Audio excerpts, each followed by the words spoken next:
to see it. Here it is. This is going to decide so much. Is the reverse sweep going to happen? Devotion going down. Nobody's left, and the reverse sweep is completed.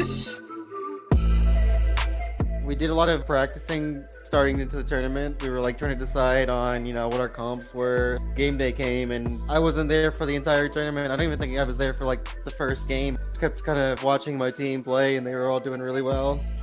We have Fusion Blackie, who's a really strong turn A player, and we let him play to his strengths. Chism is like one of the best Pale Riders in the game. The level of synergy that we would have would make the difference. I mean, like beating Mafty or not. And welcome back, everybody. It's time for grand finals here at the Breakout Series event number 3. It all comes down to these two teams between Mafty and, of course, Last Second. Don't see it exploding. Oh, it looks like it was exploding in the bomb room, which is going to guarantee that there's no chance. Mafty about to shut down Last Second on the first half unless someone can get a miracle plant, but no, they're all too busy. Soak up some of the damage as the rest of the team gets down there, but so many are going down for Last Second. It's the Hades that gets absolutely shut down by Mafty, hiding behind Fusion Black. Going into map 3, I think it was Harbor City. I know Evictus was pulling out the Pocket Hyperion pick, and it gives us so much space to like play for. We swapped out me for Tism. They did really good. I was so happy when I saw we won. And still living true to their name, Last Second is going to take this in the last second. Oh, but this is looking really good. They've got 2 G maneuvers. They just need to take a little bit more. Blue Jay managing to get a few picks here with that G maneuver, and only one going down on the side of Last Second. This looks like this should be it. They just need to get this player off, and that is going to be the first game on the board for Last Second. The plan for attack on Flag 4 for us was pretty simple. We methodically engaged simultaneously. Exponent was leading in, looking for information with his scan. And the second we turned that corner, I saw 2 people out of position. And I instantly called for the play to be made. And I got a pick on their support, and I crash in. That allowed us to snowball the choke point. System activated though, but he gets shut down. Blue Jay will come in. Carl Sagan with the butterfly, but this is not the point you want to try and use the butterfly from. Sino doing a lot of damage, getting Profi down. This is a huge advantage. Only 2 members up for Mafty. This Last Second can hold on here. Just keep the trickle of Mafty players out. We could go to a game 5. They've got 1 tick. Nobody's on point. And we're going to go to our first ever game number 5 here in grand finals. So we know Mafty want to control high ground, right? They want to make sure they control us ever walking up on them and absolutely beam us. So the plan was for me as a bar player to coordinate, like me attacking from underground, to get underneath them. The corner, they're charged forward now with the shields as well. Gasman finds one in the back line. They're within like 5% of each other. There are a lot of both players available here. Gasman is going to get a pick. It was really intense. They kept trying to themselves for the new point a little early. So I would sneak in and go collect 5%. But Exponent has fallen, and now here it is, the punch, the screaming Nevis, everything coming in for Last Second. Is the reverse sweep going to happen? Devotion going down. Nobody's left, and the reverse sweep is completed as Last Second takes the tournament, takes the set, takes the round. It was so nice to know that we beat the strongest team in the game.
even popping the G maneuver a little bit early, the Screaming Nimbus, just to make sure that there's not that much of a chance to regroup here.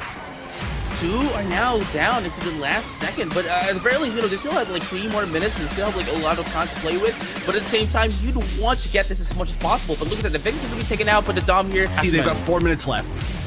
Yeah, Gasman actually whiffed that attack with the Barbie. But look at that, that's gonna be 2 down from the Ashimar with the punch.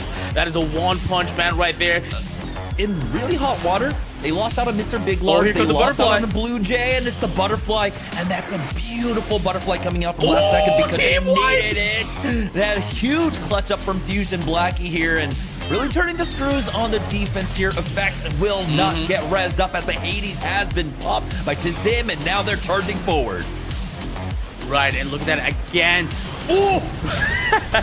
That is true, but that is going to be a big one at that. And look at that, that's going to be 4 down into last second, while TKD is doing so much. Screaming Nimbus is going to be popped up as well, and going to be able to take down 5 to make the team kill as well in the process. Mafty now only really working with the energy cable. Here comes the Screaming, or excuse me, the Lancer out from Evictus. Get them there in time. Fusion Blackie has that butterfly, and he's instantly going to go ahead and pop it, though. He gets shot out of the sky. Carl Sagan will be able to clear him out and find one more. Nice thing is, okay, actually, hold on. Here's a really big push. That shield came out at the perfect time, actually completely blocked the flame grenade. And that is going to be basically an entire team wipe. That is the entire team wipe. The opponent finally follows up, taking out Carl Sagan at the very least, but the space created is still burning away time for Mafty, who are now down to 2 minutes. Ultimately, they will be able to secure it. Oh, Mr. Big Large hit maybe 3 or 4 players. Oh, but the Hades coming in from Tizim and didn't get shut down. That's really unfortunate. That's where LS gets to succeed as they try to go for that res, and he does end up getting it off in the last moment, but there's the re-knock as the Evada system comes out. Point has unlocked, and that's going to be last second taking it once more.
but that punch might be the thing that closes this out. Only 2 players left. Can they get the defuse? They cannot.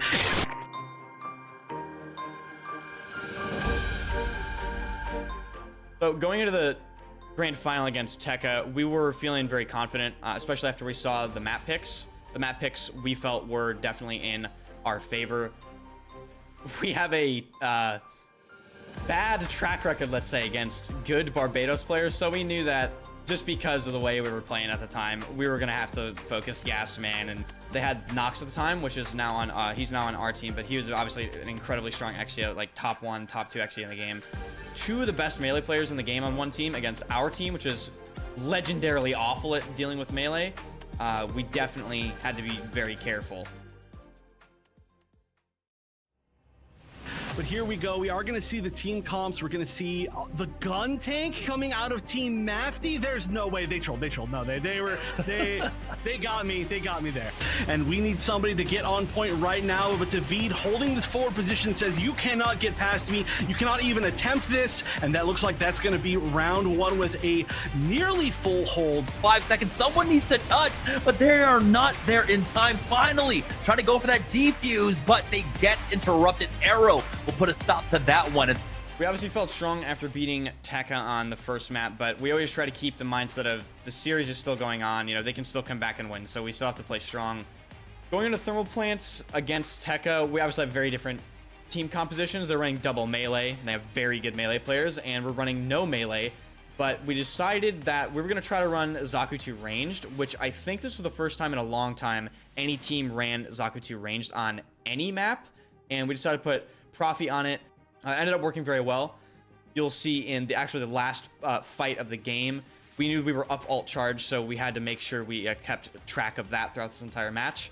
Team Tekka Dynasty going down. Nox is going to avoid dash for a little bit, but you need to be there to step on point, and that is probably going to be the round here for Team Mafty. Then the rest of that, they're in point 8. What was that?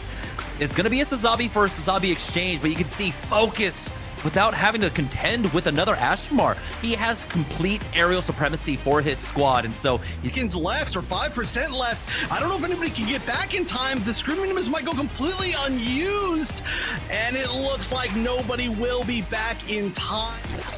With them securing a early waypoint and bomb plant against us, this point in particular is one of those points where you really have to focus on just grouping up, don't freak out, you know, don't get picked while you're grouping back up, and just sort of push back in, get your kills first, and then defuse.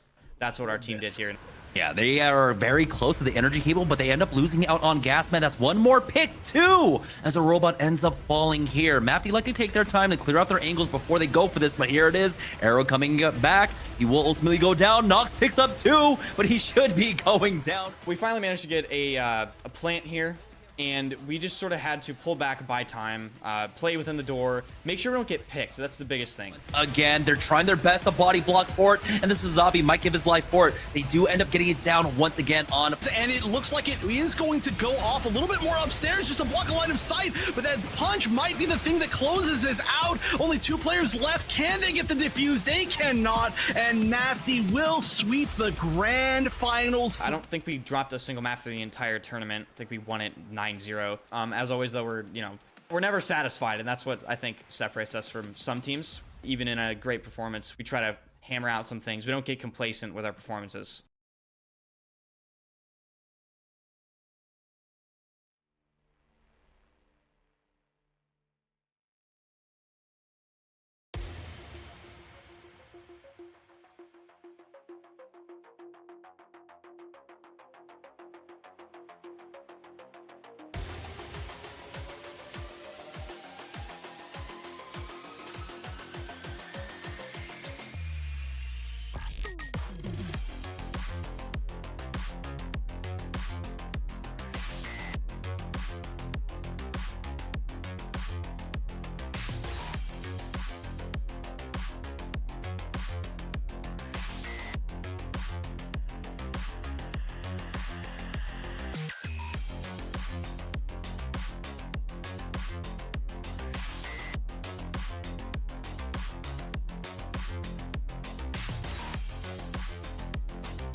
Lanfest is community. Lanfest builds and supports gaming communities to support charity. We have more than 25,000 attendees and 400 volunteers across 18 chapters that span 3 countries. Lanfest is charity. Charity is at the core of what Lanfest is. We've raised more than $1 million for charities nationwide. We support food banks, veterans, animals, hospitals, and so much more. Lanfest is gaming.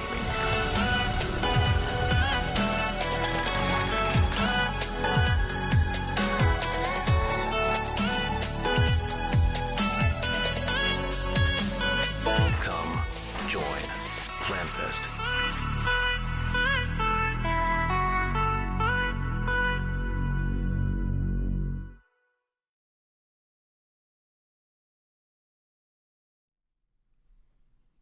Welcome everybody to day number 2 of the Best of the West here, presented by the Gundam Evolution New Type League. I'm Jamerson, joined once again by Wonder Chef. Wonder, how you doing today?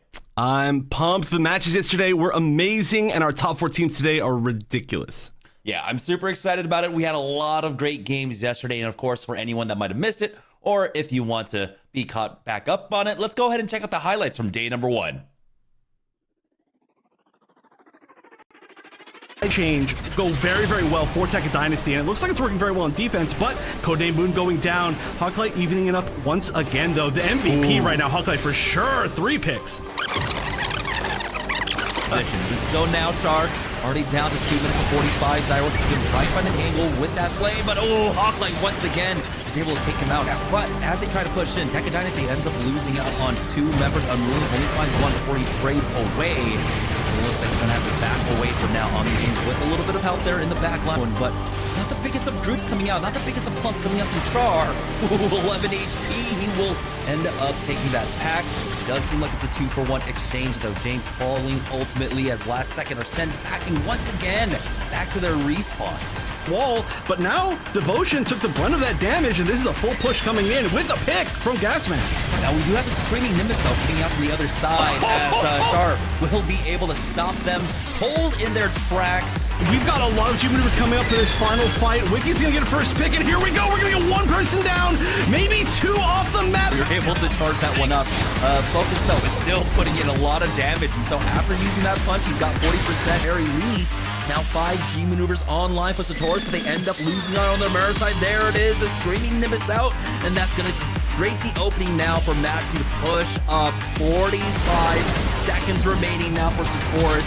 Like you said, they still need the waypoint, they still need the plants. There's gonna be someone trying to possibly try and backdoor plant wall. That's gonna be a 1-for-1 exchange. The repair comes out to get Karma back into things. Nostalgia with the butterfly, the 3-man straight into the back to get onto the points of Really losing that many players so far. Yeah, Aznable has his key maneuver. He's gonna go ahead and pop that to pick up 2. Now, maybe a 3rd for good measure. No. Grab it and hold on to it. They've got a couple G maneuvers working on almost every single one, but there's the barrage. Nice double kill and a 3rd follow-up. That is Are so good about focusing now the zombies. And we did see the Super Napalm come out. It was able to control over space, but nice shot from a robot through that lane in the middle. And that's going to be 2 picks here now. Onto the shield is so strong. Blue Jay has to be careful. He's dropped down to 1 HP. And Red Protocol is able to nade out 2 of them. He's getting cornered now as Amano tries to push up. He will fall for his effort. Red Protocol stays alive. Now the The waypoint was taken, but it'll be instantly flipped once again. That Screaming Nimbus just hitting into the back line, doing so much damage. Victor seems to be following it up. X-Men going down.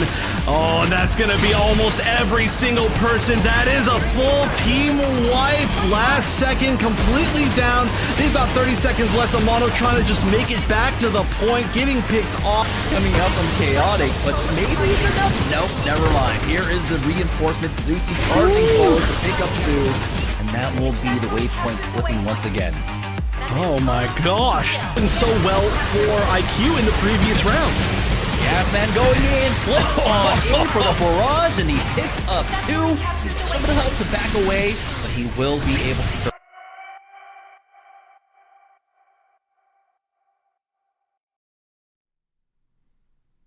Man, what a fantastic set of games yesterday, and honestly, one of my favorite things about what we were able to see there in the highlight reel, Wonder, was the fact that it wasn't just one suit dominating the highlights. We had a whole plethora of mobile suits actually showing up in force yesterday.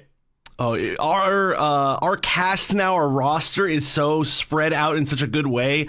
I was just comparing it recently to the very first events that we had, and it's so cool to see where the game is right now. We have, of course, Heavy Arms that came in the most recent patch in the newest season of Gundam Evolution, and we got to see some of the highlights from that suit from multiple players. You know, we had Nostalgia, we had Gasman, we got to see some suits that we don't get to usually see, like the Zaku 2 range that got a little bit of a buff, and just all across the board, it's been just a great amount of variety.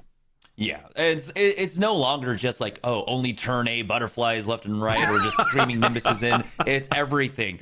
And so it's just been a fantastic showing, but here we go. This is basically the tail of the tape. We are now down to 4 squads remaining. You can see them waiting in the upper bracket and the lower bracket, respectively. First match of the day, it's going to be Char versus Mafty. Both of these squads undefeated and no maps dropped either. And waiting in the lower bracket, it's got Last Second and Tekka Dynasty. Oh, I'm really excited. I actually took some time to memorize the actual name of Team Char. Aznable did some things incorrectly. It's a very hard name to remember because Mafty's is Mafty did nothing wrong. So they've made us memorize some tough things. But I do think actually just because we do have 4 matches instead of our usual 3 today, we're going to start in the losers bracket. So I'm really excited to see Tekka Dynasty going up against Last Second. But we got to see some very common map picks yesterday, and some that we almost didn't see at all. Yeah, I mean, definitely on broadcast, we did not get to see Flak Fort or Thermal Plants, but every other map that I believe we were able to see that one. We definitely got a lot of Quarry on broadcast at the very least. We did. We got a lot of Quarry. We got a few really good, I mean, honestly, amazing games of Mountain R&D. So I do expect to be seeing a lot of those again today. We only got one Colony Trading Post map on broadcast, but apparently was picked quite a bit off broadcast yesterday. But hopefully we get a chance to see a little bit more of it, just considering the fact it was technically tied with Harbor City for the 3rd most played. But all of the maps that we are seeing pretty often are very fun maps to watch. I think those top 4 tend to bring a lot of the hype moments, and we got to see a lot of them in that highlight reel. So regardless of the map, I'm sure that these players are going to be showing off some great stuff today. Yeah, I mean, you just kind of have to follow the rule, like, right? You have to let the decider map always be Mountain R&D. That seems to be when we get some of the best, hypest moments when it comes to Gundam Evolution. So make sure teams that you just leave that up for the decider. Don't ban it out, leave it up for the decider, because we had some amazing moments, not just in this event, but also, of course, our grand finals for the last event. So it's going to be Tekka Dynasty versus Last Second here in the lower bracket. And that does mean, of course, if you lose here, you go home. Our first bans coming in, Thermal Plants and Colony Trading Post. Harbor City. I was talking about kind of like the highlight map, and that tends to be it. I'm glad we're going to see some Harbor City and Underground Command Center as our second map. So no dominations to start things off. We're going to go a little bit further range. I would say the further range of the maps that we've been seeing a lot recently. Unfortunately, you said leave it as the decider. They did not take your advice, and Mountain R&D Lab and Quarry will be banned out with Flak Fort as the decider. Ooh. How dare you? Oh, well, how could you get rid of Mountain R&D, guys? We're getting, like, honestly, some of the best matchups, but, hey, we might be able to get our first Flak Forts of the broadcast as well. So after 2 days of play, still haven't seen it actually played on the stream. It has been picked a few times, Don't know if it was actually played because we had so many 2-0s as well. And that's just kind of remaining to be the trend when it comes to our events. We don't really get to see too many map 3s. Luckily, we did get one yesterday, but yeah, mostly 2-0s. We're going to go ahead and take a short break while we get all of our players into the lobby. When we get back, it'll be our first match of the day here for Best of the West, presented by the Gundam Evolution New Type League.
Here we go for our first match of the day here in the lower bracket. It's going to be last second versus Tekka Dynasty, and we're starting things off just like we did yesterday on Harbor City. This is such a great set of teams to start things off with. These two teams have been really fighting for that second and third place, and both have had a really close chance, and some of them have even, of course, gotten first, defeating Mafty, specifically last second. It looks like they may be setting up some things, making sure that there's no bugs or anything like that. But I just want to talk about these teams again. If anybody doesn't know, Team Tekka Dynasty may be our most consistent team over the course of basically the entire Gundam Evolution tournament like history, I guess you could even say, just from the very beginning. These are players that have been playing together for a very long time. There have been a few roster changes over time. time, but altogether they've stayed very, very similar. They are a great team as far as just synergy. They're constantly improving, so I'm very happy to see them, of course. Last Second, on the other hand, originally a team that was put together literally the last second before a tournament, and they just happened to end up being extremely strong. It's got a lot of really amazing players that we're used to seeing doing very well, and their flexibility is probably their greatest strength, the fact that they have a lot of players who can play a lot of different suits. So I'm excited to see what exactly comes out this match. Yeah, I believe we saw three separate people play the Pale Rider for the squad when they need whatever composition to slot in. Gasman as well has probably picked up, I think, 5 different mobile suits. They're starting here on the offense, and they don't actually have the Gym Sniper in play. So it's going to be Dark Infestor and Hawklight with really long range and Nostalgia as well. We'll see last second, though, try to creep up, but they took so much damage turning that corner. Codename Mood must have gotten a huge molly off on them. Oh, yeah, and then, of course, Hawklight following that up. We saw Hawklight doing so well in the Gym Sniper on this exact point yesterday, and it's not going to be an exception this time as well. That is going to be a full reset on the offense. I love the fact that they're going for a more, well, they were at least going for a more defensive group up. They've got the Hyperion, they've got the Sazabi. Finally, we are going to see a mono switch over to that Gym Sniper. We'll see if that changes things. Well, yeah, there it is. The instant pickup onto Nostalgia. I don't know if he's actually in a spot to be recovered here as Codename Mood tries to back away Amano. Still keeping tabs on them. The bulk of the army are pushing up from the left side. That allows Amano to try and find an angle here on the right. As you can see, the defenders have fallen all the way back as Azor dropping down low, and now he will be the next one to fall. Exponent following up on that in the front lines. Dark Infestor taking a lot of damage as well, but it's Gasman who's able to finish off a robot, and it looks like, even though that first push was thwarted, last second making quick adjustments, we're able to answer back against them. Hawklight with his last stand will ultimately go down here, and unfortunately not able to pick up that unit. Still though, that's going to be the point going on over towards last second. I love that comp, the double shield comp with the newer Hyperion. It's not the newest suit anymore. And then on top of that, the Sazabi. It's just once they get close, especially against the more ranged comp like we saw out of Tekka Dynasty, it was just going to be so difficult for them to be able to do anything once they got on that point. But now it's really going to, potentially help them get through this choke point, one of the hardest choke points in the entire game. Yeah, this is still an issue that we have to point out. Tekka Dynasty on their defense, right? They start off with Hawklight, of course, on that Gym Sniper, and then he makes the swap on over towards that Dom Trooper. So he needs to be able to catch up to Blue Jay in terms of that Screaming Nimbus. Luckily for Tekka Dynasty, though, Blue Jay wasn't able to get as much damage off, so the discrepancy there in the G maneuvers in that Screaming Nimbus race isn't that far off. That's true. We did see that be an issue at least one game, at least like one side yesterday, where the Screaming Nimbus just came way too late, and it was really unfortunate. But Gasman, it looks like, is going to be pushing up along the side, really taking an aggressive point, but there are just so many players in every angle on the side of Tekka Dynasty that is nearly a full team wipe. They're pushing around just to make sure that the last straggler isn't there. We see Dark Infestor here, back on the Pale Rider. We saw a lot of Hyperion out of him recently, but with the changes to Pale Rider and Hyperion both, I guess you could say, they are all the way back on the Pale Rider. You'd love to see it. 3 minutes Oh remaining. boy, Nostalgia. He's got his Butterfly ready for this next push as well. 4 members going in from the side. Never mind. I don't even know if they actually need anything else at that point. There was a punch coming out from Codename Mood at the very least. And that's a great thing about our squads right now, especially in our top 4. Their utilization of the G maneuvers. Now we do have a little bit more aggression. Gasman caught out by himself, but he stands his ground and is able to take out Azor. We'll see if they can actually finish him off. No, the repair comes through from a robot. He does get that extra safety with that Memphis, and now a counter back. The push out coming from last second as they take out Dark Infestor. Azor going down. It's going to be a 6v4 as they try and push up onto the point. Oh, and we have to see this come out from Nostalgia. That's going to be 3 kills, 4 kills, 5 kills. You know, you said all of our clip highlights aren't just going to be the butterflies, but it still happens. It's inevitable, especially on this point, especially as Nostalgia. Tekka Dynasty, they pick this map every single time that they can. They've got such a strong strategy for it, and so much of it is that we've seen Nostalgia team wipe with that G maneuver countless times in this exact position. And importantly, Hawklight is getting closer. Just a few more shots off with that Dom Trooper. He's at 88% right now. Only the funnels up for Azor. It might be enough to shut them down, and it is. Gasman going down again. We're seeing the kind of pressure that put on the zombies. As the Sword tries to get aggressive, will fall to Wiki here. See if that's enough to give them pause. Right now, last second, or just regrouping. They have the Hades ready for Zusi.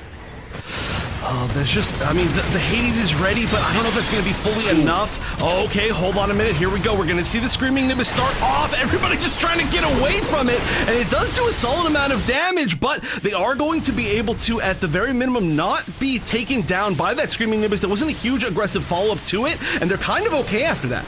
Oh, last second though, they had a lot of people low on HP. They're gonna push up with the 80s now, finding one. That's Azor down. Without the extra secondary, support unit that we have been seeing in the past, it's so difficult to keep everyone topped off. It's Tekka Dynasty that have both the Memphis and that Dom, so you get a little bit extra sustain. You've got the nano skin as well for Nostalgia, who did end up just going down there. But it's a 1-for-1 exchange. Definitely working out in the favor of Tekka Dynasty here on the defense. There's only 36 seconds remaining, and now last second, they need to make a last-ditch effort to try and push up.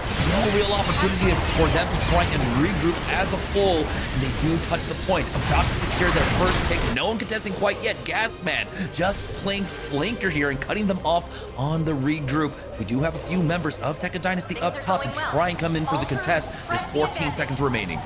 There's only the punch available, and it's on Codename Mood, who is down, needs to run back. So the G maneuvers on the side of last second can mean everything, and it looks like it does. Oh my gosh, the Hyperion G maneuver coming out, not even really finishing it up as the round just ends, just physically pushing people off the point to make sure that that worked out. 5 seconds left. That is one of the lowest times that I've seen without it actually going to overtime. Yeah. And we see at times, teams really struggling making that transition between point A and point B, and rightly so. We talk about it time and again. That bridge, that one first choke point is so incredibly hard to play off of, especially when we get to these higher levels of play, when we get to our best teams. They're so good at being able to minimize their G maneuver usage for that team fight win. We are able to see that really coming out from Tekka Dynasty, really controlling that choke point with whether it's the punch or the unicorn or the Screaming Nimbus, not overcommitting on their G maneuvers to hold it down. Now it's going to be last seconds opportunity here on the defense. I'm looking over to see if there are any real big changes to the team comps. I don't see anything huge. I do want to point out one funny moment in the last game that kind of happened behind the scenes. I did notice that I think it was Codename Mood and ended up, maybe it wasn't Codename Mood. One of the Ashimars ended up falling off the map. I saw them floating behind a wall, and I was like, hey, are they actually going to make it over? And they didn't. And eventually we did see them kind of end up in the ocean, which is a little bit unfortunate. Just a funny little moment, but it looks like these team comps are pretty similar overall. It looks like we might actually not get this Gym Sniper from last second at the beginning. Hawklight, of course, will be on that Gym Sniper once again, but again, going for no sniper on last second. Yeah, for last second, really prioritizing having that Ashmar. We know how strong the Ashmar is on basically all points of this map right now. Not too much of a group coming out from Tekka Dynasty. They have a nice little spread, so they're not going to leave themselves as vulnerable to that AoE.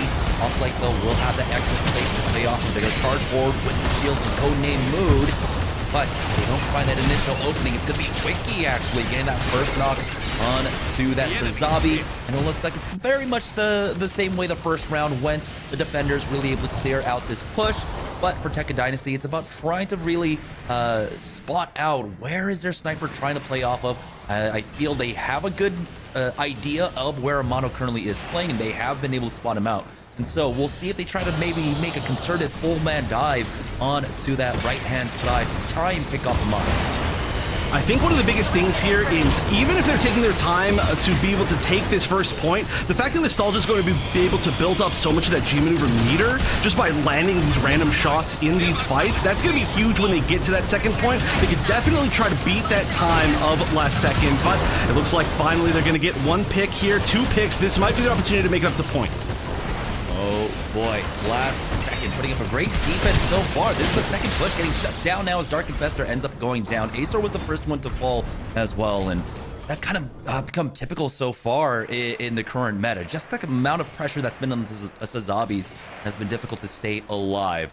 And so now for Tekka Dynasty, we'll see if they make any swap-offs. Hawklight hasn't been able to find the same kind of success quite yet because Last Second are doing a great job of just playing around these buildings. Isor, though, is going to go aggressive, and there it is, the dive onto Amano. They were looking for it on the right-hand side. He's able to just back away. He's got that extra maneuverability, of course, but that's going to be a 2-for-1 exchange. Codename Mood is brought back up. Tekka Dynasty now with 2 minutes remaining, still need to make it up to the point. Dark Infestor has a nice little angle here. Does he have the backup? Blue Jay a little bit low, and he's getting chased down. And there it is, the first knock, the second coming in, and that is the opening Tekka Dynasty needed. Oh, it does look like Dark Infestor will go down, but this is going to be a brawl on the point. There were so many players from Last Second on the point, but they're slowly going down. That run back is going to be huge. They're slowly falling. Zusi's going to go down as well, and this looks like this should be more than enough on the point to actually take it. I was surprised that we saw Last Second win that fight, and they had the opportunity to kind of move off the point, right? Move back up to an advanced position. They kind of stayed on the point a little bit more, and when they did take the engage on that point, it didn't end up working out. Maybe they were just playing a little bit safe. We've seen, of course, that kind of bend but don't break, like flexibility on these first points work really well, but that's neither here nor there anymore as we're on to the second point. We're on to the second point, and it's going to be Last Second who have huge buildup in G maneuvers. 3 available right now. Wiki pops his first.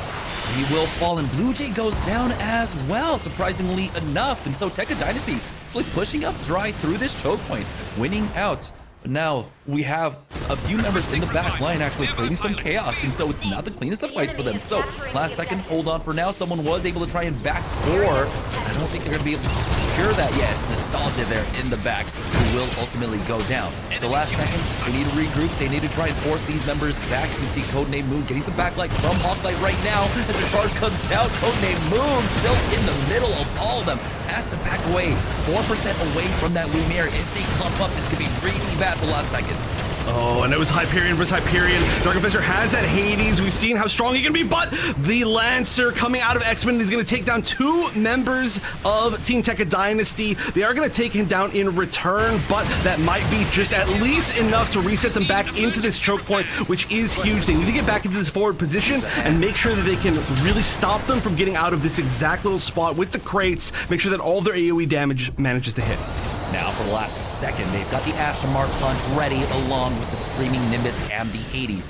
Those are their only 3 G maneuvers on the other side. 4 large ones coming in as well. Nostalgia, we're going to be keeping an eye on him. We'll see if he takes to the skies with that butterfly. You can see the spread coming out from the rest of the squad. So Azor doing a great job of just getting that scan for his squad to see if they're in group for it. Amano going in for the punch, but he instantly gets taken out. That does create that opening though for Nostalgia though to try and come in. He picks off 3, and he actually does not fall off the map. He stays alive. We'll see if they get the repair and get onto the point now. Dark Infestor with the Hades finishes off Gasman. They're on the point with a minute left remaining.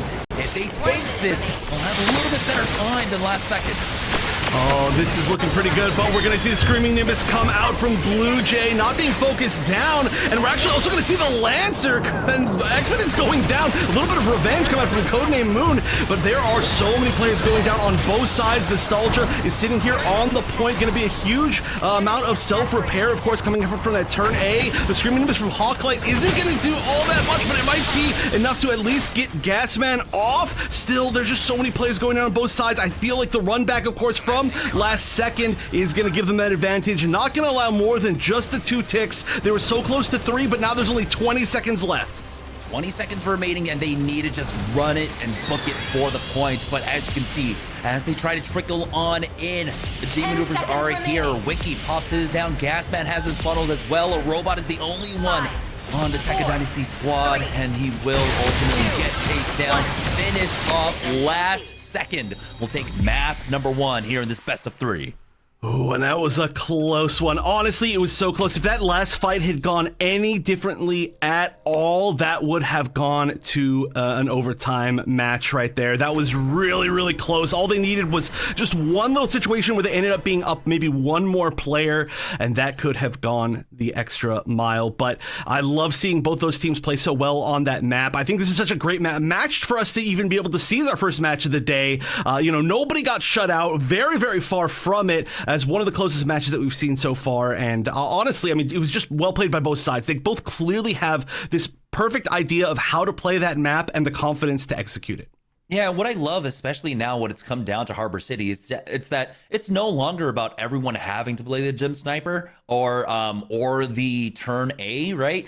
We do have some flexibility in compositions, and we get to see our teams and our individual players as well really be able to dive deep into their roster pool of playable units. And so we got to see a lot of different units coming out from a lot of different players. It's been a fantastic look so far. Harbor City proving to be a bit more dynamic than what we kind of expected, especially on that initial release of Harbor City. So fantastic map there. We're going to go ahead and take a short break. When we get back, we'll have map number 2 of Last Second versus Tekka Dynasty right after this.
Like it.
Welcome back to Best of the West. This is match number 1 of the day between Last Second and Tekka Dynasty. Last Second was able to secure that win with, well, the last 5-second push to be able to secure that finish onto point B. And this is the tail of the tape. This is the damage and stats from our first map.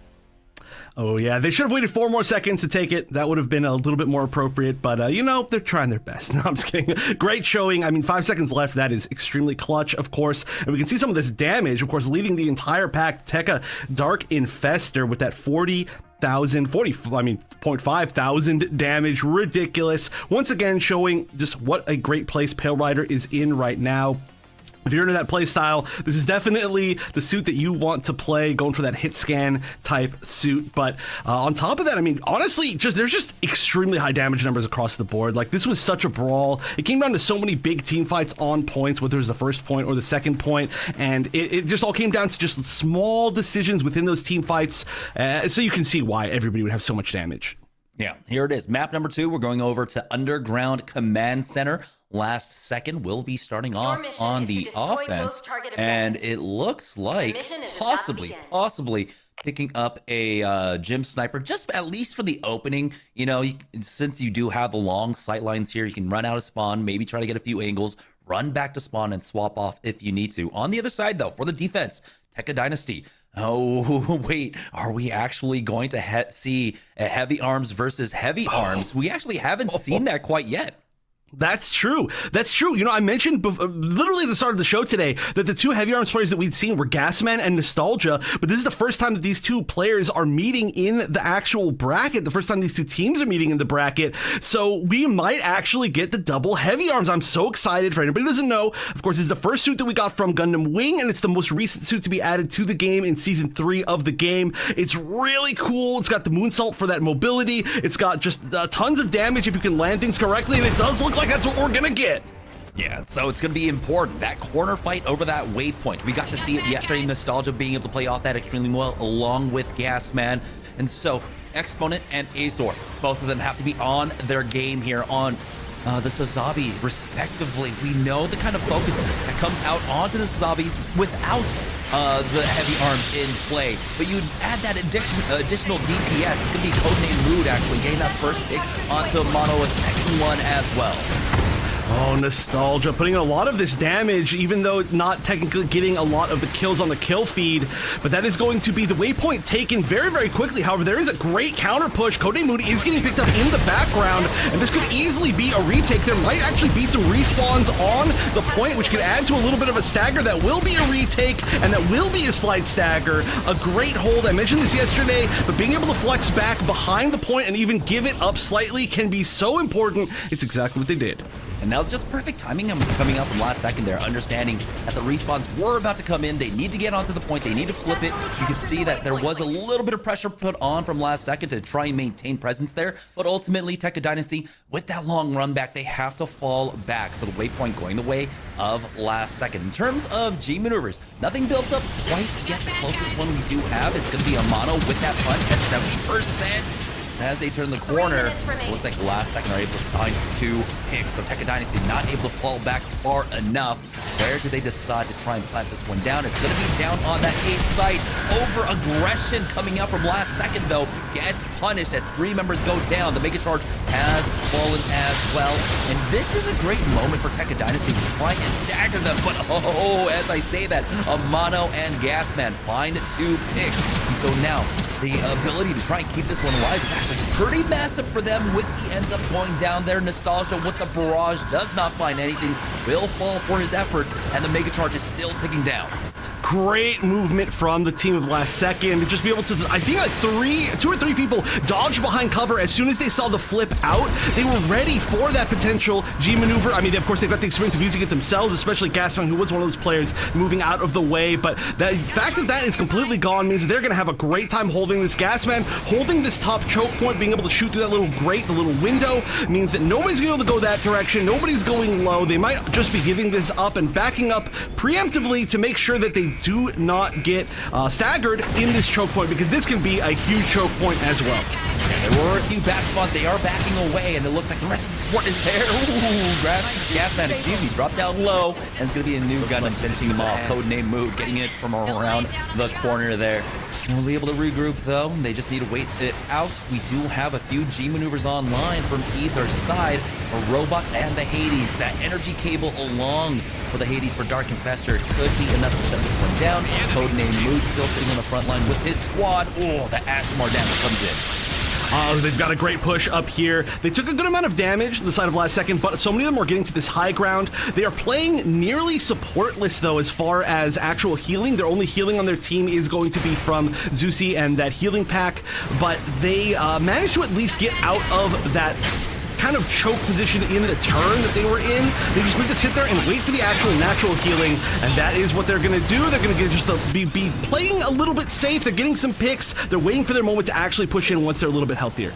They don't have the waypoint quite yet for last second here, and we do have a swap off coming out from Gasman. He ends up utilizing that barrage, tries to find a moment, ends up going down for it, but now he's going over to that Zaku 2 range. You see the zombie getting chased down, and Exponent will fall, but on that chase, that left Dark Infestor actually a little bit vulnerable, and there it is, the plant going down onto a site. Last second, need to regroup here, as we do have a few members coming out from Tekka Dynasty to try and get on top of the funnel. Are there? Hawklight finds the pick onto Zusi A4, now chasing for more, as Hawklight once again, this time on the Dom Trooper, putting in so much work, and the Mega Charge gets diffused. Very nice counter push here. That was a little bit of a sneaky plant, and that can be very overwhelming, but everybody was ready to turn and fight in their correct positions. But there's going to be a huge G maneuver coming up this ramp. That's going to be taking down at least a couple people on the side of last second with that Screaming Nimbus. However, oh no, that is going to be quite a few others going down.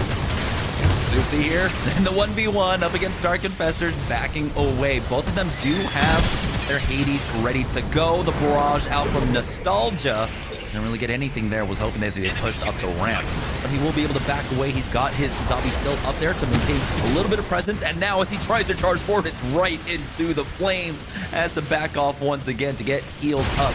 Still, though, Tekka Dynasty doing a great job of at least slowing things down. A robot with the help of his turret ends up picking up off Mono, bring this down to a 5v4. Last second, looking for another entry onto the point to try and get that Mega Charge down. They are now down to a minute and 40 seconds left. A robot getting chased down. He tries to take to the skies for the escape, and he gets taken out. Last second now with a pretty big advantage. But like you said, without that support line, without the extra heals, they are all basically relying upon health packs and Zusi here. So it's not clean for them in these fights. They do end up getting that Mega Charge down on A once again. Yeah, they're doing great in these fights. They've got so many ways to prevent damage, but once they actually have to recover it, it becomes tough. And we see that happen right there. Gasman and Blue Jay both going down because they were not at full HP. And here we go, Dark Infestor topping the damage in the last games, trying to do it again, pulling out that Hades, being able to take down at least 2 people, even if one of them is after the Hades ends. He's going to heal up himself, but finally going down, not quite able to heal in time. We do see Gasman, of course, switching over to that Zaku 2 range, trying to get in there a little bit faster as there's only 50 seconds left. Yeah, it seems like the tempo of this match is actually getting away from last second. A lot of staggering, especially in the last 2 minutes taking place here. So Tekka Dynasty were able to really take advantage of that now, playing once again for that. But oh, Zusi with that Hades pushes up, takes out A4. Gasman does end up going down in the end, but Zusi is still here on the front line, dishing out the damage. 11 HP, still going for the peaks. He ultimately will be able to pick up the pack, and now that's the Mega Charge going down on the B site this time around. That was such a clean near team wipe, and so much of it was that Hades. Zusi did get taken out, actually, at that kind of low HP just a moment ago, so that won't be every single person on the site to be able to defend that Mega Charge. That is going to be a huge Screaming Nimbus, and there's going to be 3 members down for last second. That managed to tag, I think, 4 players of the 6. The disarm is coming, and that is going to be only, I think, about 60% on that second point. Definitely not progress to scoff at, but a great retake from the defending team. And the timing on the defuse on the disarm for that Mega Charge was actually pretty clean from Tekka Dynasty because I believe it went perfectly with that countdown for the remaining time. So yeah, that's a nice little stoppage at the very least from Tekka Dynasty. It's going to be their opportunity, of course, here on the offense now. And we'll see if they want to go for the initial Gym Sniper from last second, or if they're just going to want to stick with the composition that they want to transition on over to. once that waypoint gets taken. I mean, honestly, we can't talk enough about how flexible both of these teams are as far as picks. There are just so many options as far as who can choose which suit. And even if we see a suit getting picked, it doesn't necessarily mean that the same person is going to pick it on any given team. So, for example, I believe just because they're on defense, this might be real. Zusi, yeah, already moving forward, is going to be on the Zaku 2 ranged, as opposed to that Pale Rider, which they've been on for basically the entirety of this tournament. I mean, they've had a few other picks, but especially the set, it's been primarily that. We will see a Mono now, who is, again, a classic Pale Rider player. They honestly just have so many Pale Rider players, but back on the Pale Rider, they've got just tons of damage, tons of bullet damage coming out from this team now. The difference is they end up lacking a little bit in the AoE department with the Mono flexing off of the Ashamar, so they won't have that same kind of corner control when it comes to the flames that you're able to really put down. We'll see if that ends up being an issue here. Nostalgia, we're going to keep an eye on him as the Ashamar for his squad as well. We don't have, of course, Nostalgia on the heavy arms, so that will be a difference in the corner fights here, and that same kind of pressure on to the Sazabis. I mean, you gotta love Ashamar here, and pretty much every other point, but especially here, that mobility is so strong. The flame grenades to be able to kind of get this spot that these defensive teams like to sit at behind the point is such an important tool. So I do appreciate this choice. You can get a lot of the same things with heavy arms, but being able to push up, it can be a lot more difficult with that lack of mobility. And here we go, we're gonna get a pick for a pick. They're already on the waypoint. They've already taken it. And I love the way that they approach that. We see a lot of teams just try and push up through that corner, but because they have the unit that can just fly on over. You saw Nostalgia actually taking to the skies, getting over that mountain range, then dropping into the back line, applying even more pressure. Typically, like we said, we see teams backing away from that spot and then re-engage onto that waypoint. Well, Tekka Dynasty did not even give them that option. They put basically were able to just put all the pressure onto them, though. Now Tekka Dynasty slowing things down a little bit, and that allows Zusi to get that first pick. Hot Like goes down on that Gym Sniper. Azor in the face. Oh, that's one in here. Is going to try and take him out, and it's going to be the axe to finish him off, but it's 1 HP in a dream. He ends up falling here.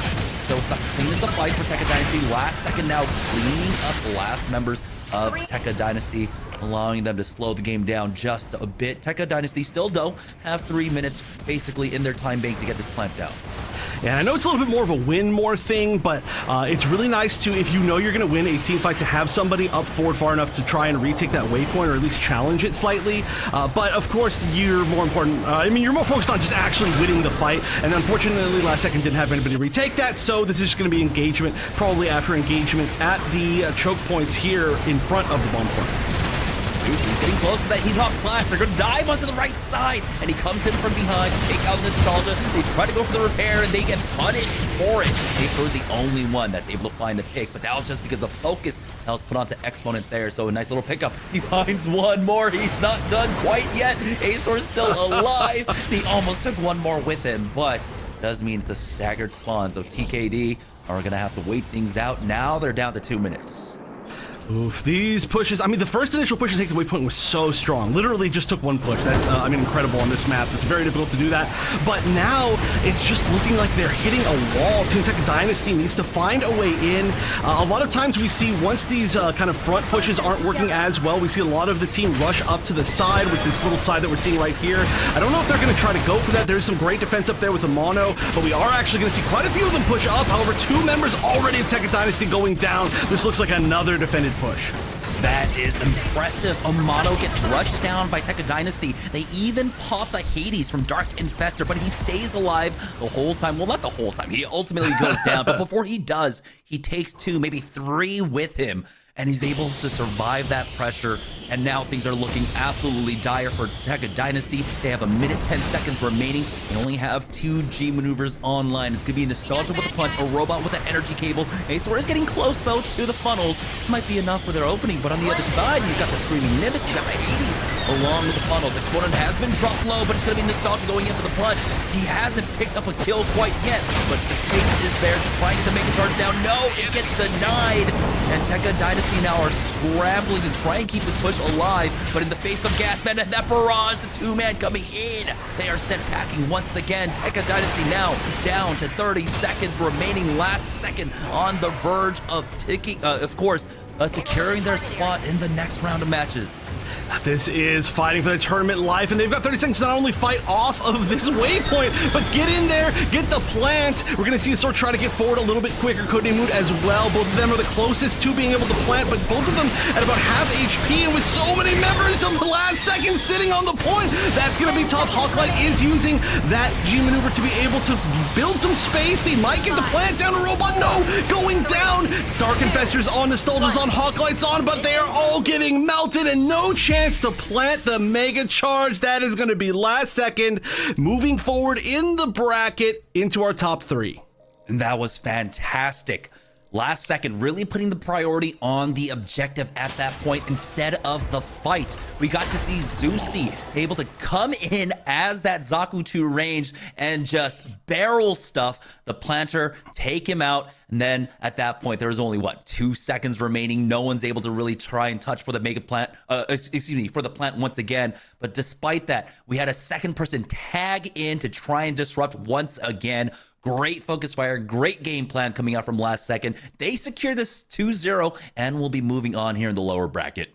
A 2-0, but it's a little bit of a cliche. Definitely a close 2-0. That was a huge challenge in both of those matches. It was just that defense on that particular point was so strong from them. And I gotta say, one thing that I really want to point out about that particular map was that they, I love to see the switch. Zusi off of the Pale Rider onto that Zaku 2 range. You can see the MVP right there. I'm sure we'll see the stats pretty soon. I'm sure the damage is ridiculous. I love to see the Amano get back on the Pale Rider. I mentioned before, Amano is a player that we used to see on Pale Rider all the time, one of our better Pale Rider players. Infamously, the Amano Hades were very, very strong, and we got a chance to see Amano still extremely strong on the suit, but they've got too many Pale Rider players on that team. It's like a good problem to have, but and their flexibility is great, but it's just like, oh, it's cool that we do at least get the chance to see that again. We see the flexibility of Gasman as well, being able to flex like 2 different suits even on defense right there, and we see them be able to shift their team for not only their opponents and the opponent's comp, but for what is best for their particular points. And that's why they were such a tough team to deal with on that first bomb site.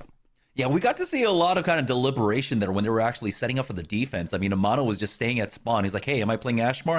Am I playing Pale Rider? What am I doing here? And you can see that sometimes the indecision maybe could be something that's punished in the end, but ultimately they were able to bring it all together extremely well there. Let's go ahead and take a look at the stats from that last map, and it was just a fantastic showing coming out from our players overall. It definitely wouldn't be surprised, of course, to see their Pale Riders topping in the leaderboard. Well, okay, here's the tough thing, though. Since so many people switched off of Pale Rider, well, I guess Amano was on it for most of the time. I'm really curious exactly how it's going to go. I would also expect, again, though, the Zaku 2 ranged. I feel like that could be really high up there. On that site in particular, it is so hard to deal with Zaku 2 range. It can zip around everywhere, and it looks like, if we're just looking at the side of last second, on that last game, it was Amano. You were totally right there, but actually, kind of surprising to me, Wiki with the second highest amount of damage.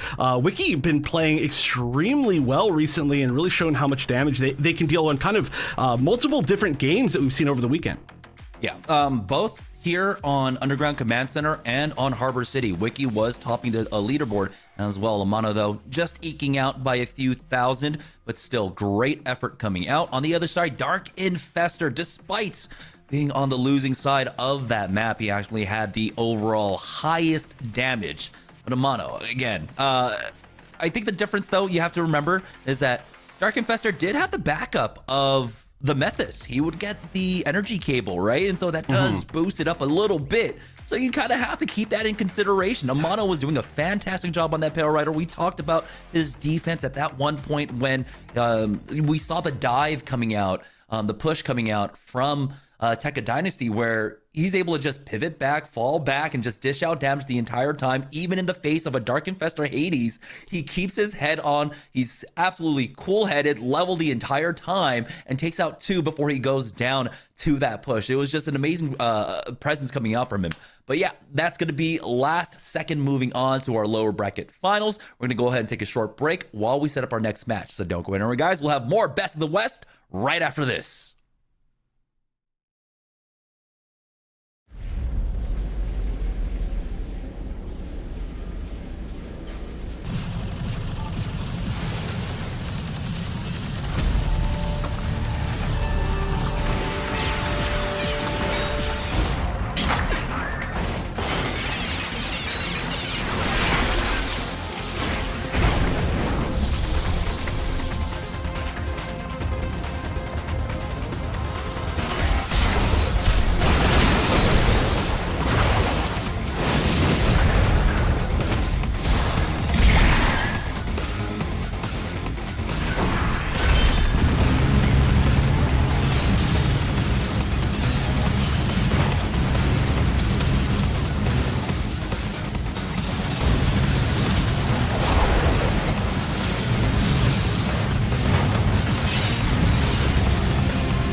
Lanfest is community.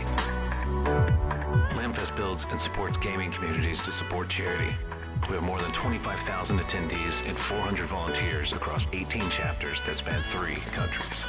Lanfest is charity.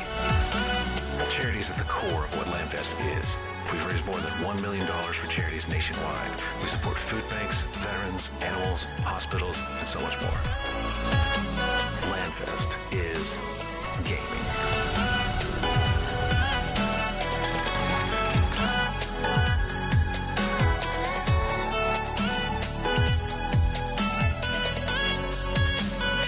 Come join Lanfest.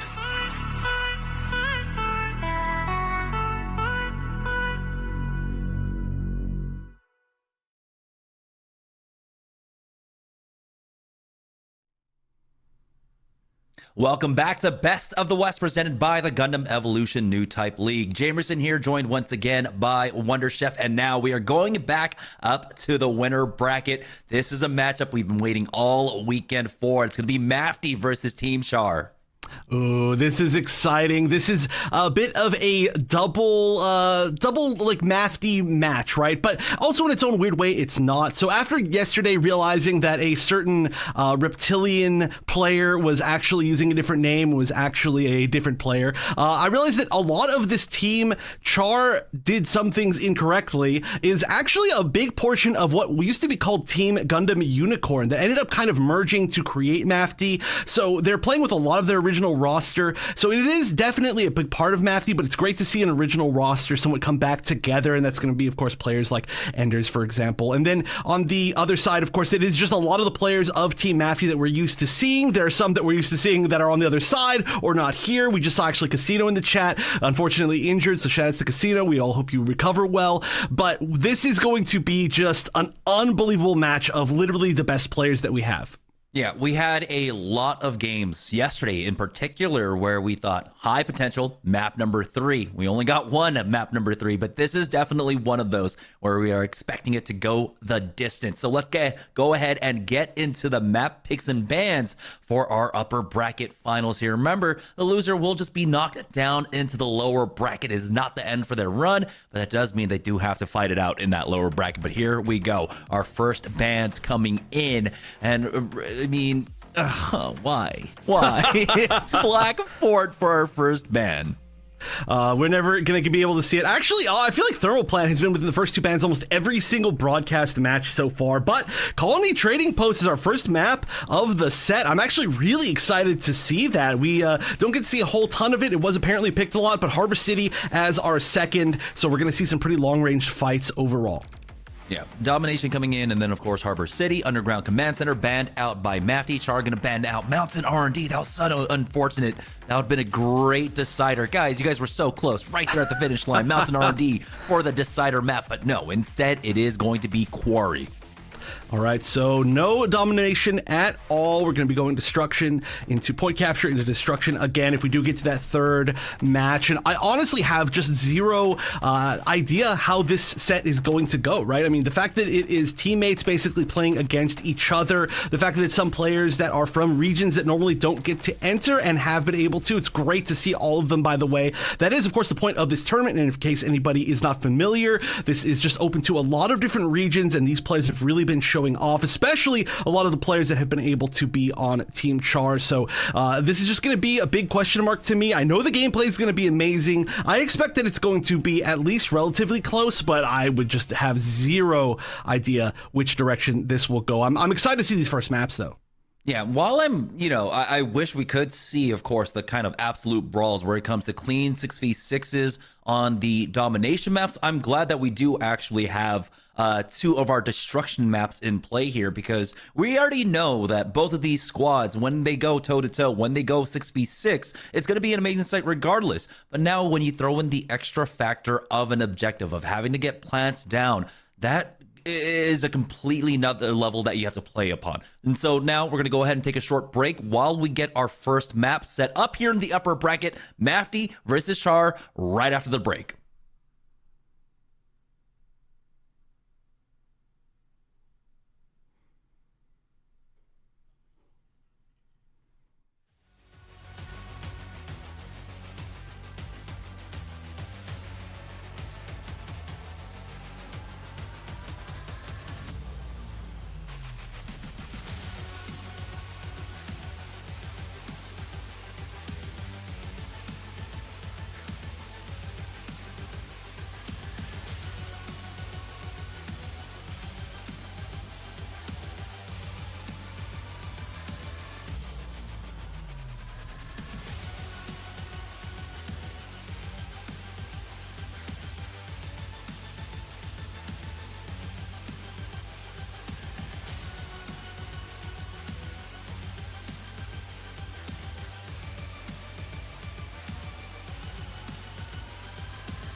All right, welcome back, everybody, for our next matchup. We'll get that fixed in just a second. It's going to be Mafty versus Char here in our upper bracket final. We're starting it off on Colony Trading Post, and take a look at the composition already getting hovered. This has me so excited. James versus Arrow in the Zaku 2 ranged battle. This is going to be amazing. I'm really excited for that. Okay, there's so many things. I got to go through this quickly. We've got Carl Sagan, who actually I think wasn't on broadcast yesterday. They do have, of course, a pretty wide roster of players, not just suits. So Carl Sagan, a very popular player, of course, did not get a chance to see them. They're actually currently not on one of the suits that we're used to them seeing them on. So I'm very excited for that one.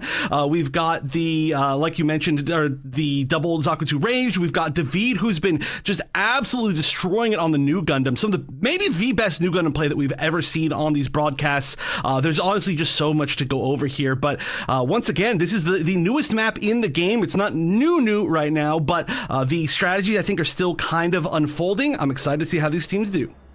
Yeah, the main difference so far looks like in terms of compositions, never mind. We do have Listic swapping on over. He will be picking up that Dom Trooper. So largely mirrored composition on either side, except for the Hyperion versus new Gundam difference. Listic, as he tries to roll out, takes so much damage from the buff there. David instantly melting him, and that's a tall task. 1100 HP just gone. Oh my gosh, yeah, that I mean, new Gundam already did a lot of damage, but when you put it in the you know, you give it the buff and then put it in the hands of David is just ridiculous. That's one of my favorite switches that I've seen. Of course, David before this tournament playing so much Sazabi, but we've got Sazabis as well on the side of Kaiser, so you love to see it, but this push is already happening. Of course, the waypoint taken pretty quickly. This tends to happen on this first point. Yeah, the first pick going down after the Enders falling. Kaiser has to be careful. He was stunned up, but they were not able to follow up. Well, ultimately, do end up taking him down. Now, Mafty pushing up. They do have the presence on the A side. Zyros is up top by himself. Profi will be able to focus him down. Throughout all that, though, Carl Sagan has gone down, and that's the mega charge now. Being planted on that A site. James has been trying to play interruption up against Arrow, and he has done a good job, but they have been going toe-to-toe. They are matching, basically, in terms of G maneuver charge, 43 to the 43. David, once again, able to focus down one more. That's Coffee falling, and that is a huge body going down early on. Mega charge defuse going down, and there is no one here on the Mafty side to try and stop that one. So it's back now down to square one for Mafty to try and get that plant. They do end up getting that pick onto David, actually, so there might be an opportunity for them to get that plant down. It's going to be focused, trying to get it down, and he tries to commit as well. Both Ashimars will fall here. They will continue to go for that plant on the A site. All right, yeah, that was a huge committal right there. Arrow, though, has the Heat Hawk slash, but oh my gosh, falling down just instantly. Gonna be able to scoot around, probably try to find a health pack, but they've gotten about 60% so far. They need to re-get at least that much to make any progress here. David will be popping that G maneuver on the new Gundam just to get that extra shield, that a little bit of extra damage. Actually throws out a few more funnels, but that means that there is going to be a pretty strong hold here because that wasn't getting quite enough. Yeah, they're even charging forward off the point to try and get these staggered kills. I love this aggression coming out from Mafty. We were talking about it yesterday, that there was a lot more aggression coming out for them. This time around, we're seeing it up against basically their sister team, forcing Char all the way back now, even towards the spawn. This is actually massive. This is the forward spawn. So if they can keep them contained here, they're going to be able to stagger them even more. This is absolutely oppressive. They do end up losing out on Carl Sagan, but again, they still have the numbers advantage. And now you can see Aeronaut is still stuck up here. Subject has to be careful as he tries to drop down below as the full regroup comes out from Char. All right, now this is a site that we almost never get to see on broadcast, but this is such a difficult spot for the offensive team here. Any team that's trying to push through, this is a really tough choke point. There's not a lot of sneakaways to get around. There's no verticality options, and oh, it's something huge like a big screaming Nimbus can mean so much. That is going to be a full almost team wipe on Team Mafty. Yeah, that is going to in the end be every single one, but it's so hard to avoid AoE in this little spot, and you're fighting not only to, I mean, not to get the plant, you're fighting just to get the waypoint here, which can very easily be retaken if you get team wiped. So this point arguably could be as difficult as the second point on Harbor City. I find that it takes some really tough strategy to be able to make this through. Yeah, the difference there, though, was that the G maneuver usage was definitely in the favor of Mafty, despite taking that loss in the fight. I believe 4, maybe 5 was popped by Char to try and go for that defensive pull. On the other side, it was just the Screaming Nimbus. Throughout all of this, though, a lot of G maneuvers have been utilized from the Mafty side. I believe they try to go for the funnels and that punch.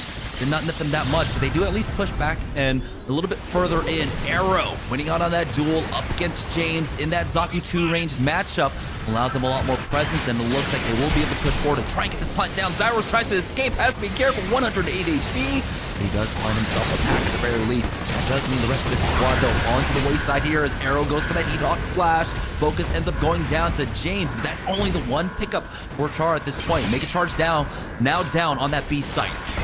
B can be so difficult actually to get a defuse on. That gives this high ground kind of defensive position to the offensive team. It can be really difficult, especially if they have any sort of AoE damage. They have, of course, Listic as kind of their only big AoE damage option right there. Focus can throw down some flame grenades if necessary, but right now we're going to see the Lancer coming out, but I don't even know what it's hitting. It's honestly, I just see it next to a wall. Arrow getting 2 picks at the same time, though. Yeah, 25 seconds remaining. Make charge still ticking down. Carl Sagan tries to charge forward, and Baronox will ultimately fall. David trades for it, but they still need more presence here. Only 4 members up right now. Baronox will be coming back here. Make charge ticking down. 10 seconds remaining. Somebody needs to get onto the point. Enders will try and stick it as Listic goes on in, and he will be able to stop the defuse. Finishes it off with the Screaming Nimbus. They're still actually able to get the Make charge What? What? How is that even possible? How honestly did that happen? I genuinely don't even know. I didn't see who got that disarm. It looked like it was over. I was 100% sure it was over, but I guess not. They're going for round number 2. Oh boy, all right, here we go. Another opportunity here on the B site, but they committed so much into that last one. That was the Hades and the Screaming Nimbus. They needed to finish it there. Zyros is gonna come back with that punch. Again, Mafty, can they do enough to at least just try and stall out, make sure no one is able to touch that Mega Charge? Well, Arrow has something to say about it, taking out Kaiser now, forcing the regroup from Char. There's the punch along with the Hades being utilized. 2 pickups coming out from them, but Baronox will ultimately fall. Arrow in his face. Now they play without their Pale Rider. Arrow fighting a little bit more, but as the regroup comes out from Char, they're starting to have more and more presence. Only 3 members still alive for Mafty here as Arrow has to back away. They still need to get the disarm down, and they will be able to stop it once again. Oh my gosh, is Team Char actually Team Last Second? They have Last Second disarmed twice now. This is so close. This is unbelievably close for honestly, a bomb site that usually is not that close. Usually it's just like, okay, somebody plants it and it's a great hold, or somebody holds it and then they just never get a chance to plant. But this is another opportunity to get the plant. Will it go off? Not quite this time. David will go ahead and pop the last defensive G maneuver here and finish things off 99.9%. So basically a finish. Basically a finish. But oh my goodness, they were so close. Oh, wow. That is, I don't know if I've ever seen on this particular map an actual full hold while getting to 99.9% on the Mega Charge. That is, I literally think the first time that I've ever seen it. So really great hold overall from Team Char. I really think this is going to be a close set. Yeah, I'm actually looking back at the stream to see exactly what happened there on the Mega Charge. I still don't even know. With a second look at it, they were so close. It looked like it was a repair into, I don't even know. Hopefully we get that in the highlights, because I need to look back at that defuse. That was just absolutely insane.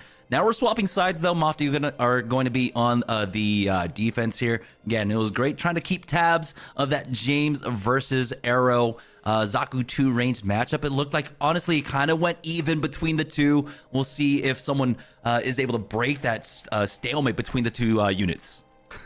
It's so weird just seeing the 99.9% up on the HUD up there, but this is going to be, I expect this to be very close, right? I mean, if they get the full plant, then they make it. If they don't get the full plant, there's a good chance that I think Char ends up winning this one. I'm curious if we're going to see any sort of switches overall. It looks like mostly it's the same.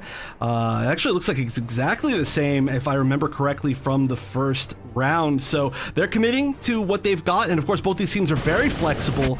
I'm still excited to see Carl Sagan on this Hyperion. Pretty interesting pick overall. Seems like it's working out. Yeah, basically mirrored compositions except for that Hyperion versus New here. Kaiser getting a cheeky little scan there from up top. Only spots out a few members there, as Zyros will actually swap on out to see what he can scout out. Arrow on the low ground will try and face off against Kaiser. Has to be careful at that range up against the Sazabi, so he backs away. Waypoint, of course, easily going the way of Char, as now they are fighting over that high ground. 8 points. Holistic able to get a little bit of spam out across the ways. Zyros, though, still playing off the side as the attention is pulled over towards that other angle. He's looking for something, but it's going to be James actually winning out on that duel with the help of his Sazabi to take out Arrow. And now we'll have Mafty actually losing out on a few members here. So this is the opportunity for Char, but they still need to try and reestablish themselves, get some health. See Ender's low, and they are playing up that health pack coming out from their Pale Rider player. And it does look like they're going to be committing to planting up top at A. Oh, the Ender's going down. Focus being very sneaky. It does look like in the end Enders will be picked back up, but Focus might as well. No, finally going down officially. And that Mega Charge will be planted for sure at A. Again, a very difficult spot to get the disarm at unless you actually take out the entire enemy team. There's so many lines of sight to it. It's very open, and even if you try to hide behind the pillar, people can rotate around. So we'll see if there's any great offensive pushes from the defensive side here. Yeah, that was kind of surprising to see Char. They, know that there were like 3 units kind of isolated by themselves, and instead they allowed them to stay there. And so that gives Mafty the presence to be able to push up, and that could have been a mistake for them. Look at them. They are on top right now. No one there to really try and contest, and so that Mega Charge will get diffused. And so now Char, I'm going to have to play from the back foot once again. 2 minutes and 30 seconds, and they still need to get the plant down. James on the low ground will get taken out. Subject is there to back him up. Let's finish off that Zakutun range. And another great move that happened kind of before that fight even started was the relay was retaken, right? The waypoint, it was retaken by Mafty before they actually decided to commit. So every single pick that they got within that fight meant that there was going to be a longer run back. It was just a great, I guess, recognition that everybody was going to be on point. Nobody was going to be back there defending that. Now Arrow is playing with his squad this time around. David to get that first pick. Focus going down, and he was the one that had the punch. Arrow, though, does have that Heat Hawk slash. They're not grouping up enough for him to really get big value off of it. There we go. He takes out Zyros, and now it looks like Char coming out with a clear advantage in this fight. 2 members up on the defenders here as Arrow's getting chased down now. The Mega Charge going down once again on the ace site.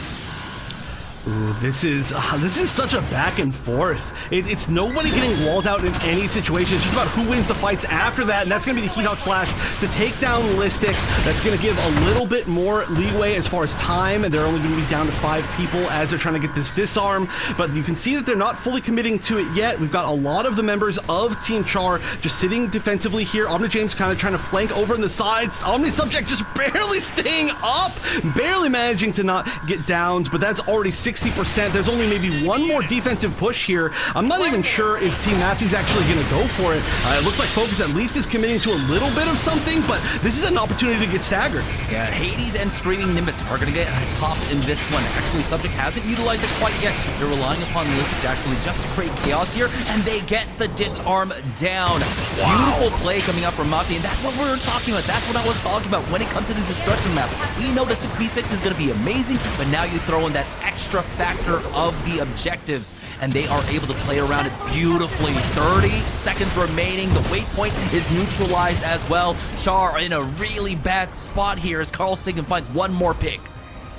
Oh yeah, going down to Carl Sagan, and that means that there's going to be basically an entire team on the point. 15 seconds left. There's not even going to be a full team on the side of Char able to make this final push. Ender's using the Screaming Nimbus to try to get something here, but can anybody even get there within 5 seconds? It doesn't look like anybody is close enough to even start the overtime. They try to get through, but not close enough, and game 1 going to Mafty.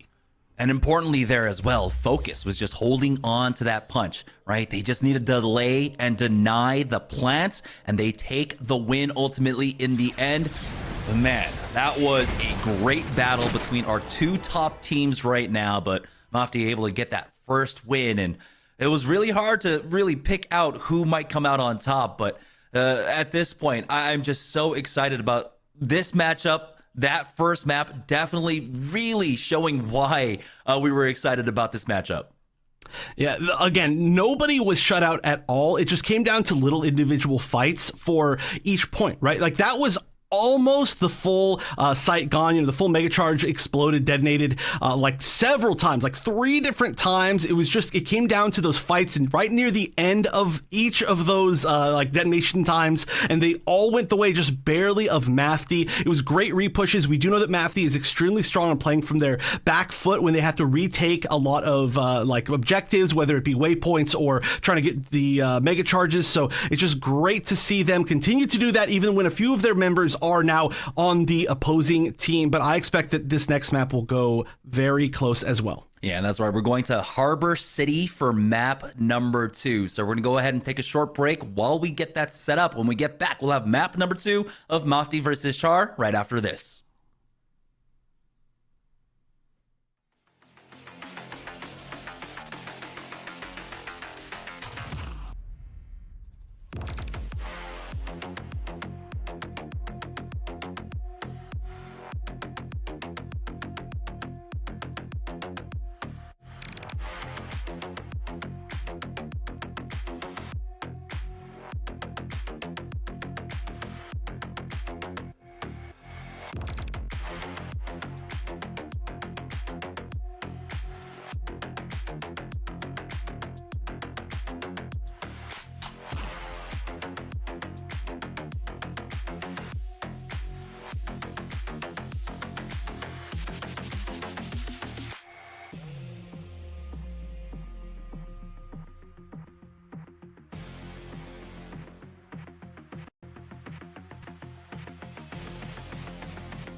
Welcome back to Best of the West, presented by Gundam Evolution New Type League. Here are our stats from our first map between Mafty and Char in Colony Trading Post. And wow, the breakdown is incredible. 3 members of Mafty above the 30K threshold, but on the other side, David, 41,000 damage for himself. Oh my gosh, that is ridiculous. I'm so happy that David is playing New Gundam. I mean, that was just... if you're interested in playing New Gundam, just watching this set or any of the sets that David has been playing in is just an absolute masterclass in how you should play the suit and what it can actually do when played by a strong player. I mean, honestly, that's just a ridiculous amount of damage. And one of its biggest issues, of course, was getting taken down very quickly when it's being focused, but just the positioning of David is so good that you can even see it has relatively high KD ratio, which really, I mean, obviously doesn't mean that much, but you can just show that it didn't... David wasn't the one going down in a lot of these fights.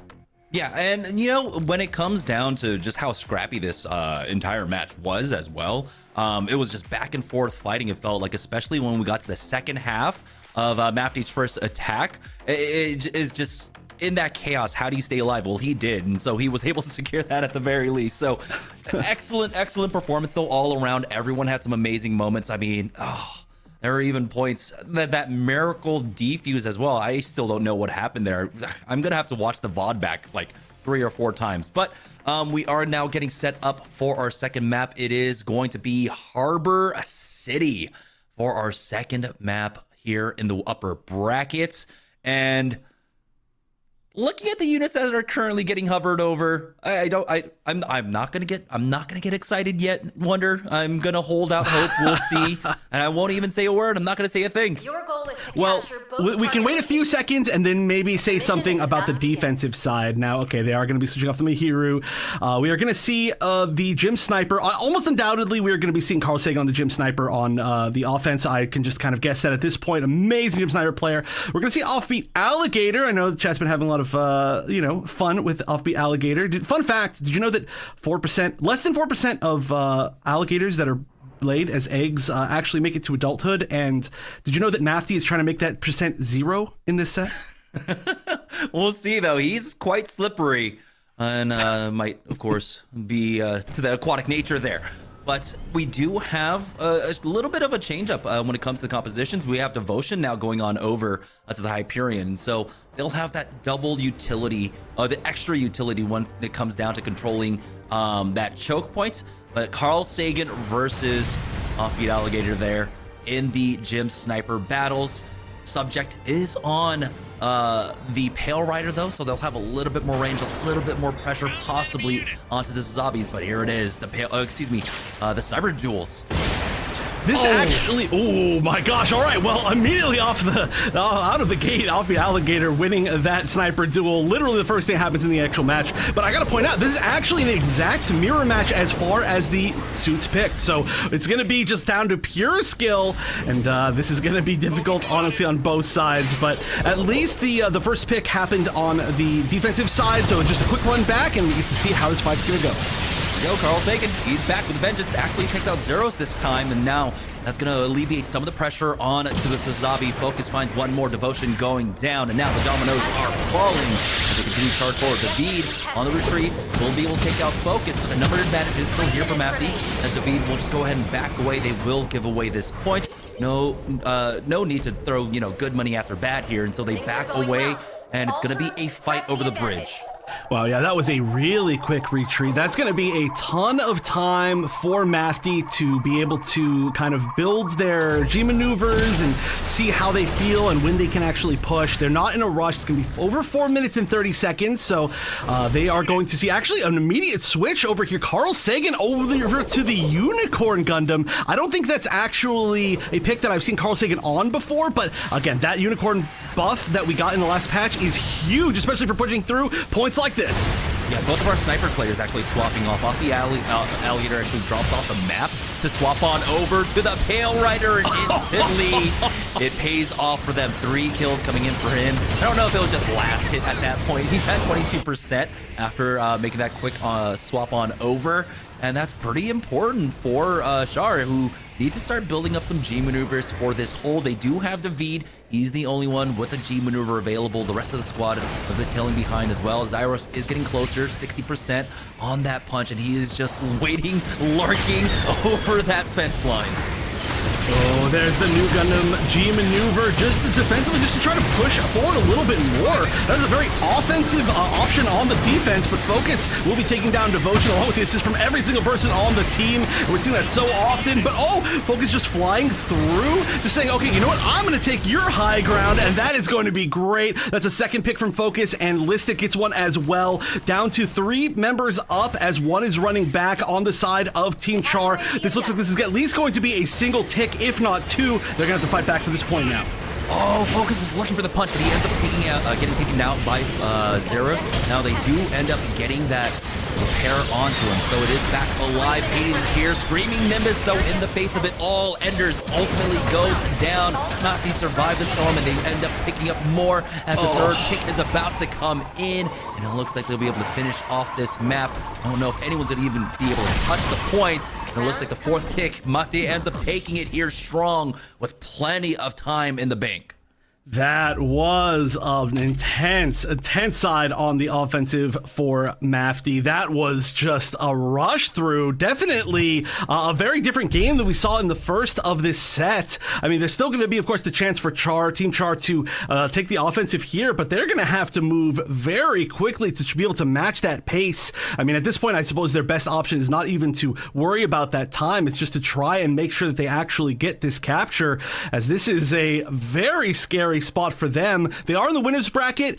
Their tournament life is not quite on the line yet, but they don't want to have to go up in that rematch against Last Second that's playing stronger, and I'm sure they don't want to have that new kind of map pick disadvantage that we're going to have in the grand finals. We'll talk about that later, but we're going to talk about now comps, which look to be mostly the same. Yeah, 2 minutes and 44 seconds. That's the time bank that Mafty are playing off of at this point. Carl Sagan will be going back on over towards that Gem Sniper. So starting it off basically how we did on the other side when they were on the offense. On the other side, though, it does seem like they're hovering over basically the same composition for Char. It's going to be the Noob and the Hyperion coming out for them. So not the same kind of damage output, or at least the range there without the Pale Rider. That is possibly going to force out that swap on over to Pale Rider, of course, eventually later on for the Gem Sniper player. And you love to see the mines on the door. I just want to point that out. I don't remember who did it, but the mines above the door here are just an unbelievably good strategy. That's not exactly what we saw, but we are still going to see undoubtedly a ton of... Look at the G maneuver meter here, right here, on the side of Listic. 10% just them walking out the door. That is so smart. That's why people place those mines there. They know the damage is going to get healed up, but that Screaming Nimbus is that much closer to completion. Yeah, that means that difference when it comes to playing across that bridge. Hopefully they'll have it ready. A lot of damage going across the ways onto Mafty, and now you can see the charge forward coming out from Char, but it's Focus with that flame taking out Zyros and the help of the rest of the squad. Of course, the defense just need to regroup, but oh, they're not even given that opportunity. The repair gun comes out along with a pick onto Profi. This is an opportunity now with the man advantage for Char to try and take advantage. Enders needs to heal up though, and it looks like Subject was caught out by himself on that retreat. So only 4 members make that 3 as Arrow ends up falling here. Char pushes onto the point. You know, I was saying that they're going to have to fight hard to be able to match that pace, but they're already on pace to match the pace. This is a great first push. Again, Offbeat Alligator, just absolute MVP. Of course, for anybody who's not familiar, that is the name of Baranox, a player that we saw very early on in these tournaments, a player from, I believe, EU. Definitely the EU region-ish. And this is great to see them playing here and just absolutely destroying. They are going to have a ton of time to be able to take this B region. Yeah, he was only 30% towards that G maneuver as well, and so he instantly makes the swap on over towards that Pale Rider to match in kind. Carl Sagan, though, is stuck currently on that sniper right now. Devotion tries to charge forward. He's got 2 members on the side. He's got to be careful. There it is, the flame from Zeros to really focus him down. Now Char push up onto that bridge to try and take him the rest of the squad out. Subject will go ahead and back away. They're not going to go overly aggressive on this push. Zyros, though, does go over the fence line, and he is a little bit isolated, and he will get taken out by Listic. Ooh, this is definitely going to have to be a backup here, I think. Devotion actually still pushing in. That's pretty aggressive here, trying to build up a little bit more meter, I suppose. But, oh, David going in with that new Gundam G maneuver as soon as everybody on the team comes back, just to maybe waste a little bit of the shots here. Going to just absorb a lot of this damage, and this is a first opportunity here as we're going to see the punch off the map. Ender's going down into the soup. That is huge, but we'll see if they can continue to find a little bit more. There it is. Devotion ends up going down at the end. Nice little staggered picks coming out from Mafty to finish things off. Now, Char, they regroup. They don't have too many tools to really utilize here. We'll see if Zyros can possibly find an over-the-wall punch. But on the other side, the defense are doing a great job of just staying spread out. You can see no one's really clumping on the left, no one's really clumping on the right. Focus over the wall, getting a lot of damage off with that. You can see the instant aggression coming out from them to take advantage of that damage. But they do end up losing out on Arrow. All is not lost though. Zyros though still holding on to that punch. Trying to find his time, trying to find his moment. Subject in the back line for Mafty though. Does have that 80s ready. Poppy as well with the funnels. Ooh, look at this little high ground position here Profi is taking. I really like this spot. That can be such a hard spot to actually shoot, especially if you're trying to get some headshots on some of the taller units. But on the subject, of course, with the Hades is going to melt down a lot of Team Char, and a lot of this lead is going to be just gone. 2 minutes and 20 seconds remaining. This is absolutely astounding. Almost one-sided this matchup feels now at this point. The focus punch is ready, Arrow as well, and that screaming Nimbus on the other side. Zyros is still looking for his moment. Now Baronox does have that 80s ready, but they haven't quite pushed out yet. And it looks like they end up getting a dry kickoff, but it's going to be 2 members going down along with that repair gun for Carl Sagan. And so they're sent back once again, stalling out. 1 minute and 50 seconds now left on the clock. Oh no, this has just been such a standstill here. I mean, that's a lot of great picks. We're not going to see a full push yet, though. It's just even the remaining members of Mafty are defending so well. Devotion does have this Lancer that can lead to so much on this map in particular. We've seen it before, but there's just so much damage now. Okay, on Team Mafty, this is going to be the opportunity, I think, for Team Char to actually make this push, and they have to really make it now. They're going to get maybe one more push after this, but they might not even get the chance, depending on how long this takes. They're at least going to get this first tick, but let's see what else they can make out of this. They still have all the G maneuvers available to them. Hades is now popped. Zyros goes down midair. It's going to be focused, take him out. Kaiser, though, with the funnels will give them a lot more pressure. To Carl Sagan and find some huge picks. Taking out the Pale Rider now. Things are looking bad here as they continue to try and maintain presence on the point. Zyros does have that run back at the point. Now the Lancer comes out, but he is shut down by Subject and Carl Sagan. And things were looking good, but the regroup coming out from the defense, they're going to push back toward that spawn side. And oh no! Hopefully that does not come back to bite them. Oh no, oh that's painful. There were still 2 picks though on the side of Mafty, so this is looking really good. Only 30 seconds left. They're not going to have the time to wait for somebody to fully respawn. There was a down on Focus, but Focus getting picked back up immediately, and this is going to be the final push. The punch is coming out. It's not going to catch as many balls maybe they wanted. Zyros is going to be going down, but they just again don't have anybody close enough to challenge the point. They need to move forward now, but the choke point defense is so real from Mafty. Only 5 seconds left. I don't think they're going to make it. What a beautiful defensive hold coming out. And anytime we say, hey, map number 3, possibly, it is not going to happen. Mafty with a 2-0 here. They'll be moving on to the grand finals of the day, waiting out the rest of the matches there now in the lower bracket. Oh man, that was, I'm still laughing at just the POV of falling into the pit. And you know what happens to literally the best of us? Now at least you can look back on that when that happens to you, you know, when you're playing quick play or ranked and you're like, you know what?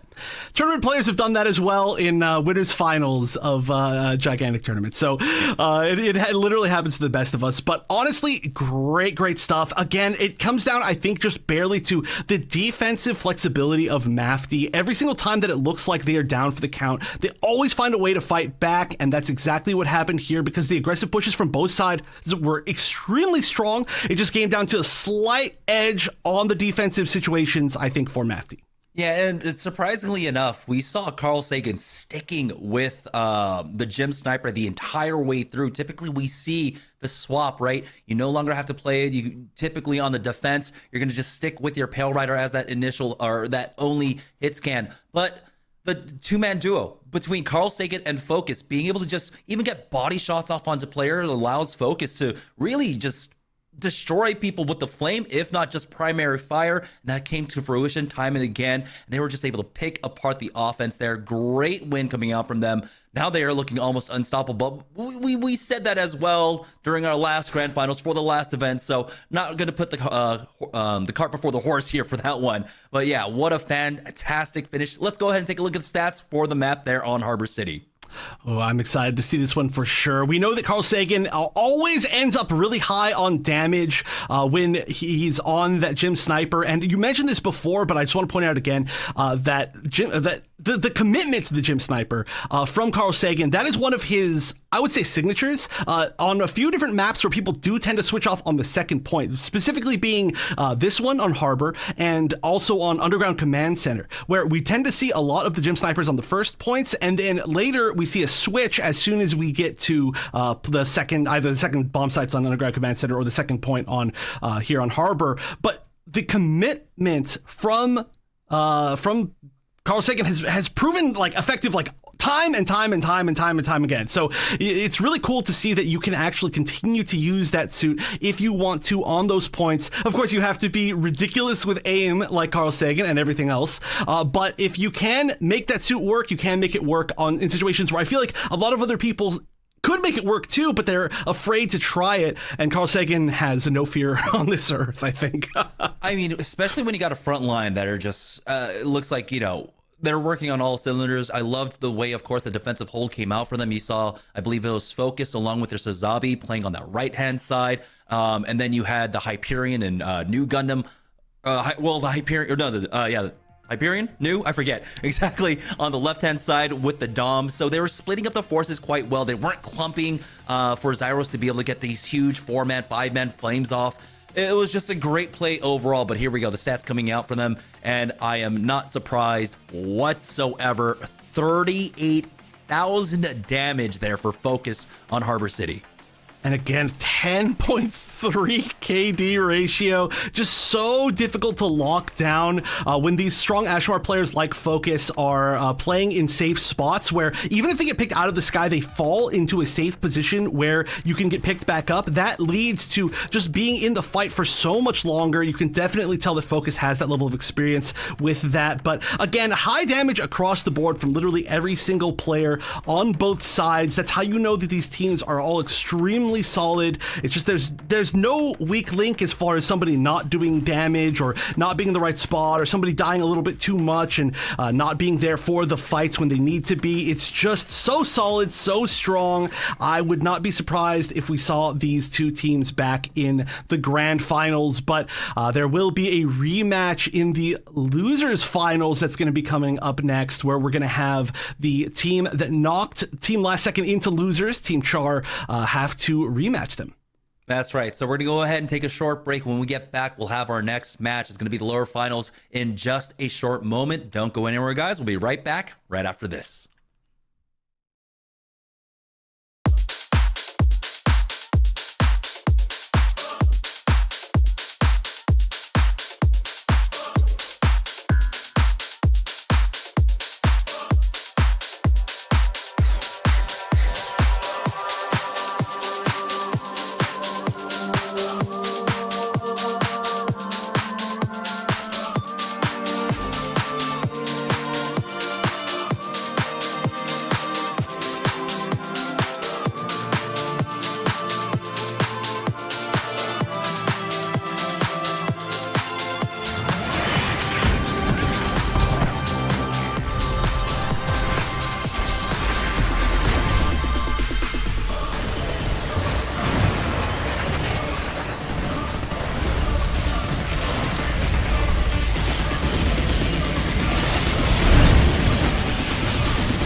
but that punch might be the thing that closes this out. Only 2 players left. Can they get the defuse? They cannot.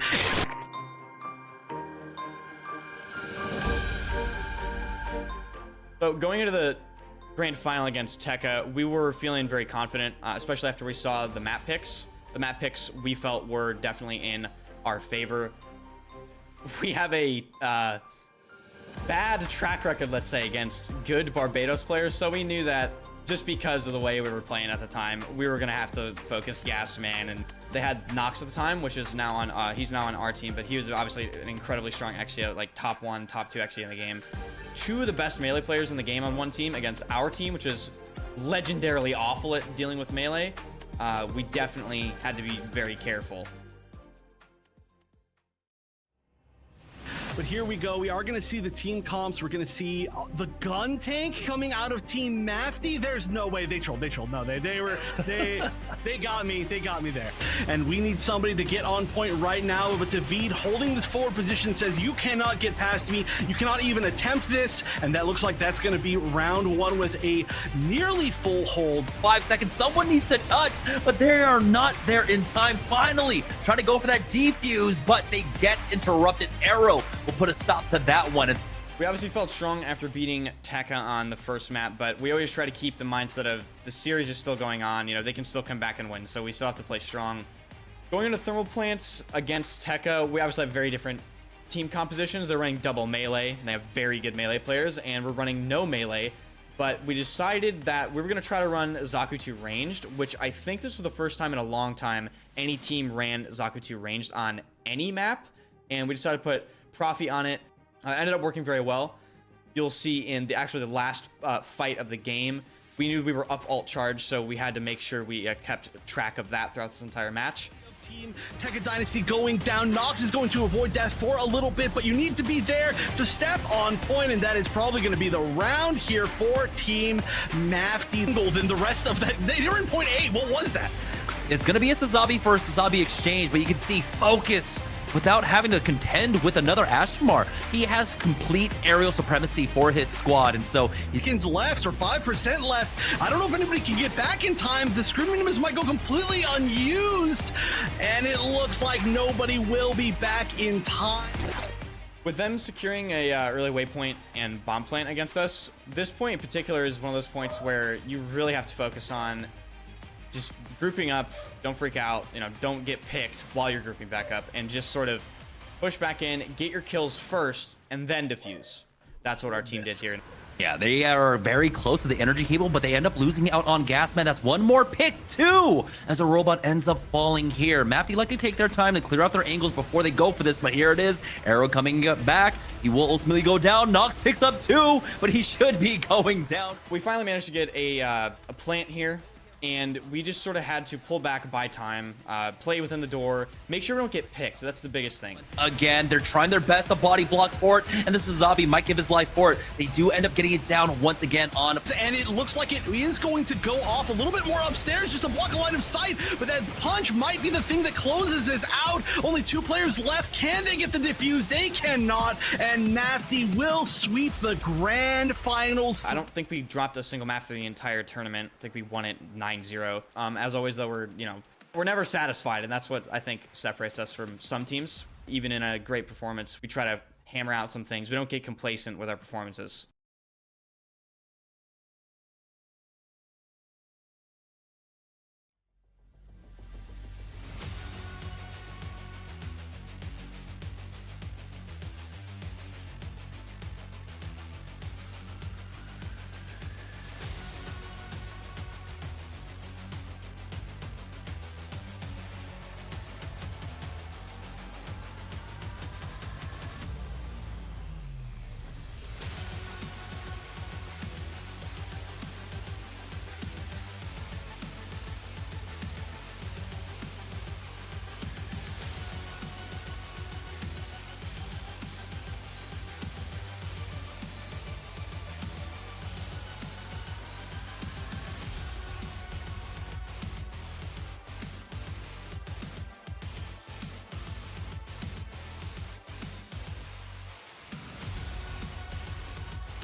here it is. This is going to decide so much.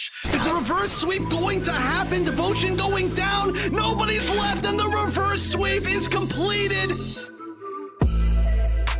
We did a lot of practicing starting into the tournament. We were like trying to decide on, what our comps were. Game day came and I wasn't there for the entire tournament. I don't even think I was there for like the first game. Kept kind of watching my team play and they were all doing really well. We have Fusion Blackie, who's a really strong turn A player, and we let him play to his strength. Chisholm is like one of the best Pale Riders in the game. The level of synergy that we would have would make the difference. I mean, like beating Mafty or not. And welcome back, everybody. It's time for grand finals here at the Breakout Series event number 3. It all comes down to these two teams between Mafty and, of course, Last Second. Don't see it exploding. Oh, it looks like it was exploding in the bomb room, which is going to guarantee that there's no chance. Mafty about to shut down Last Second on the first half unless someone can get a miracle plant, but no, they're all too busy. Soak up some of the damage as the rest of the team gets down there, but so many are going down for Last Second. It's the Hades that gets absolutely shut down by Mafty, hiding behind Fusion Black. Going into map 3, I think it was Harbor City. I know Invictus was pulling out the pocket Hyperion pick, and it gives us so much space to like play for. We swapped out me for Tism. They did really good. I was so happy when I saw we won. And still living true to their name, Last Second is going to take this in the last second. Oh, but this is looking really good. They've got 2 G maneuvers. They just need to take a little bit more. Blue Jay managing to get a few picks here with that G maneuver, and only one going down on the side of Last Second. This looks like this should be it. They just need to get this player off, and that is going to be the first game on the board for Last Second. The plan for attack on Flag 4 for us was pretty simple. We methodically engaged simultaneously. Exponent was leading in, looking for information with his scan. And the second we turned that corner, I saw 2 people out of position. And I instantly called for the play to be made. And I got a pick on their support, and I took crash in. That allowed us to snowball the choke point. System activated though, but he gets shut down. Blue Jay will come in. Carl's taken with the butterfly, but this is not the point you want to try and use the butterfly from. Sino doing a lot of damage, getting Profi down. This is a huge advantage. Only 2 members up for Mafty. This Last Second can hold on here. Just keep the trickle of Mafty players out. We could go to a game 5. They've got 1 tick. Nobody's on point. And we're going to go to our first ever game number 5 here in grand finals. So we know Mafty want to control high ground, right? They want to make sure they control us ever walking up on them and absolutely beam us. So the plan was for me as a bar player to coordinate, like me attacking from underground, to get underneath them. The corner, they're charged forward now with the shields as well. Gasman finds one in the back line. They're within like 5% of each other. There are a lot of both players available here. Gasman is going to get a pick. It was really intense. They kept trying to themselves for the new point a little early. So I would sneak in and go collect 5%. But Exponent has fallen, and now here it is, the punch, the screaming numbers, everything coming in for Last Second. Is the reverse sweep going to happen? Devotion going down. Nobody's left, and the reverse sweep is completed as Last Second takes the tournament, takes the set, takes the round. It was so nice to know that we beat the strongest team in the game.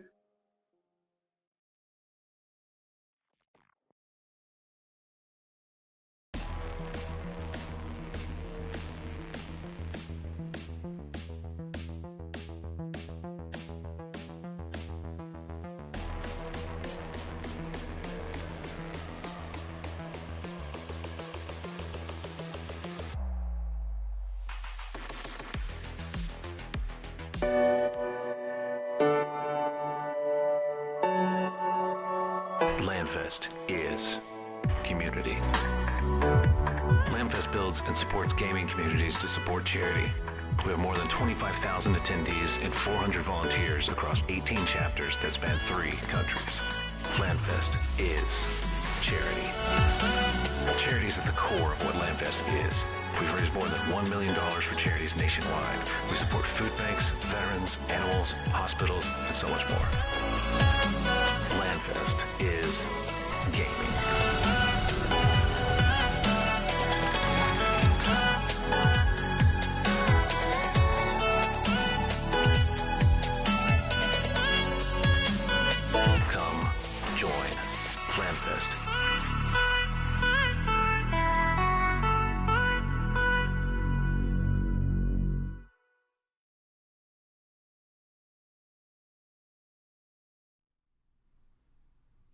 Welcome back to Best of the West. We are now in the lower bracket to see who will be moving on for that rematch up top in the grand finals. Let's go ahead and check in with the bracket to really see how we got here today. It was a long journey with only 2 matches remaining. There it is in the lower bracket to be last second versus Char.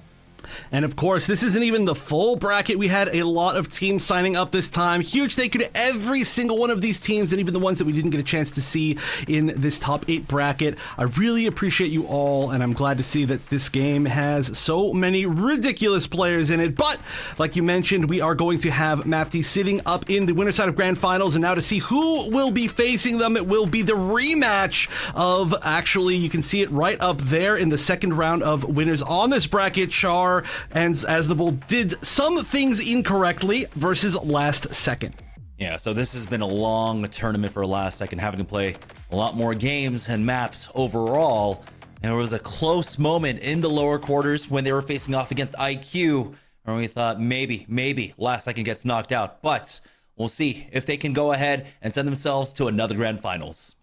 I know. I feel like we're a broken record with this, but it seems like every single time there is a team that goes through the losers bracket and plays better as they go through the losers bracket. And to me, again, that seems like last second. And I have said that before, and the last time I said that, they ended up coming back with a reverse 3-0 in grand finals and winning the entire thing. So we'll see if that can happen again. But again, this is a very different team that they have to fight against Team Char. But we're now going to see where the picks and bans go. We know that some of these teams are particularly good at some maps in particular, but the first ban's going to be Colony Trading Post and Flak Fort once again off the table. But we do have Underground Command Center coming in for our first pick out from last second, and then Quarry will be our second pick coming out from Char. Or excuse me, not Quarry, I guess Harbor coming in. No, okay, it is actually Quarry. We just got the wrong image there. So Quarry will be our second one as the next phase of bans come in. All right, so the text here is the correct one. So Thermoplant's banned again, as almost every single match so far. Mount R&D is banned. Unfortunate. I think it's become my favorite map to watch. And in the end, Harbor City as a decider. I don't know if we've almost ever seen that as a decider, but I'm excited to see it potentially go there. I really do actually hope that we get to see the decider between these two teams, because they are, as usual, some of the best. I hope we get to a lot of game 3s as we get closer to the ends of these brackets. But just to see where we're starting off, Underground Command Center, it's going to be a destruction mission into a point capture, or sorry, destruction into point capture. Overall, no domination. And again, I'm super excited when it comes to watching these destruction maps, like we got to see really highlighted in that last matchup in the winners finals, that the extra objective, that having that extra point that you have to really consider when it comes to team fighting, did really kind of prove the difference between our basically our winners finals there. So we're gonna go ahead and take a short break. When we get back, we're gonna have our lobby set up and map number 1 set up underway here in the lower bracket finals.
Like it.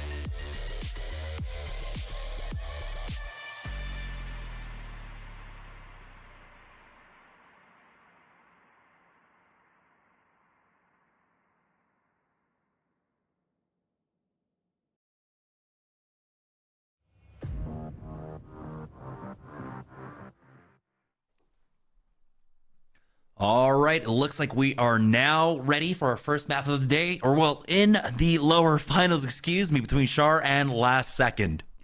Ooh, and this is a map that we just saw Last Second play very, very recently, so I'm very excited to see how they are going to adapt from their play there.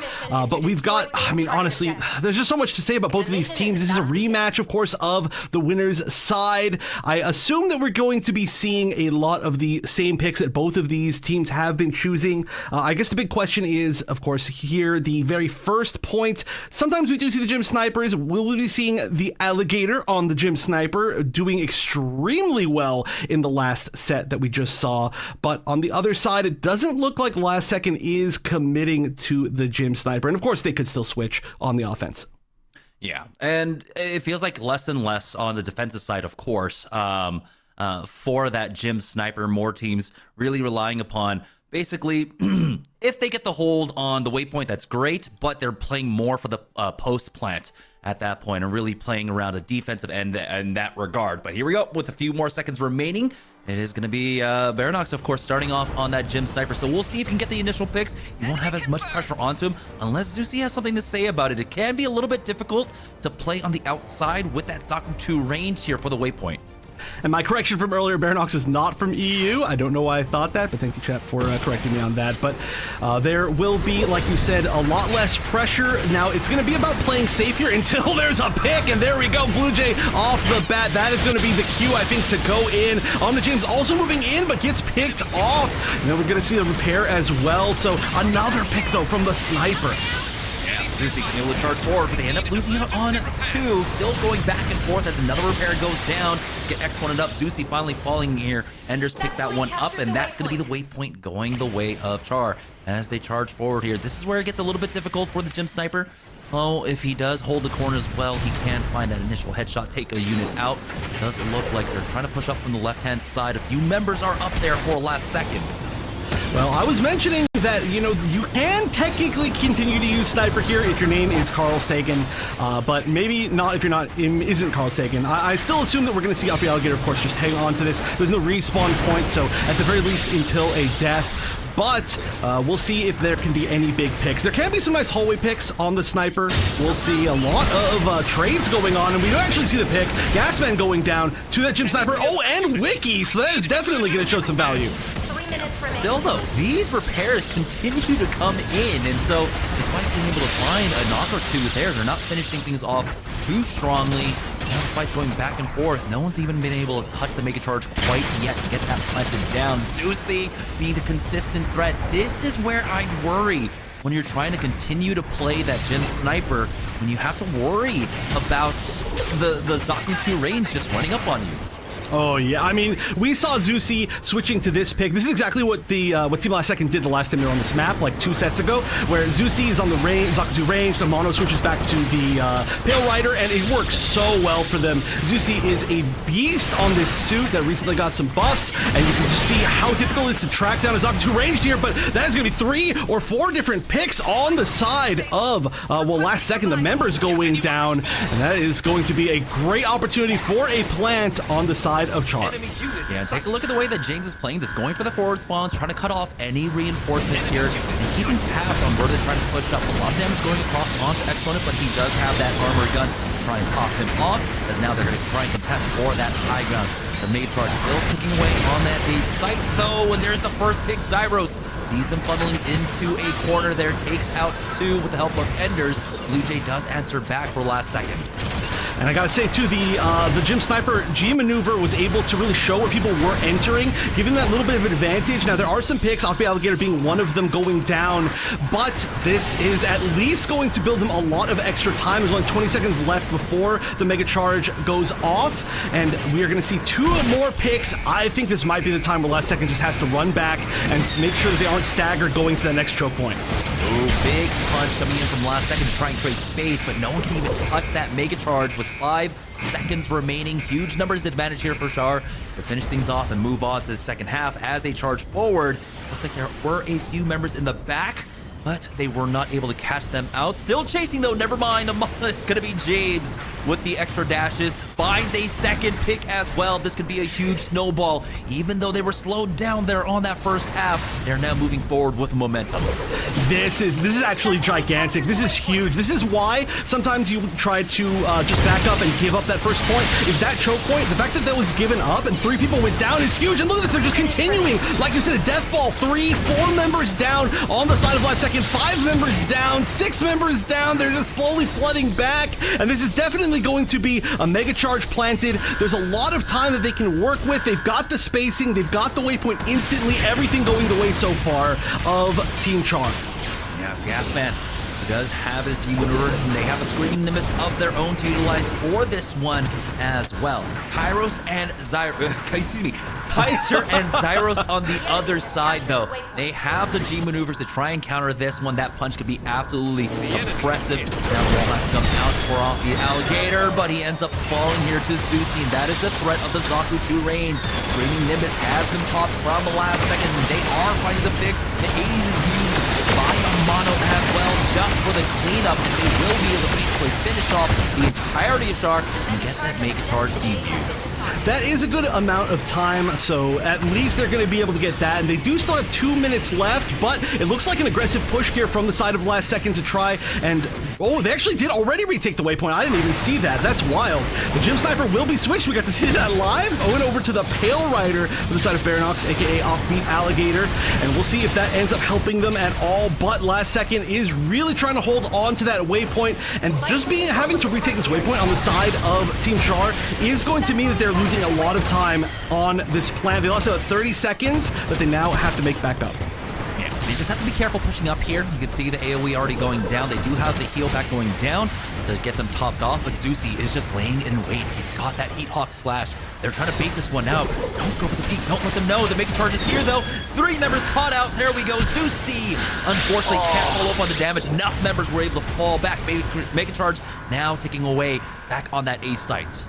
That is one of the issues of using Heat Hawk Slash, that sometimes they just turn around and just kill you before you actually get to any follow-up off of it. If your team's not there, there's the punch. A great counter to that new Gundam G maneuver, and we're actually going to see the other side as well, with Wiki just barely alive inside of this shield. Going to get a little bit of health back, but they're at 30 seconds left to disarm. It looks like mostly everybody's here. I don't think anybody's in a position to stop that.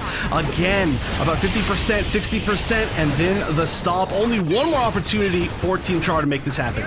73.5% so far. That is the highest progress on the Mega Charge that Char were able to take in the last second. We'll see if they can shut this one out now.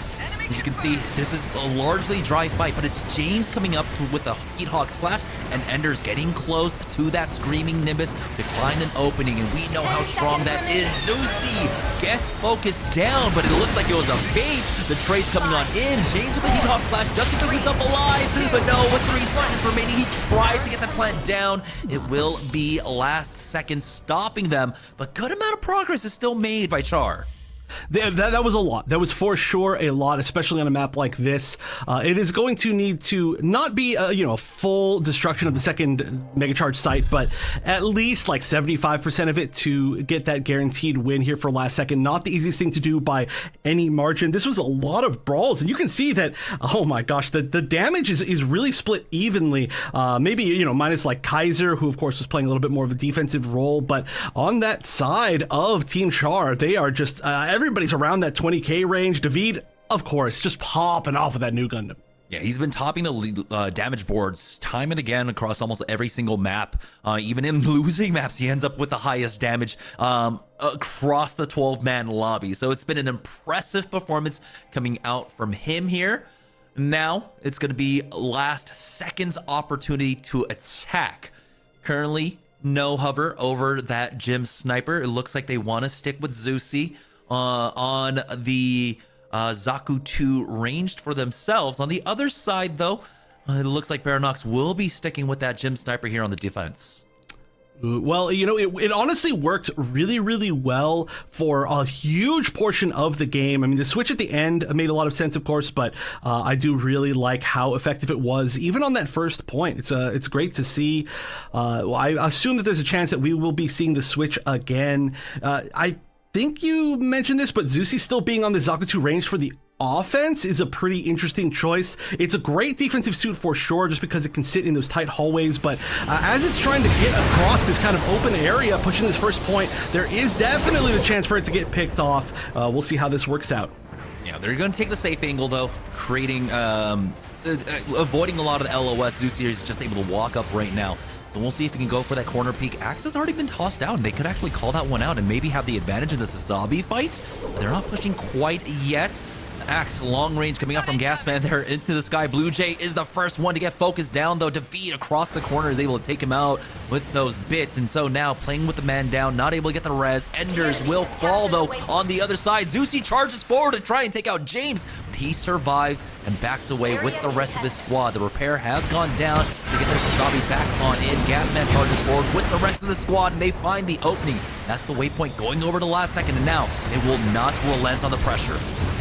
Oh, you love to see such a quick take on that point. We've seen so many people get walled off at that point right off the bat, but this is going to go to maybe not quite a plant yet, but at least the pressure on this first point immediately. 3 minutes, 20 seconds left. The plant is being attempted on B. It's rare that we actually see a bomb go down on B. I don't know what kind of defense they have up there, but we can see so many of Team Last Second rotating up to try and get this this defensive spot, basically. This choke point hold, I guess you could say. No, we don't have any G maneuvers online, but it's okay because James is there. It's a trade, though. Zusi is able to back him up and get that repair along with that pickoff on the gas band, though. You can see things are starting to fall apart now so far as the Mega Charge does get defused throughout all of the chaos. So it's back to spawn for last second here, as they do actually pick up a few members, and they might have an opportunity to get another Mega Charge down. Yeah, that was kind of a lot of like weird 1v1s that they just won all at once. I was like, oh, they got a pick. I'm like, wait a minute, 4 people are down. We're seeing the Heat Hawk Slash just come up for Zusi. That's going to be a really useful tool for what's about to happen here, as we are now playing down on A. B was not the pick, apparently. A can be a little bit easier to defend in certain situations, but we're seeing, David actually staying way back here with that new Gundam G maneuver. Heat Hawk Slash allows the follow-up on the 2 kills there for last second. They have a slight man advantage until they lose out on Blue Jay, unfortunately. Northeast can go ahead and pop his G maneuver, try to go for that red, and he will get the repair. Big plays coming out from last second here. 22 seconds remaining on that Mega Charge, and no one is is going to be able to touch it. This is the point where you just fall back. You have no G maneuvers to try and make the play. Zyros was close to that punch along with James, but now they're trying to catch these staggers, trying to take them out here, and a few more members are staggering in for those spawns. Huge play coming out from last second here. They should be able to snowball this straight into the waypoint. David gets one pick, but that is the only pick. I agree. This is exactly looking like the last round. There's the opposite sides. You know, side switch, just a really good push on the first point, an immediate snowball into this waypoint, and now a really tough defensive position for the side of Char. And, you know, it did end up being defended, but now we'll see if Char can do the same thing back to them. Z with another pick. That's Gasman going down. So finally slowing down the tempo just a bit. There on to the last second side. Another one going down. That's Exponent falling here. So this is the opportunity for Char to fully regroup. Maybe make a concerted effort to try and take away this waypoint. They are on top of it right now. They're committing a little bit onto it. They will be able to actually flip that waypoint. So slowing down the progress of last second. This is a huge momentum shift. And the biggest thing here is that now that they've got the waypoint and they had such a clean team kill, they are going to force last second into this choke point. And I like I mentioned, I actually do personally think this is a tougher choke point to break through than the one on Harbor City. And I mean, I'm not saying it is for sure. I just feel like it is for myself at least, because again, there's no aerial mobility. You are trapped in a box that you have to just walk through. This is the kill chamber here. You got to be careful for trying to charge up, but they do have a few G maneuvers that will allow them to do it, and there it is, the Screaming Nimbus charging into the backline, but it's countered by Enders with a Screaming Nimbus of his own, followed up by the bits coming out from Kaiser, and the punch from Zyros to finish it all off there. It looks like Char only lose out on one, but they end up getting the repair as well. So now, last second, are now down to 2 minutes and 20 seconds, and they have not been able to touch either site quite yet. I gotta say, amazing to defend that basically with just that singular G maneuver, right? Just the Screaming Nimbus. So the resources still even on the side of Team Char. Eventually, we're gonna be building back up to, I think, a fight with a ton of G maneuvers. One of them's gonna be used right here off the Alligator, popping that Hades. They are staggering their own G maneuvers on defense. It's working very, very well, but we're gonna see two picks now on the side of Team Char, and Wiki's gonna move in with this G maneuver of their own. David might go down to this as well, and this is gonna be an opportunity to retake this waypoint. This is still a win for the defense, though, forcing out G maneuvers just for that waypoint. The punch out from Exponent to try to finish off Kaiser. The follow-up damage is there with the help of Amano. And now, with a minute and 30 seconds, they still need to get onto the point. They still need to get the Mega Charge down for Char. They're only going to be relying upon a Heat Hawk Slash to try and create an opening for them, but James is still struggling to try and find that opening. No, he's going for the back half instead, and he takes away the waypoint from last second. Big plays coming out from them as now they're fighting with the flank, and that's going to be the 2, 3, 4 picks coming out for Char, and now last second are struggling. Oh my gosh, the switch again, may I note, from off the Alligator going to that Pale Rider. That has just been an absolute MVP choice on this particular site. Those medium ranges are so good for Pale Rider that's already in a great spot. This is incredibly tough for last second. They need to push through, basically get a full team wipe, get the waypoint, get the plant down without anybody respawning and fighting them. This needs to be just the ultimate team fight. They were able to get the Mega Charge down, but it was basically instantly defused, and now they need to do it again with 37 seconds, and they need to secure 73.6%. Now for last second, a little low on the HP bar. That's Gasman going down to the feed. Again, another repair trade coming out. And this has been such a battle between these two teams, but it looks like Char might have been able to do it, finding more picks on the tail end there with only 17 seconds remaining. They've neutralized the waypoint, send them back to the original spawn, and you can see they're charging forward with the Hades to finish it all off. It's gonna be Char taking map #1 here in such a convincing fashion.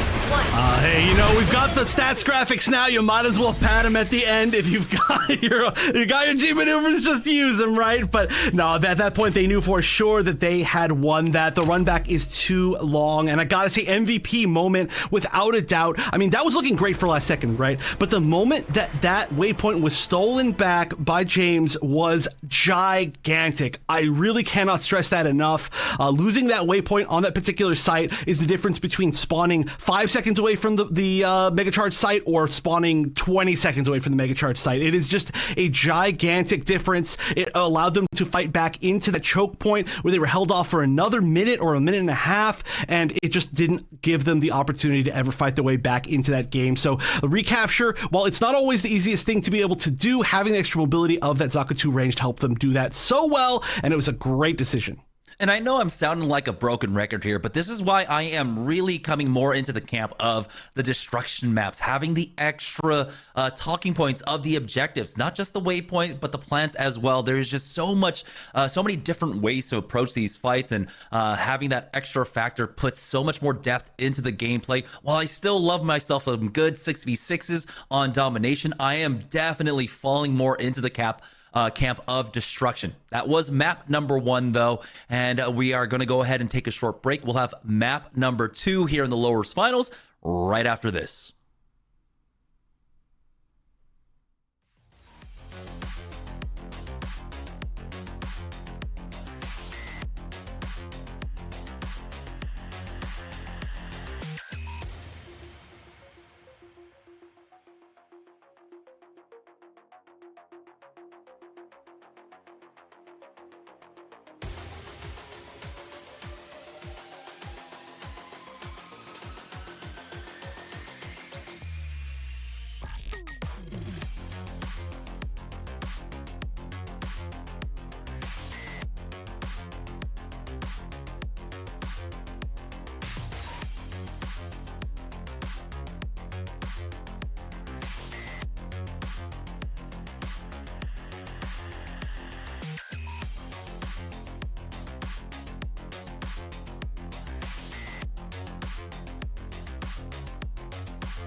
Welcome back to Best of the West, and here is the map summary from map number 1 of our lower bracket finals. Char taking the win there, and oh man, David is continuing to just dominate this damage board, and it's absolutely incredible. Almost 60,000 damage, Wonder.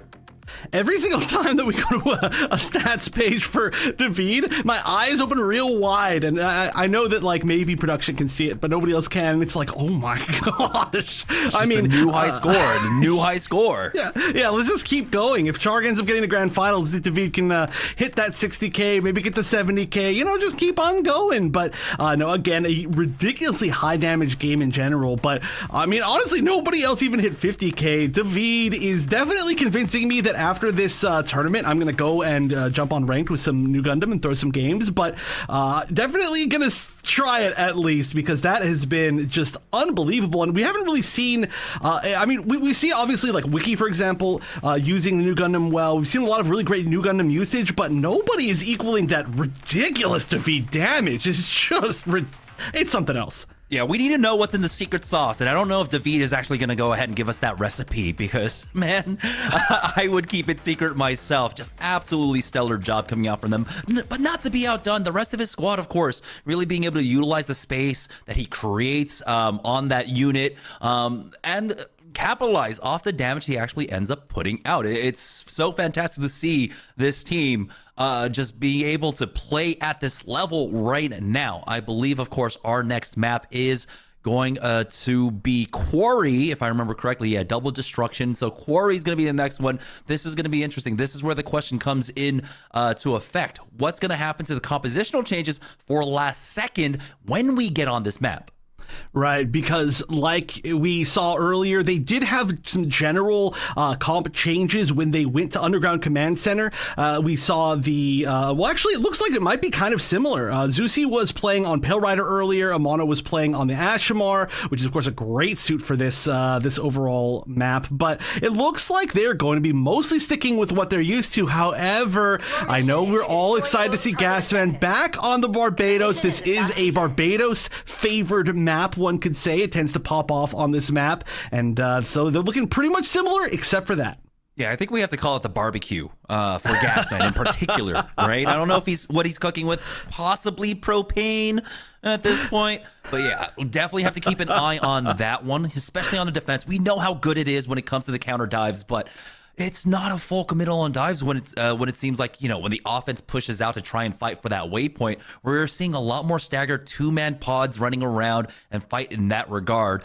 For the offense, though, it doesn't seem like much is changing in the way of compositions for them. James is sticking with that Zaku 2 range. They'll have that matchup against Zusi to see who can apply a bit more pressure on that flanking unit. I think it's great that they're sticking with the same thing. I mean, the big thing is Offbeat Alligator, of course, is not starting with the Gym Sniper, which makes a lot of sense. The sight lines on this first point are pretty short a lot of the time. You can get some picks with Sniper, but the overall, the Pale Rider is going to do so much damage, especially if, you are such a strong Pale Rider player. So we're already going to see quite a few members of Team Char pushing for that top high ground, which is a great way to push down. And there's not a lot of AoE on the other side. However, Armor James will go down to the mine. Yeah, small little mind games coming out from Gasman there. He's actually not playing up top yet. He's just waiting for the initial one. Oh, he gets instantly spotted out. James survives that one, backs away, but last second find the picks here to stop the push for now. Gasman still waiting on the corner, waiting for that health pack. At the very least, as Exponent is slowly healing up, James pushes forward, and he ends up forcing him back. James went down, got picked up, went down, got picked up within like 10 seconds. And is still now a huge force to be reckoned with. That waypoint is being captured. That was a great push. They melted down Exponent and were just able to push through with a little bit less defense on that team. And immediately they're going to be pushing, it looks like, at least 3 to B. We've seen both of these sites be potentially planted, but Gasman holding this great angle, and that's going to be huge. Zyros doesn't have a lot of great places to escape. The charge is not going to be able to full combo from the slam anymore, so we'll see how many kills we can actually get by just starting with that, but that's at least going to stop the offense from getting the plant they want. Yeah, James is trying to pull the defense part of it a little bit, maybe catch someone out on the back side and pull them on over to the ace sites, as the offense haven't decided yet exactly where they want to plant. They want a cleaner one than this. They haven't been able to get a clean fight quite yet. You can see a lot of focus now being put towards this B site. James still in the back line trying to find the people are coming back from the respawns here. Another trade. It's going to be Varanox going down, but that's Exponent falling on the other side. And they're losing out on the tank line. You can see why it's so dangerous here. Blue Jay in the face of the Zazabi has to back away. He ends up going down. Now the picks are coming in for Char, but it's not quite as clean as they want it. They do get enough, and now the Mega Charge going down, but there's the stun out to slow things down. Exponent with a huge axe there to stop them. And it looked like there was a little bit of a split there. We saw the planting the Mega Charge double bar, which is something you very rarely ever see, especially on such a split map like this. And actually, none of them went down. I mean, David took out so many people, but by the time every single person had started running back, you know, like they just hadn't planted yet. And that was just maybe because they didn't have enough people on one site, but still no Mega Charges down. Off the Alligator, Vernox is sitting here with the Hades available. This might be what they need to push this site down. They've got the punch, they've got the Screaming Nimbus. Cyrus is low though. And this is the difficulty in this meta right now. When we don't have the double support composition without the healers, it takes so much longer to try and heal up. Zeusy going for a nice little cheeky play. We'll go ahead and neutralize that relay and send them back basically to their original spot. They cannot lose out on anyone here, or things will be really bad for them. There's a trade though. Enders for Blue Jay, Dom for Dom as Amato charges forward with that 80s now. But you can see excellent kiting back from the defense. The waypoint is captured once again for the offense here, but that's a small little consolation prize for them. They do have 5 G maneuvers online. Exponent, the only one on the other side, but Gasman is getting close to that Barbados G maneuver. Ooh, they're not going to have many more opportunities here. I mean, this is a 5G maneuver push, and I think they need to use whatever they can. They don't know how to shut that off. Everybody just ran away. Oh no, Ender is just trying to find somebody on the enemy team. I mean, that was great mobility to get out of there, but this is going to be the punch. This is going to be the Hades. It's going to be the Screaming Nimbus. It's going to be everything except for Kaiser's funnels. But regardless of that, there's still a good amount of picks. A lot of members of Char going down. It looks like they will get the plant down, but they are not super healthy here on the point, and Gasman coming in, preventing the Mega Charge from being planted. How many more picks can he get? We are going to see at least one running away. I think that was Enders running away, but I mean, this is a huge G maneuver to stop that plant. Absolutely massive, and I want to say that was his first G maneuver of the game as well. He's been biding his time on that one. David is still trying to maintain presence here over on the 8th site. But someone needs to touch the point. Screaming Nimbus to come in, and it's a complete shutdown from last second. Oh, that looked like such a perfect opportunity for Char. But then Gasman just literally jumps up out of nowhere, just like coming from behind, like a Titan peeking over the wall, and just immediately just swing, swing, swing. Like, what a play to save that moment. I mean, that was going to be the biggest foothold that Char was going to get that entire game for sure. And honestly, a pretty low damage game overall. There were a lot of brawls, but there was never any full team wipes. And I think that was what really prevented Char from being able to get that plant, was there was always somebody able to rotate around either from the center or from the other point to get back and stop them from just even getting the plant off. And also want to really point out how well last second were able to keep track of the G maneuvers. They knew that a Screaming Nimbus was coming in. That last push we saw when they went for it, there was no one for the first, half of that G maneuver, first half of the Screaming Nimbus on that screen until Enders was finally able to find them. It looked like a game of hide and seek here in Gundam Evolution. And so great tracking coming out from last second to just counter it by not being there whatsoever, forcing out so many more G maneuvers because of that small presence of mind coming out from that squad. It was so funny too, because there was like 4 people there, and then Enders uses the Screaming Nimbus and turns the corner, and there's just nobody. It was just so funny. I mean, it was a great Screaming Nimbus, but there was just such an out of sight, preemptive, just maneuver away from the entire team that was just amazing. So it just looked funnier than it actually even was. But here we go. There was not a lot of time. This offense is going to just have to get the plant and just barely hold on to it. We didn't get to note the Barbados swap off from Gasman. He is going to be back on that Zazabi, and so they won't have that same kind of presence here again. All they have to do is try to get 25% basically towards the progress of that plant. And it looks like last second will be able to clean up the last remaining members of Char, as David on the retreat is able to pick up Zusi at the very least, but he is going to be repaired. This match, by the way, I think we've seen the most repairs in this match than all the matches combined. I'm glad it's on the stat page because I agree with you. And a lot of them have been on the Zakutu range for whatever reason, but I'm excited to see how many we actually get in the end overall. And also no suits that have any repair abilities, any extra repair abilities, just like straight up raw repairs, which is really cool to see. But we need to see the plant get down somewhere. I'm not sure exactly where Last Second is going to try and get this down. We see the little Zakutu ranged mirror going on right here, zooming around each other. But finally we see a little bit of an assist from Gasman and Exponent, not allowing the duel. Hey, the duel is cool, let him do it, let him cook, but we might get a plant down here on A, except for Enders is in a great position, and somebody else was up there as well, Zyros, to stop that. That high ground makes it difficult. Bomb going down though on B, only 15 seconds needed. This is absolute chaos. There's a fight over the waypoint, and now there's a fight over this bomb. He does stop them from getting that defuse. Someone needs to touch it right now, but it is not looking good for them. 2 seconds remaining here, and James is taken out, and that's going to be Last Second, tying things up 1-1. Oh, I'm excited for map number 3.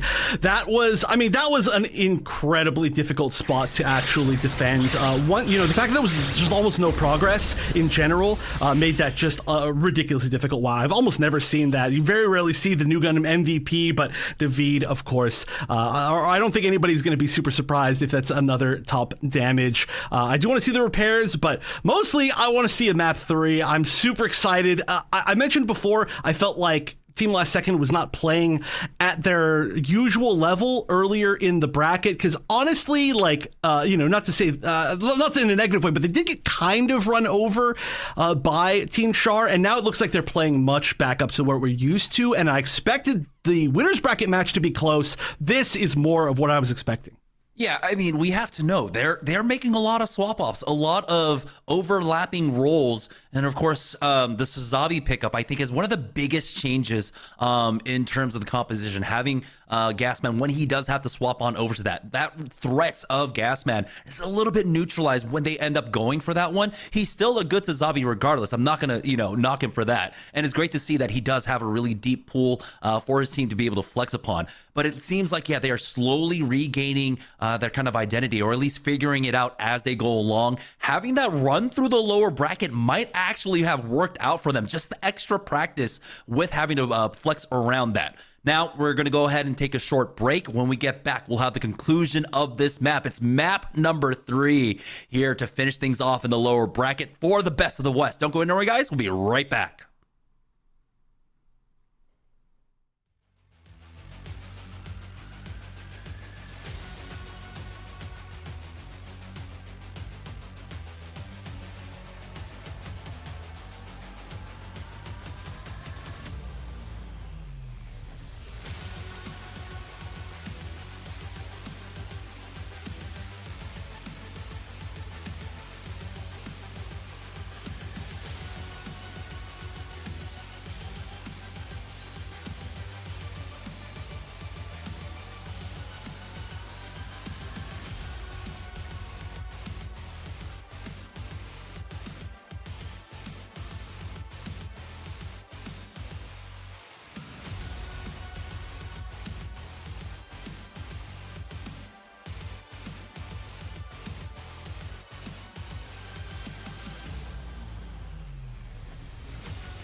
Welcome back to Best of the West, and here's the map summary for map number 2 on Quarry. No surprises, of course. That was a shorter map, so we didn't get to see as high of damage numbers, but David still is going to go ahead and top that for his squad, and actually in the lobby with 26,000 damage.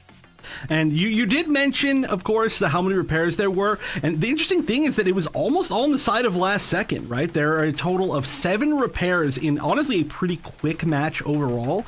So you can just tell that people were going down in positions that were a little bit safer, which is not a kind of thing that you have to think about, a strategy you have to think about in most games, but it's huge in this game, right? I was talking about especially how Ashmars can go down in safe spots where they can fall behind cover, but the same thing, for example, with Zaku 2 ranged, and Last Second played that extremely well, using the cover even if they were going to go down in safer spots. That probably did lead a lot to how well they did on that last map. Yeah, and of course, you also have the dashes, right? So if you know you're going to go down, dash behind a corner, and you will be relatively safe to get picked up, but we also have the extra defensive units that come in to allow that to happen as well.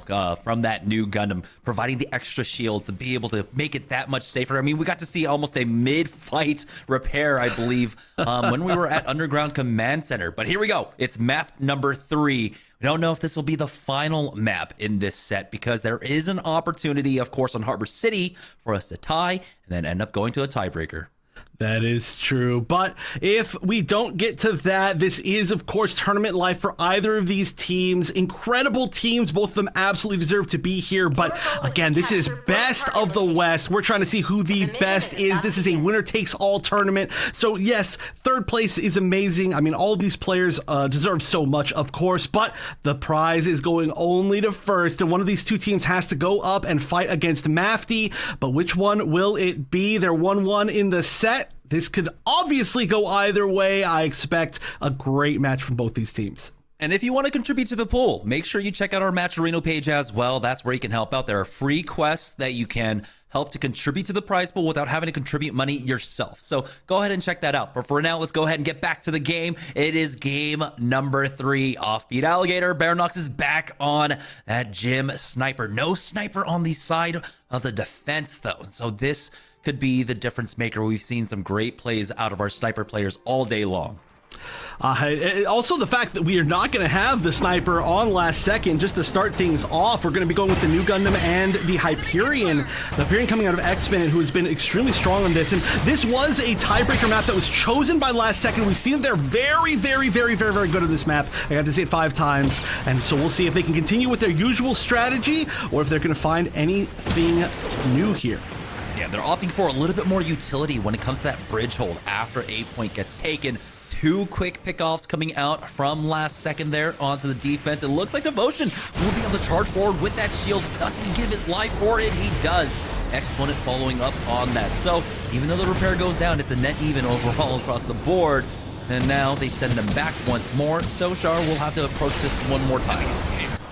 The offensive positioning is really strong right now. Oh, we're actually going to see, it looks like this is a scoped in Offbeat Alligator looking for those picks. This has actually been one of the first times that Offbeat Alligator has been on this map and not gotten a pick right off the bat. And in fact, gone this long without getting a pick. I just assume that has to go to the fact that the defense is holding in great positions, but oh my gosh, X-Fin getting melted right there. Zyros thought he was sneaky, but he did end up getting caught out. Never mind, he finds the kill onto Blue Jay. That might be the opening that Char were looking for, but take a look at the HP bars across the board. Everyone is so low, allowing Last Second to capitalize off of that. David, though, he's just been a one-man army. He is still alive. We'll see if he can get out of this. We'll see if they can regroup a little bit faster. Yeah, I mean, just having that ability to damage from so far away on both sides with the new Gundam, using the funnels is huge, right? I mean, you have fall off on the actual gun, but you don't really have a fall. You just have a maximum range for the actual funnels. And also, of course, this G maneuver popping off, being used really early to try and guarantee this site. They are going to get at least that first check, but nobody's actually standing on it. Someone needs to get back on it. You can see actually Kaiser backs up like, wait a minute, whoa, hold on. We could be capping this entire time. We're just wasting time as they are destroying this team fight. David with like 3 of those kills. That's going to be everybody sitting here trying to get a forward position if they can, but a quick take, relatively quick take for the side of Char. Yeah, Char leaving nothing to chance whatsoever. They're making sure everyone is cleared out now. A little bit of a staggered fight. As you can see, a few members have been... Oh, what? The jump over from Kaiser gets the flank. Gasman low. He will go down. Exponent survives, but that's a Zazabi going down. Kaiser will fall, but it looks like the Veed ends up getting repaired by Devotion here. So... it looks like it's going to be just a waiting game here as they're waiting for Kaiser to get on back. But Amano in the mid-air duels with the help of the rest of the squad will take out Zyros. Oh, Zuzi getting out there with like 5 HP left. Has the Hades though, so really doesn't want to have to leave this fight. That's going to be a really good counter to whatever happens next. I mean, we've got 3 up on the side of last second, and they might be using them now. Kaiser activating the G maneuver. Same thing with Zyros. It's going to be funnels and punch, but they're going to go down so quickly. Wiki using that new G maneuver to absorb so much of that damage and just stand there in the front line, hoping to at least absorb a lot of this focus, and it does end up doing that. It looks like they are once again, Char being backed up, but they've still got so much time on the clock. Gasman repaired just to be sent down once again, so the man advantage is here for Char. They've got the Screaming Nimbus though on the Blue Jay side, and there we go. He instantly pops it, charging forward with his squad. They find 2 picks off of it. He did end up committing another G maneuver into it. Blue Jay is able to back away just in time. Exponent, even though he's a little bit low, that armor gives him a bit more confidence to charge forward. Now, for the last second, they still have 2 G maneuvers online to use for this defense.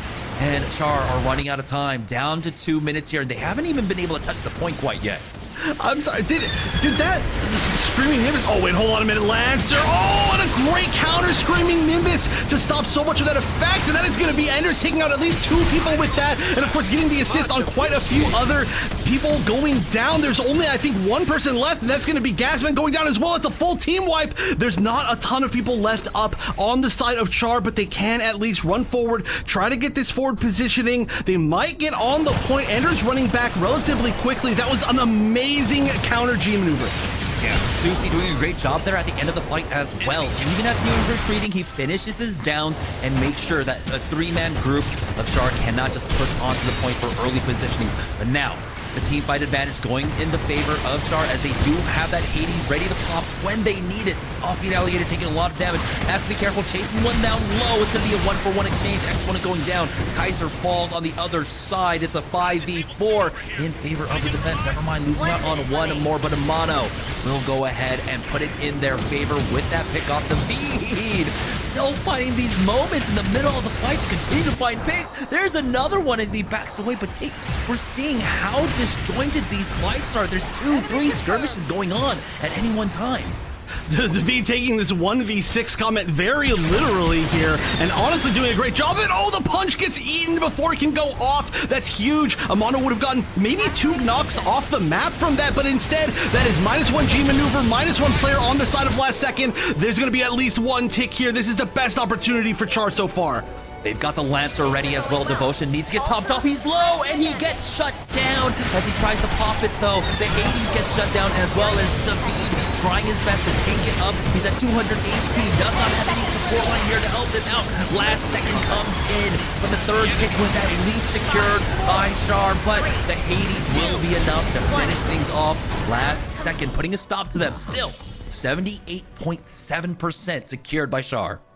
That is a lot. That is a lot for that point. I love the fact that we're seeing in a lot of our matches today, and this weekend in general, but today especially, we're seeing a lot of like 75%, 60%, 50% on these points from both sides. It's not always just going to be dominant one way or the other. It's about inches, not miles, right? Just who can get the slightly more percentage. And it's great to see because I just feel that means these teams are closer than they've ever been. Yeah, I mean, we are here in a map number 3, so it can't get really much closer than that unless we get a tiebreaker, but it's not possible anymore. It is not possible anymore. The win condition is set and has been set by Char. 78.7%. Last second, just need to top that one now. Taking a look at the composition coming out from the defensive side. They are not going to be running the Gem Sniper on the defense. Offbeat Alligator will be sticking with that Pale Rider. On the other side, though, it's going to be a double hit scan. Zeusy on that Pale Rider, and Amano, of course, picking up the Gem Sniper. I wonder if they're going to be holding as far forward as usual with this comp. It is a very interesting comp. They're going to have to fight a lot more mid-range than the long range usually that we tend to see on this map. I do know that there are some particular angles, like there's that one little step up over the building on the actual site that a lot of people tend to like to play and just kind of catch people approaching. But if they do play too far back, of course, that puts them in the risk of just being sniped by a mono. So we'll see exactly how they choose to play it. Just the fact that we see Gym Sniper on one side and not on the other, we're seeing it a lot today, and it makes a huge difference. Now here we go, the rollout coming out from last second. Can they get that upper bracket run once again to face off against Mafty in another grand finals? Is coming down to his final attack phase for last second. Amano looking for an angle with this Gym Sniper as the rest of his team pushes forward. Blue Jay a little bit low though. Enders has spotted him and is trying to get that chip damage away. David will be able to finish off Wiki with the help of Offbeat Alligator, taking out 3 members of the offense now. And so it looks like the team's just struggling here on that A-side offense. Ooh, yeah, that is going to be basically a full team wipe. We still have a mono sniping. Gets the pick on Offbeat Alligator. Gets picked back up, though. The problem is they're just not going to have a great time following this up. Of course, not pretty much anybody up. David, though, going down. That's actually huge. David, a huge reason why they weren't able to make that push. So much damage. The hack's just barely going to the side of the building here from the side of Kaiser. Man, this instant pressure as well. We did it. We took out the raid boss. Go, go, go. Finish off the raid. They are pushing onto the point right now, and the retreat has been signaled from Char. They will go ahead and back away. Now the difference here, Amano, he's at 74%. We'll give them that extra little bit of information. If he can tag a few more members to get that for his squad. Oof, yeah, that was actually just like, okay, David's down, go in. And that pick's not easy to get either because, of course, New Gundam has that 1200 HP, that high level of HP that's just going to make it so much tankier. That's why, part of why it's so scary. And in fact, it's got a lot more mobility now. But here we go. This is where it matters. 4 minutes and 15 seconds. We need to see last second get at about 70, or actually it's exactly 78.7% of this site. Otherwise, they are going out at 3rd place. Oh, great idea coming out from Char. They actually back away from the wall, waiting for this jump on over, and they predicted that push from last second. You see Kaiser going down over there. He should get repaired up and brought back in, but Kaiser was basically backed up all the way towards that mini health pack there, waiting for that jump over from Amano to make sure they do not get punched or maybe flamed down. So great presence of mind coming out from Char. This is just a mind game. Both teams kind of predict each other's movements throughout the game. Oh, David just playing the corner so well, activating that G maneuver, just using that shield, taking the offensive peak right here. We've seen David do it for that a lot, really pushing in, trying to ban out a lot of the shots, and the team tends to follow up, but it kind of goes the other way. We are going to get picks on both sides. We're going to see X-Men get picked back up, and that is actually really huge. It's looking decently even, but it looks like Char is going to be cleaning up a lot of these kills. Maybe not. Still kind of like 2 to 3, 3 to 3 on point. A little bit awkward. Yeah, the repairs come in though for Char, and they will be able to establish themselves back onto this bridge. A lot of great G maneuvers online. Zyrus has the punch. We've got Enders with that screaming Nimbus. And of course, the Hades to follow things up. Devotion is close as well, along with Kaiser. And the power difference is actually pretty big, this chasm between Char and last second. Lucy with the Hades might be able to get something going here, but here's the screaming Nimbus. Enders into the back line. And that's all they're going to use here, actually popping the Hades just in case as Amano tries to get into the back line. Suzabi goes down, Gasman has fallen, and they will be able to clean up last second once more. 2 minutes and 20 seconds. That is what their time bank has been dwindled down to. I mean, honestly, it was nice for safety, but that Hades was almost unnecessary. That Screaming Nimbus cleaned up that team so cleanly. It's not like they're hurting for resources, though. They've still got the funnels, they've still got the punch. But here we go, New Gundam shield to move in, but the Lancer, that's gigantic! Oh, that is why we see that coming in, the Hyperion pick for Char. They know having that extra bit of utility, that extra G maneuver that they can try and rotate through, but it is not as clean as they would like. You have to be careful. Zuzi is on that run back, and that's going to allow Gasman to possibly push forward. Drop low. Devotion will ultimately go down now. That's not the V falling though. So the go signal quite isn't there yet. You can see everyone is just scrambling for that mini health pack, or for that health pack. Hey, I need to heal up. Gasman going in. He pops his funnels as well. You can see the flex back from Char to try and deal with this push, and Gasman gets punished for it. Amano will fall next. Zyro's picking up 2 on his way down. Oh, an amazing flame grenade. That stopped the res completely. That could have been everything right there. The Alligator is going to get picked on Wiki as well, and that's going to be, again, so many members of Last Second going down. There's only 1 minute left. I think they need to just hold on. They're going to have Exponent's Lancer soon. They're going to have Blue Jay's Screaming Nimbus, but there are no counter G maneuvers. They need to use these. They need to make them count 100%. This is their last chance fighting for their tournament life here in Best of the West. They need to utilize the G maneuver just to get to the point, just to break this hold. Blue Jay gets that pick onto Devotion now as they charge forward. 65, you can see Char just backing away, trying to buy some time to build up that G maneuver meter. Enders is close, 86%. Now Exponent sitting on that Hyperion G maneuver. We've got the punch as well, but Amano has no health to back that one up. They are on the point, about to secure their first pick. Another pick comes on out, but that's 2 members going down on the side of Last Second. The punch along with the Lancer utilized here just to keep things alive. Gasman is on point, needs to survive as David charges forward. Zusi is there to try and back him up, but he's taking the 1v3. He will ultimately go down. The second tick coming in, but the respawns are slowly trickling in for Char. Offbeat Alligator on the point. Enders now coming in with that Screaming Nimbus. Does not stop the res, and now he is left to try and clean things up. Cyros with a 2-man punch, knocking off Gasman as well, and it looks like Char might have been able to do it. They are still losing out on some members, but David has shown up in force, and that will be it. Char put a stop to Last Second. They secure the 2-1, and now they're going back up to the grand finals for another rematch to finish off the day. Wow, that was incredibly close. They just needed like one more tick. That was all down to just barely holding on long enough for the players to come back with the resources. They had to wait just long enough for Enders to come back, use that Screaming Nimbus just long enough for Zyros to come back with that punch. If they had not held on just barely on that site defensively, that was GG for sure. That would have been a usual last second win, but that entire set came down to about 20% of that point. That is as close as that gets. That was amazingly played from both sides. An incredible last push from Last Second, but they didn't quite make it. They will be going out at 3rd place today, but absolutely zero to be ashamed of. Amazing set.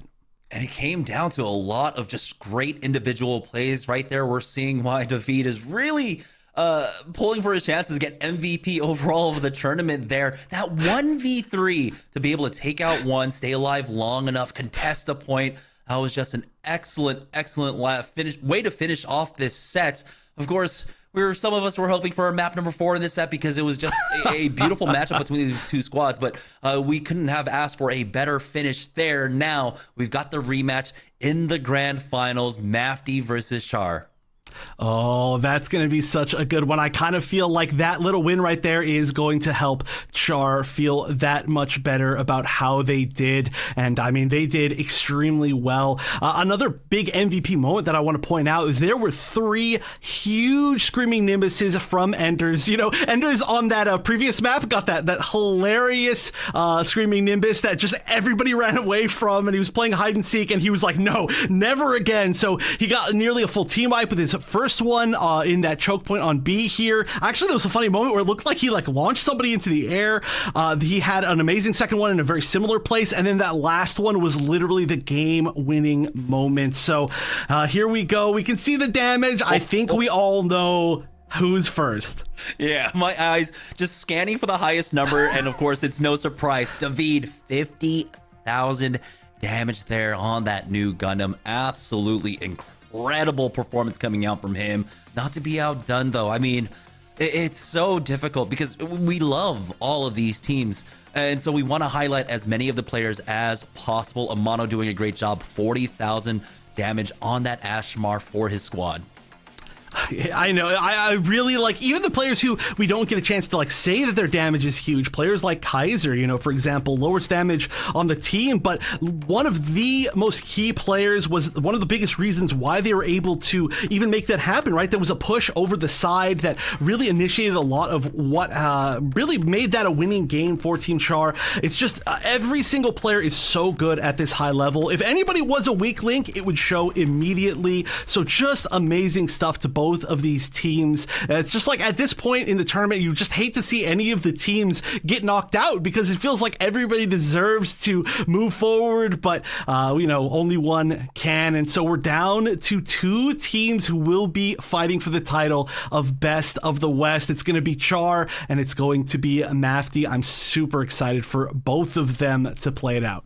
That's right. Two teams remaining, $1,000 on the line, and it's only winner takes all. Mafty versus Char with the rematch from the winners finals, but this time around, it's going to be a best of 5. Hopefully we can get all 5 maps. We're going to go ahead and take a short break while we get that set up. When we get back, it'll be the grand finals of the Best of the West right after this. Is the reverse sweep going to happen? Devotion going down. Nobody's left, and the reverse sweep is completed. We did a lot of practicing starting into the tournament. We were like trying to decide on, you know, what our comps were. Game day came and I wasn't there for the entire tournament. I don't even think I was there for like the first game. Kept kind of watching my team play and they were all doing really well. We have Fusion Blackie, who's a really strong turn A player, and we let him play to his strength. Chism is like one of the best Pale Riders in the game. The level of synergy that we would have would make the difference. I mean, like beating Mafty or not. And welcome back, everybody. It's time for grand finals here at the Breakout Series event number 3. It all comes down to these two teams between Mafty and, of course, Last Second. Don't see it exploding. Oh, it looks like it was exploding in the bomb room, which is going to guarantee that there's no chance. Mafty about to shut down Last Second on the first half unless someone can get a miracle plant, but no, they're all too busy. Soak up some of the damage as the rest of the team gets down there, but so many are going down for Last Second. It's the Hades that gets absolutely shut down by Mafty, hiding behind Fusion Black. Going into map 3, I think it was Harbor City. I know Invictus was pulling out the Pocket Hyperion pick, and it gives us so much space to like play for. We swapped out me for Tism. They did really good. I was so happy when I saw we won. And still living true to their name, Last Second is going to take this in the last second. Oh, but this is looking really good. They've got 2 G maneuvers. They just need to take a little bit more. Blue Jay managing to get a few picks here with that G maneuver, and only one going down on the side of Last Second. This looks like this should be it. They just need to get this player off, and that is going to be the first game on the board for Last Second. The plan for attack on Flag 4 for us was pretty simple. We methodically engaged simultaneously. Exponent was leading in, looking for information with his scan. And the second we turned that corner, I saw 2 people out of position. And I instantly called for the play to be made. And I got a pick on their support, and I crash in. That allowed us to snowball the choke point. Activated though, but he gets shut down. Blue Jay will come in. Carl Sagan with the butterfly, but this is not the point you want to try and use the butterfly from. Sino doing a lot of damage, getting Profi down. This is a huge advantage. Only 2 members up for Mafty. This Last Second can hold on here. Just keep the trickle of Mafty players out. We could go to a game 5. They've got 1 tick. Nobody's on point. And we're going to go to our first ever game number 5 here in Grand Finals. So we know Mafty want to control high ground, right? They want to make sure they control us ever walking up on them and absolutely beam us. So the plan was for me as a bar player to coordinate, like me attacking from underground, to get underneath them. On the corner, they're charged forward now with the shields as well. Gasman finds one in the back line. They're within like 5% of each other. There are a lot of both players available here. Gasman is going to get a pick. It was really intense. they kept trying to tune themselves for the new point a little early. So I would sneak in and go collect 5%. But Exponent has fallen, and now here it is, the punch, the screaming Nimbus, everything coming in for last second.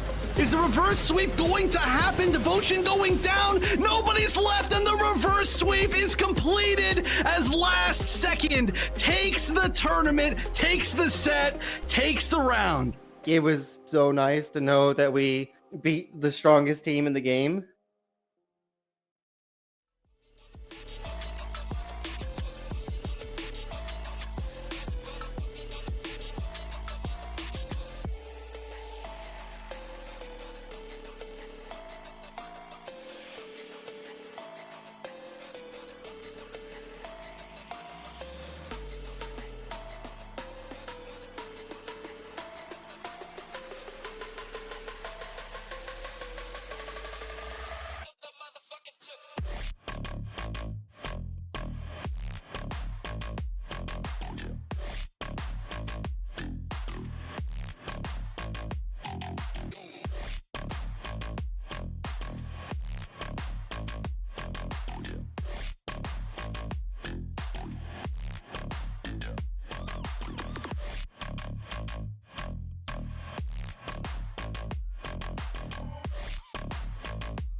Change go very, very well for Tekka Dynasty, and it looks like it's working very well on defense, but Codename Moon going down. Hawklight evening it up once again, though. The MVP right now, Hawklight for sure, 3 picks. So now Char already down to 2 minutes and 45. Zyros is going to try and find an angle with that flame, but Hawklight once again is able to take him out. But as they try to push in, Tekka Dynasty ends up losing out on 2 members. Unwilling only finds one before he trades away. It looks like he's going to have to back away from now on the games with a little bit of help there in the back line. But not the biggest of groups coming out, not the biggest of clumps coming out from Char. 11 HP, he will end up taking that pack. It does seem like it's a 2-for-1 exchange, though. James falling ultimately as last second are sent packing once again back to their respawn. Wall, but now Devotion took the brunt of that damage, and this is a full push coming in with a pick from Gasman. Now we do have the screaming Nimbus though coming out from the other side as Char will be able to stop them, hold in their tracks. We've got a lot of G maneuvers coming up for this final fight. Wiki's gonna get a first pick, and here we go. We're gonna get 1 person down, maybe 2 off the map. You're able to charge that one up. Focus though is still putting in a lot of damage, and so after using that punch, he's got 40% air release. Now 5 G maneuvers online for Satoris, but they end up losing out on their mirror side. There it is, the screaming Nimbus out, and that's gonna create the opening now for Mafty to push up. 45 seconds remaining now for Satoris. Like you said, they still need the waypoint, they still need the plants. There's gonna be someone trying to possibly try and backdoor plant wall. That's gonna be a 1-for-1 exchange. The repair comes out to get Karma back into things. Nostalgia with the butterfly, the 3-man straight into the back to get onto the points of Really losing that many players so far. Yeah, Bundesliga has his team maneuver. He's going to go ahead and pop that to pick up 2. Now, maybe a third for good measure. No. Grab it and hold on to it. They've got a couple G maneuvers working on almost every single one, but there's the barrage. Nice double kill and a third follow-up. That is Are so good about focusing now to zombies.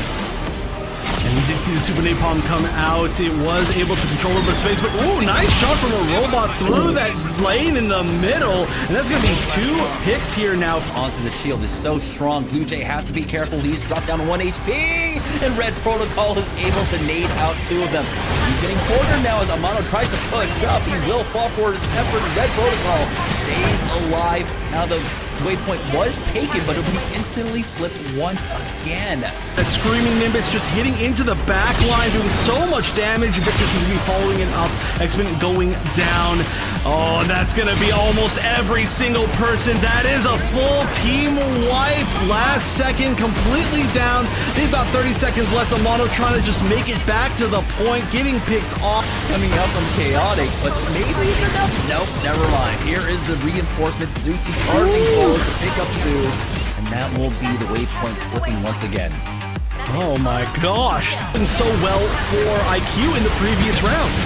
Gasman going in, flips on in for the barrage, and he picks up 2. A little bit of help to back away, but he will be able to survive.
Welcome back to the Best of the West. We are about to head into the grand finals of the tournament, but before we do that, we got some work to get through real quickly. We have our Lanfest MVP, and you get to decide who the MVP of the tournament is. So let's check out who our nominees are.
All right, those are our 4 nominees from our top 4 teams throughout the tournament so far. David from Char, we have Hawklight from Tekka Dynasty, Nox from Mafty, and Gasman from Last Second. Ooh, this is such a tough one for me. I mean, it always is tough, but I mean, I think just from what we've seen today, of course, these stats were all from the day number 1, I believe, and the oh my gosh, the David stats would just be skyrocketing. Of course, I don't want to imply that anybody should vote for any way. You get to choose how to vote. The Twitter poll will be in chat, the link to it there. Please vote on Twitter. All of these players have been absolutely killing it. I mean, just to talk about it, Hawklight flexing onto that incredible Gym Sniper, Nox, who we honestly haven't almost got to see as much of the rest of these because Mafty's been doing so well. And then Gasman, who has shown that he can play way more than just the Barbados, just flexing to about 5 different suits throughout the day. So honestly, today is a big day of just these players showing that they can do different things. Even Nox showing off a little bit of a different skill set. And so I think everyone deserves it, but you all get to choose who actually deserves it. That's right. There will be a link in chat. Go over to Twitter with that link and vote for who your MVP, your Lanfest MVP is. Now, with that out of the way, let's start talking about our grand finals match. We didn't have to wait long for the rematch from the upper bracket between Mafty and Char. It was Mafty, of course, taking that win, sending them down to the lower bracket. But you have to imagine Char now looking for some revenge here. Oh, yes, definitely. They have been playing really well throughout this entire tournament, and you know that they definitely didn't enjoy taking their first loss, and really only loss from the side of Mafty. And again, this is kind of an omni grand finals, right? This is 2 teams that have players that play together constantly. They are part of a team that will, they are all part of Mafty, basically. That is the top team currently in the Pilot Academy standing. So this is a friendly match, but there's still money on the line only for first place. We got to see who the best in the West is. They're still going to be trying their hardest. I'm sure as far as like a moral victory, though, they're all very happy that they're there. Also, we do have our Matcherino page, so make sure you check that out as well while you're making the vote for the MVP. Contribute to the prize pool. There are free ways to do it on the website. If you don't want to, or if you don't have the ability to contribute with actual money, you can just go ahead and finish the quest on Matcherino. It will help. Every little bit helps, of course, for our amazing players that are putting on such an amazing performance throughout this weekend. But now going to the grand finals, some things are changing. Mafty will be starting off with, of course, a winner's bracket. Upper bracket bonus, having that advantage. Yes, this is a new thing that's being changed for a lot of the, like, for example, the Pilot Academy tournaments and this tournament as well. I personally love it a lot. So the way that it used to be in best of 5s was that it was basically just like ban, pick, and then ban and then pick, or basically just the kind of the normal way we do it. Now, the winner's side team has an advantage. They get to, right off the bat, pick of any of the maps. The entire map pool is available to them, and they get to make the first pick. Now, of course, Gundam Evolution is a game that is definitely just too long for a bracket reset, so giving that little bit of an advantage to the winning team, I think, is a great way to reward them for being in there without losing at all. They get the first pick, then the first ban goes to the losers bracket team, and the second ban goes to the winners bracket team, and then they just pick back and forth from there. But the big difference that you just have to pay attention to is what map they pick first. That's going to be, of course, Mafty getting that advantage. I'm not sure which map they're going to decide to go to, but this is the first time that we've literally in any of these tournaments had an opportunity for a team to choose a map before any bans. Yeah, and speaking of which, let's get into the picks and bans for our final match of the day for the grand finals here for the Best of the West, presented by the Gundam Evolution New Type League. Also sponsored, of course. I want to shout out those. We've got Sartorius, Lanfest, and Bloodline helping us put all of this together. And now, the big question, what is Mafty's first pick going to be? I'm really excited to see. Oh, wait, is this the pick or is this the ban? I think this might be just the first actual pick. They might be going to Thermal Plant. I'm sure production, if we can get the confirmation in our ears, but that is the pick. That is the pick. You get to see it right there. We are going to Thermal Plant, the map that has been banned, I think, actually every single time that we've been on broadcast this weekend. But this time, it's still in that 1-2 spot, just it happens to be a pick. It's going to be a brawl for game number 1. And no sightings whatsoever in this tournament on broadcast for Flak Fort. Interestingly enough, Quarry will also get banned out. And now we are going over to our next round of picks. All right, that's going to be Colony Trading Post as our second map. And again, this is a first to 3, a best of 5. So our first 3 maps will guaranteed be played, and Mountain R&D will be the next one for sure. So we are going to have Thermal Plant into Colony Trading Post. That's going to be a super close range map into a more mid-range map, and then back to another domination map. Then Underground Command Center and Harbor City will be the decider. So Flak Fort really getting hated out a lot. And I mean, it's a map that I love to watch these teams play at. I'm surprised that it's banned quite so much. I would love to know why.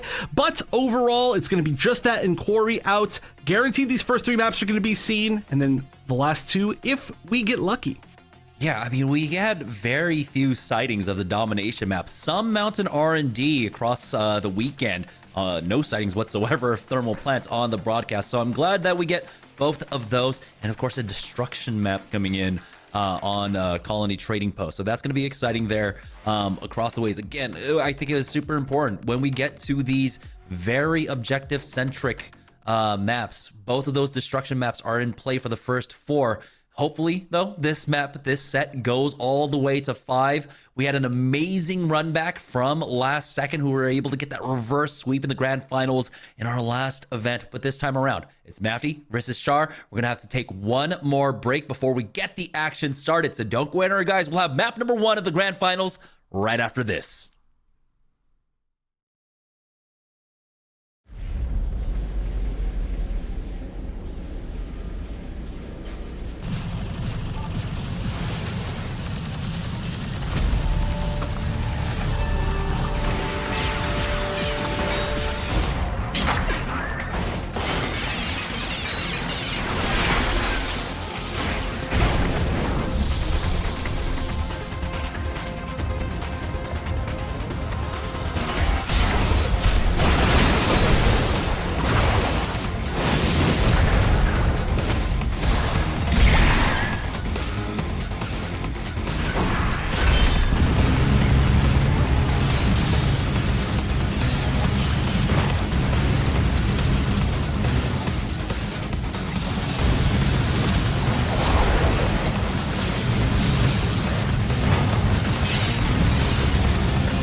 The mission is about to begin. Oh, that was perfect. Welcome back to the Gundam Evolution New Type League. This is the grand finals of the Best of the West. The rematch now from the upper bracket. It was Mafty who got the upper hand last time, but we'll see if Char can make the adjustments. We're starting off on a map that we have not seen all weekend, and it is Thermal Plant. Yes, the first winner's advantage pick in our history here on broadcast, and it is Thermal Plant. It was a pick from Mafty, and just like the voice said, it's time for the mission to begin. We're starting off on point A here, and we see Nox, one of our MVP potentials, on that Barbados once again. On the other side, though, he has to contend with David, who has been an absolute monster on the new Gundam, and there's the first pickoff, taking out Enders. That is huge. Nox now creating a lot of space for his team. They do end up getting the repair, bringing him back in, and that might have been a base. Carl Sagan ends up going down. Can I say this is the first time? Oh, wait, actually, hold on. 2 huge picks here on the side of Team Char. They're back on the red side after the last set, which again is going to give them that guaranteed Char advantage, I feel. But this is one of the first times that I'm glad that we actually have Offbeat Alligator named that, and it's not Nox versus Baranox. A little too confusing, but makes it gooder now. Yeah, despite getting those picks for Char, they were not able to get the initial opening of the point on A, so Mafty were able to secure 13, almost 14% for themselves. Now here's the defensive setup coming out. We still have another 25 seconds on the point. Zyros is up top. Nice little flame there to force him back. Looks like it's just going to be a positioning play for 20 seconds left to go. We are now making the rotate on over towards that C site. James gets caught on the rotation, and Arrow will chase him down. We're going to see, I think, a lot of the duels between the Zaku 2 range this time around. But, oh, the forward hold here. And we are finally going to be rotating around. But there were still a lot of people from Char on C. So we'll see, I'm sorry, on A. We'll see who can actually get to C first. Yeah, so 30 points basically taking there for Char as they are looking to re-engage. Now, this is going to be a different point altogether over here on C. A nice little pickup there for Enders taking out Arrow. Man, Dom is such a great tool to try and deal with that backline threat. James on the front line, though, with his squad. Needs to find an angle to approach from Carl Sagan, though, on that tail rider. Finds the pickoff onto Enders, equalizing things until Nox comes in, gets that one shot on to Baranox. Saw that leap, unfortunately, just barely missed, but oh, nice, the pick for a pick. Listic, getting that unfortunate classic Dom moment of the rocket landing too close to yourself and taking yourself out, even though you actually do manage to hit it. The classic splash damage character conundrum, but this is so even. We are within a percentage of each other. It looks like all of Char is respawning now. They're getting ready for this push in. Kaiser's in a forward position, and that's going to be the funnels activated for this push. There's 25 seconds left on this. If they take this, they can still gain the lead, and not a lot of members actually on site from the side of Mafty as they're actually going down quite heavily. Yeah, Zyros was lurking for that punch, wasn't able to find the moment for it. He does end up getting repaired, brought back into things. But throughout all this, Mafty are still scrapping, and they still have favor on the point, so they will get all of it there on C. Nothing taken for Char as we go back on over to the other side of the map. It's going to be A site. Zyros is still holding on to that punch, but he's going to have to be careful. He has to spot out Carl Sagan. That's who he needs to shut down, who has that Hades available. Oh, this is like a mountain R&D map. We're going A to C to A to C to A, and it's like, okay, we may never actually see B. It's just a rotation point at this point, but it looks like Char has a great positioning on the site preemptively. We'll see exactly where Mafty decides to push through. The fact that they lost Listic as kind of like a pick before they got there was pretty huge, pretty unfortunate for them, but they're just going to be pushing through that front door. Screaming Nimbus coming out from Enders here just to get them off the points, but it looks like someone steps off, and despite getting it first, Char end up losing out on control. Mafty take it, and now they're expending so many G maneuvers into this one just to take the point on it back. So the lead is still in the favor of Mafty for now, but we still have another 30 seconds here on the A site for Char to try and take back that lead. A nice little cleanup at the end. They'll get the repair onto Kaiser as well. Taking a look at the G maneuvers, definitely in the favor of Mafty right now. They've got Profi, who has that funnel ready, along with Nox on that Barbados G maneuver, and Arrow has a Heat Hawk slash. Can easily win out duels with that one. It looks like we will be going to B, but again, then we're within just a few percentage of each other. We're both at about 2/3 finished here. This is a close match to start things off, even just a close round to start things off. But going to B, we've got amazing positioning for Team Mafty. Focus is above, Listic is above. Having both of those suits in particular above, doing that AoE damage below can be gigantic. But Nox using that G maneuver, not getting any picks, actually getting taken out by David, rocket. In the end, that is going to be a huge resource loss as B is starting to unlock in about 5 seconds. I think that might have been a solo ulti just to try and deal with David, but David now has his G maneuver on. Up the point is about to unlock. You get the focus fire going down here as David will go down to Arrow, and it is Mafty once again getting onto the point first. About to tie things up here, and it's going to be the final point. It's going to be all on B. We'll see who comes out on top here in the first round, but I love that it's been back and forth here for the first round as Thermal Plant. It's our first time seeing it as well on the broadcast, and it has not disappointed yet.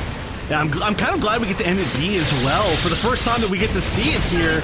But we get Uppy Alligator just landing some great shots on people up top. Enders as well gonna get a pick, but Kaiser going down, so not gonna have that defensive prowess to get in there. However, Enders is getting jumped on by Nox. Does manage to escape, just barely getting out of there. Really good mobility. Not always the easiest thing to do with that suit, but I don't know if anybody's on site. Extra time is ending, and they are just barely not there.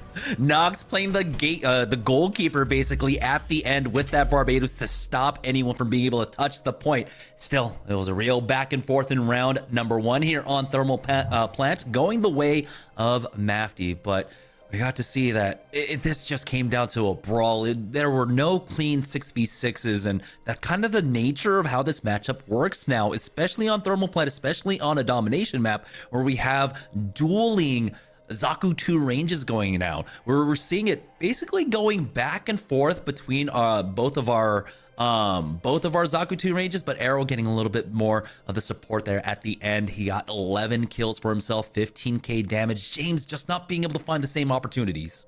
I do have to say, though, looking at the damage on Team Char, aside from David, who is, of course, David, everybody was within about 1,000 damage of each other. It was so incredibly even. And even David was only a few thousand above the next, highest damage. Like, it's just spread so evenly. It's just their team, as usual. They're going to be brawling. They're going to be even across the board. This was a close round, and we've got 3 rounds just to even finish out this first map. We're going to go into number 2. It looks like the comps are the same as far as I can tell. We're starting off on B this time, so not playing off the edges here. Straight out the gut, out of spawn. Enders is the first one to fall down. Might have taken a knack to the face, but as they go for the retreat, they end up finding 2. That's going to be 3 coming in for them. Now might be the early advantage for Char. James is able to back away onto the pack because of lack of presence there. They end up losing out on a few members. Carl's taking picking up a number of kills for his team. Coffee falls in that Zabi duel. Once again, it's Mafty taking position on the point first. The high ground here is so important. There's really not like a high ground to take for any of the other sites on Thermal Plant, but on B, being able to preemptively be the ones that are up there, it really just controls the entire site, especially if you have, the suits that kind of everybody should be having. Wow, nice little shot right there. But Carl Sagan sitting up there, Listic sitting up there, Focus sitting up there. It is just going to be too hard to push back. There's still a good amount of time on it, 30 seconds, and actually, this is a great push from Char so far.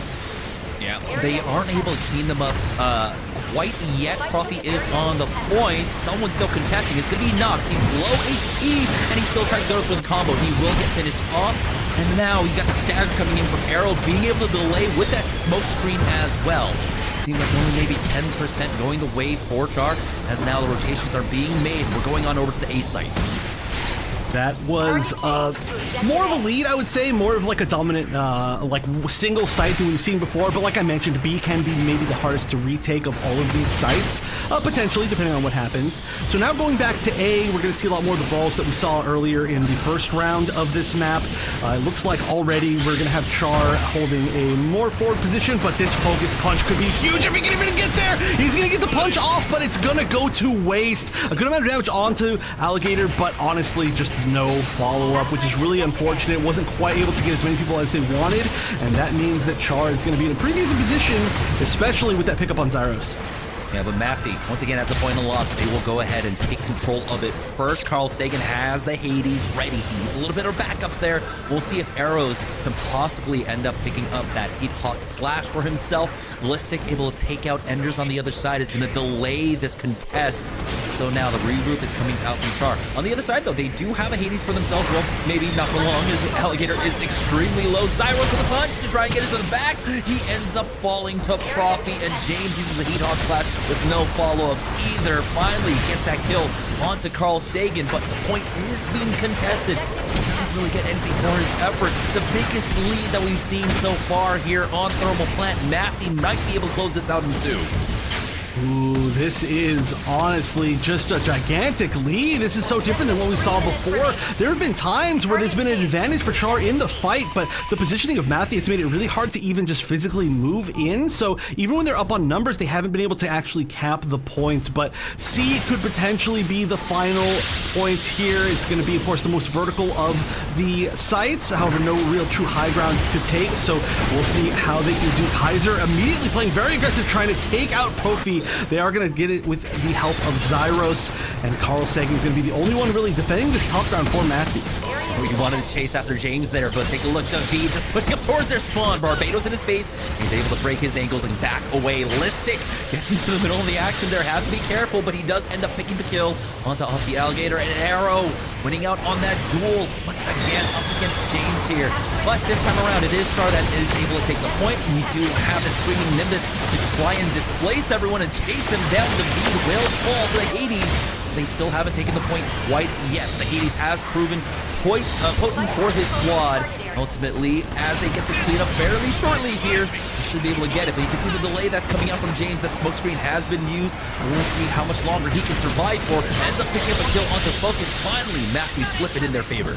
That's actually huge, though. To just be able to delay slightly, you can see the maximum now amount of percentage that you can get as Mafty is 97.9. If that hadn't been delayed just like 2 seconds, you know, as long as it was, that would have been a spot where they just had to push. 1000% had to push, but instead they're going to allow themselves as Team Char to set themselves up on B. They're holding this high ground preemptively. This is a great opportunity, at least the best they're going to have, to be able to get the 60% that they actually need to make the comeback.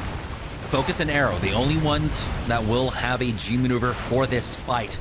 For Char, they are basically on empty. Zyros, though, is getting close. He's at 85% for his punch right now. Focus tried to go for it, but it was a big whip as Baronoff is able to stay alive for that one. So again, it's Char starting off the fight with the advantage, but in the scrap, they lose out on 2. Nox is able to find that kill onto Kaiser, and Mafty are able to scrap back a small advantage until David has something to say about it. He hops on in. The point is still getting contested, and now David will go ahead off his team maneuver just for good measure, because this is it. This is where it's going to end here on B. Yeah, they're getting no more chances than this, and this is definitely taking advantage of it. That's going to be 3 picks so far. Everybody on the side of Char is up. They're all at about half life, but the forced retreat, you can see Nox backing up, trying to regroup with the team. That means that they're going to get a little bit of space, get their health back, and they're already starting to earn these points. It took them quite a while to actually get it, but they're still in the position that they want to, and there are no G maneuvers up in the entire game. Yeah, James is the closest one right now at 80% on that Falcon 2 range. We also have both of our Doms basically in a race for that Screaming Nimbus. 70% to the 76. There we go. Offbeat Alligator finds a crucial pick up the Nox, and Listic falls as well. The only trade is going to be Enders until David finally falls. It's going to be a 3 for 3 though, so the point can still be contested. You see someone dropping down onto it. No one is there on the point until they swap it right back in an instant. Extra time ticking down, but it's going to be Char who need to stay on the point. They cannot give up anything anymore. Offbeat Alligator still getting chased down. His Hades has ended, but he goes down, does not heal off just in time. He does have it down for his team to try and stay alive. You can see James trying his best to stay alive, but he no longer has that smoke screen. Overtime ticking away, and Carl Sagan, they've got the G maneuvers to finish things off here for Mafty. Profi will take out Kaiser, and it will be the 2-0 here on Thermal Plant for Mafty. Just barely. That was, I don't know if I've ever seen a single point be taken back and forth that many times in a fight. That was back and forth like 5 different times. And you mentioned it before, but it really did all come down to who was the first really Dom to be able to pick up their full G maneuver and then use it on that point. And it did come down to the fact that Mafty had it available. Enders had it in the end, but it just wasn't, or I guess I should say he wasn't there because he died just very barely before he was able to get it. So just a big difference right there as far as who was able to stay up. And by a big difference, I mean just a tiny difference that means the entire world. That was a great way to fight back. Almost made the huge comeback, but map 1, the guaranteed chosen map before the bans, the first one we ever got, is going to go to the team that picked it, Mafty.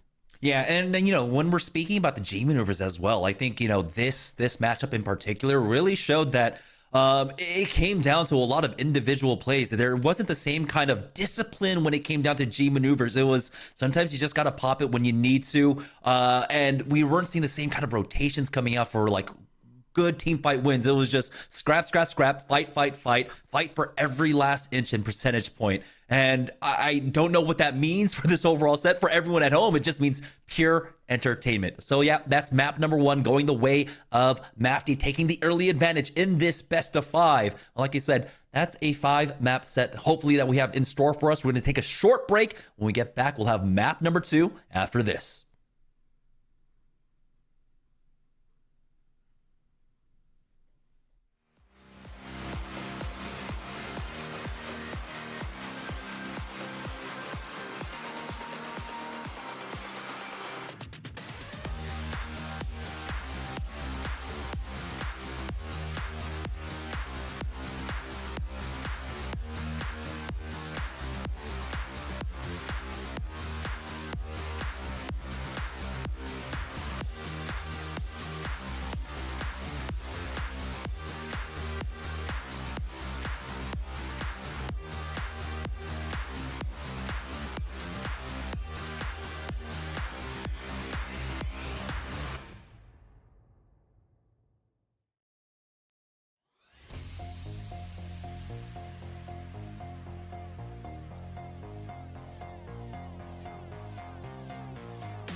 Welcome back to Best of the West, and here it is, the map summary of our first map in the grand finals.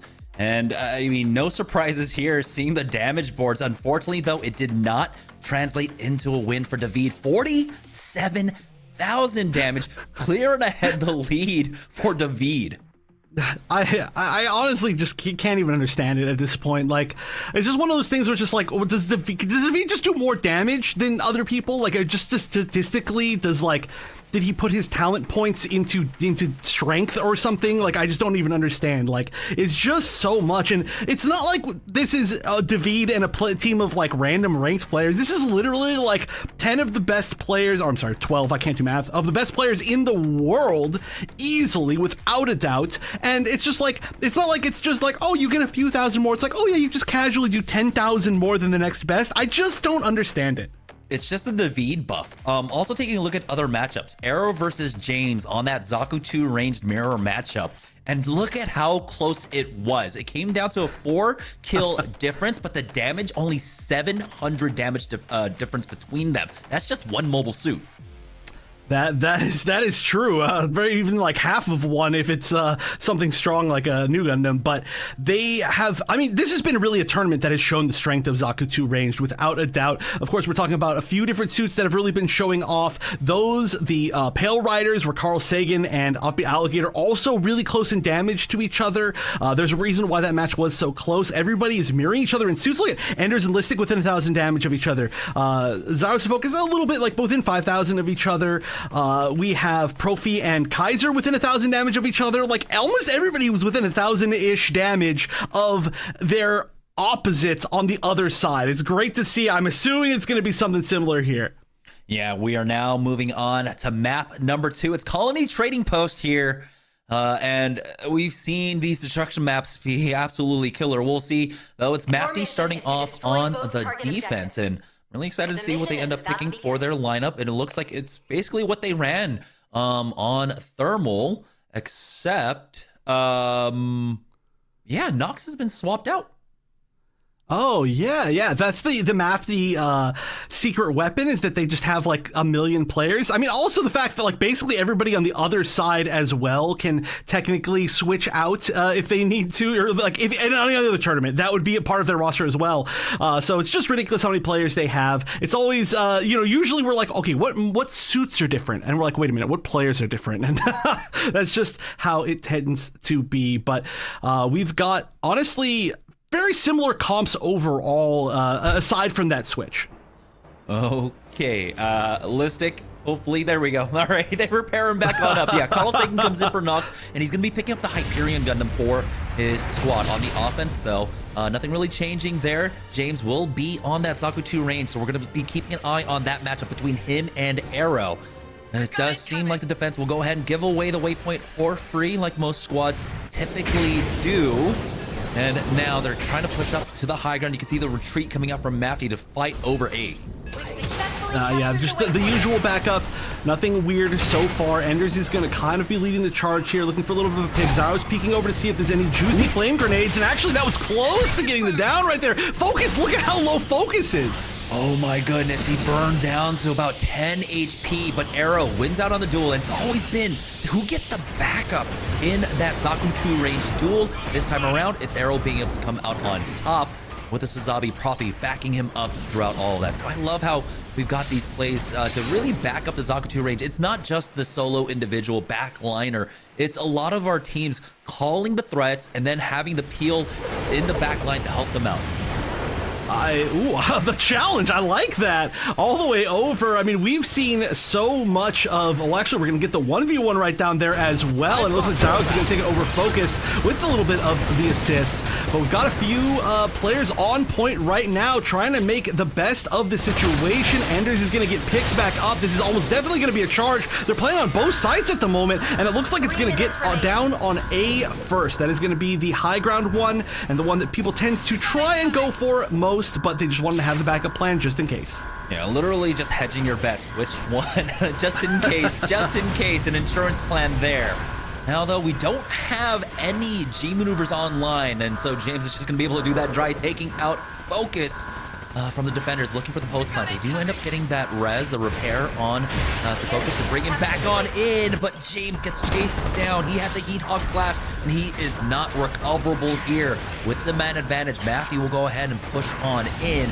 Need to get up to the high ground. Zyros is looking for this punch though to try and slow things down. Really, he just needs the CC arrow. He went out on duel on the lower end, and Mafty comes in to clean up. That's going to be the Mega Charge defuse coming out from Mafty. Ooh, that was so many situations where they were like one hit away from taking somebody out, and then somebody else shot them in the back instead. It's just a lot of people watching the, like the backs of the other players on their team. It's really good support as far as brawls. This little site, it almost feels like more of like a domination site with just how these brawls end up being. But when you've got your opponent, your teammates' backs, your opponents can't get all the mileage they want out of everything that they have. There are three, of course, G maneuvers on the side of Mafty, so they're up in the resource department as well. Zyros going down, gonna get picked up, being knocked down behind safe cover, but there's just not a lot of good options. Honor James used the Heat Hawk slash, doesn't seem like got too much out of it. This is tough for Char so far. Yeah, Mafty have the Screaming Nimbus, who looks like pushing forward, ballistic, forcing them all back. And the 80s will get popped by Subject as well. Around that high ground, he has great vantage point, just a beat remaining here. They'll be able to finish him off fairly shortly. We do have off-beat Alligator there. Oh no, mid-80s. Ending at the end, he goes in. Doesn't trust his aim to finish it off, but he will go ahead and finish that off. Now, they need to regroup. They need to get the plant down. They are now down to a minute remaining. They got 81.7% on that last Mega Charge, but they want to finish things off. They want to go ahead and hit that second half of the map. Ooh, that is, I mean, let's just look at the resources here. Oh, actually, this is huge right here. 2 players down, 3 players down now. Char can absolutely push in. The resources are there defensively, but they don't have the players, so that is going to go down on B. We've seen it go down on A almost every single time up until this point. This is going to be a very different defensive game. Alligator has that high ground to hold the angle for himself. Unfortunately, needs a little bit more backup. Kaiser is getting close to the funnels, but that's going to be the only one yet. Maybe Enders gets that Screaming Nimbus. Now it's Profi trying to push forward with his funnels, but he gets focused down. Carl Sagan will go ahead and push in with the Lancer, taking one with him as Alligator falls. 30 seconds remaining here, and you can see Mafty are just clearing out their angles, getting rid of all the threats before they go for the Mega Charge defuse. He spots out one last remaining member, and they will go ahead and finish him off, get the defuse, and finish out this round. With only about, I don't know, something about 70-ish%. We'll see right here. Not a bad percent, but it was only on the 81%, but only on the first point. So that is something that is very achievably outdone. It's going to have to be a really strong hold on the side of Team Char here. They can do it for sure. This is, that is a pretty good amount of percentage for the first point, but a lot of times we do see the first point go down eventually on this map, and then we see the more tough spot be that second point, so we'll see how it ends up going. I mean, they were playing well. It just came down, again, all these matches between these two teams are just down to these tiny little moments and these tiny little fights. By the way, I think this is our first time David not leading in the leaderboard. There's going to be Subject on the other side, rocking that Pale Rider, who eked him out by about 2,000 damage. Now Char here on the defense. No change up in composition for them. They will be sticking with basically what they've been running a large majority of this tournament. For Mafty, they will be sticking with what they started off on the defense as well. So Carl Sagan will be continuing to rock that Hyperion unit for himself. The Carl Sagan Lancer G maneuver into the wall with just off-beat Alligator in it, just like sitting there, just like, yeah, haha. That was really funny. It did manage to help them get the numbers advantage to win that final fight. It was just pretty funny to lock somebody into just one person in one corner, and hey, it works because it leaves you a lot less vulnerable, and just getting one kill, getting that numbers advantage can be gigantic. But I've loved Carl Sagan on the Hyperion, not a pick that we've seen him on, I believe, before today. Just another in his unbelievably large roster of suits that he can play with. Our arsenal is absolutely insane. Here we go, a defense. We need Char to try and bring this to a 1-1 for hopes of maybe going to map 4, maybe go to map 5. James pushes forward to try and take out Profi, but he's able to back away. Good disengage from them. Nice little flame there onto Profi. Does a lot of damage, and James is going to continue to hold this angle.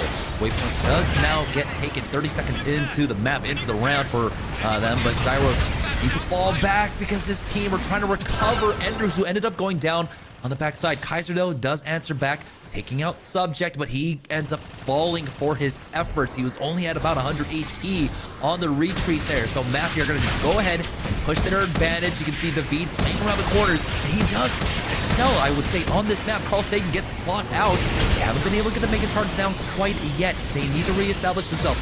And a little bit pops off. David needs to heal up as well. Still blinking on the HP. He will go for the repeat now. Enders now charging up the high ground as the Mega Charge goes down. It's going to be the second sighting of that B-site plant, though, coming out for Mafty. Ooh, this is tough. You have to clear out both sides to safely be able to disarm at B. You need to clear out, I'm sorry, well, I should say both levels, right? Top level and bottom level. And right now, Alligator and Enders both going down. They're about halfway there. They need 30 more seconds, and they've got the numbers advantage. They've got the positioning. We see James right there trying to at least get a little bit of damage in, but when you've got a Zaku 2 range at your back as well, it's not going to be the easiest thing in the world to beat, trying to get as much damage as possible, but they only have 15 seconds left. Arrow finds the first pick, though. James ends up going it down. And now Mafty looking to close things out here. Take that early 2-0 lead with only 4 seconds remaining. It's all Mafty on the kill feed. Someone tries to go for a miracle defuse, but it will not go through. Mafty taking a huge 2-0 lead now in this best of 5. That was, again, it was just such a tough thing to defend at first point for that long, and Mafty was so solid in pushing it and making it, and we get the Carl Sagan MVP, first, I think, of the day, but one that we've seen many times before. However, a Hyperion MVP, not the most common thing in the world, so that's really cool to see. Again, I'm very impressed by the fact that the player who already was probably the, I would say, like, has the widest, the most flexible, widest suit pool player has continued to add on more. Carl Sagan could be in like just any spot in the entire game. Like you can just throw Carl Sagan wherever you want. He will be not only useful, but one of the best in the world. Just an unbelievable player. Great to see him on the Hyperion. Even after that nerf, doing extremely well. Yeah, you would say maybe a pool more expansive than the Cosmos for Carl Sagan there. Sorry, I've been waiting like so long to finally pull that one out. But anyhow, we will be going to a map number 3. We started it off with a domination map. We're going back to a domination map for map number 3 on Mountain R&D. Last time around for our last event, we got to see a reverse sweep coming out from last second.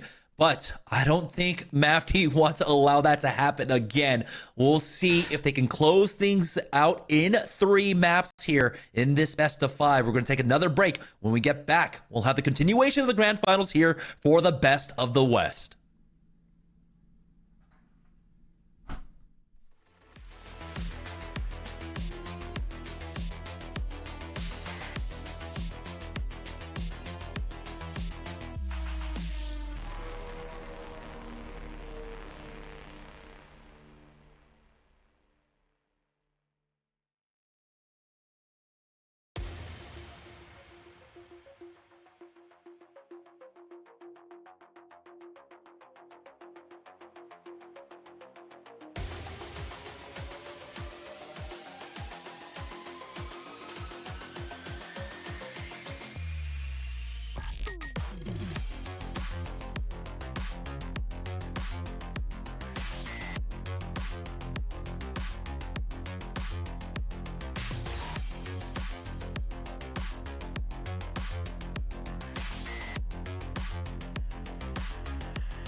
Welcome back to the Gundam Evolution New Type League Best of the West Grand Finals.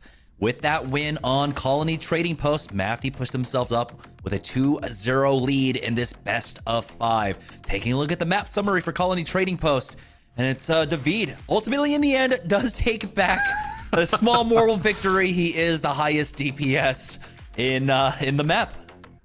In this map and every other map.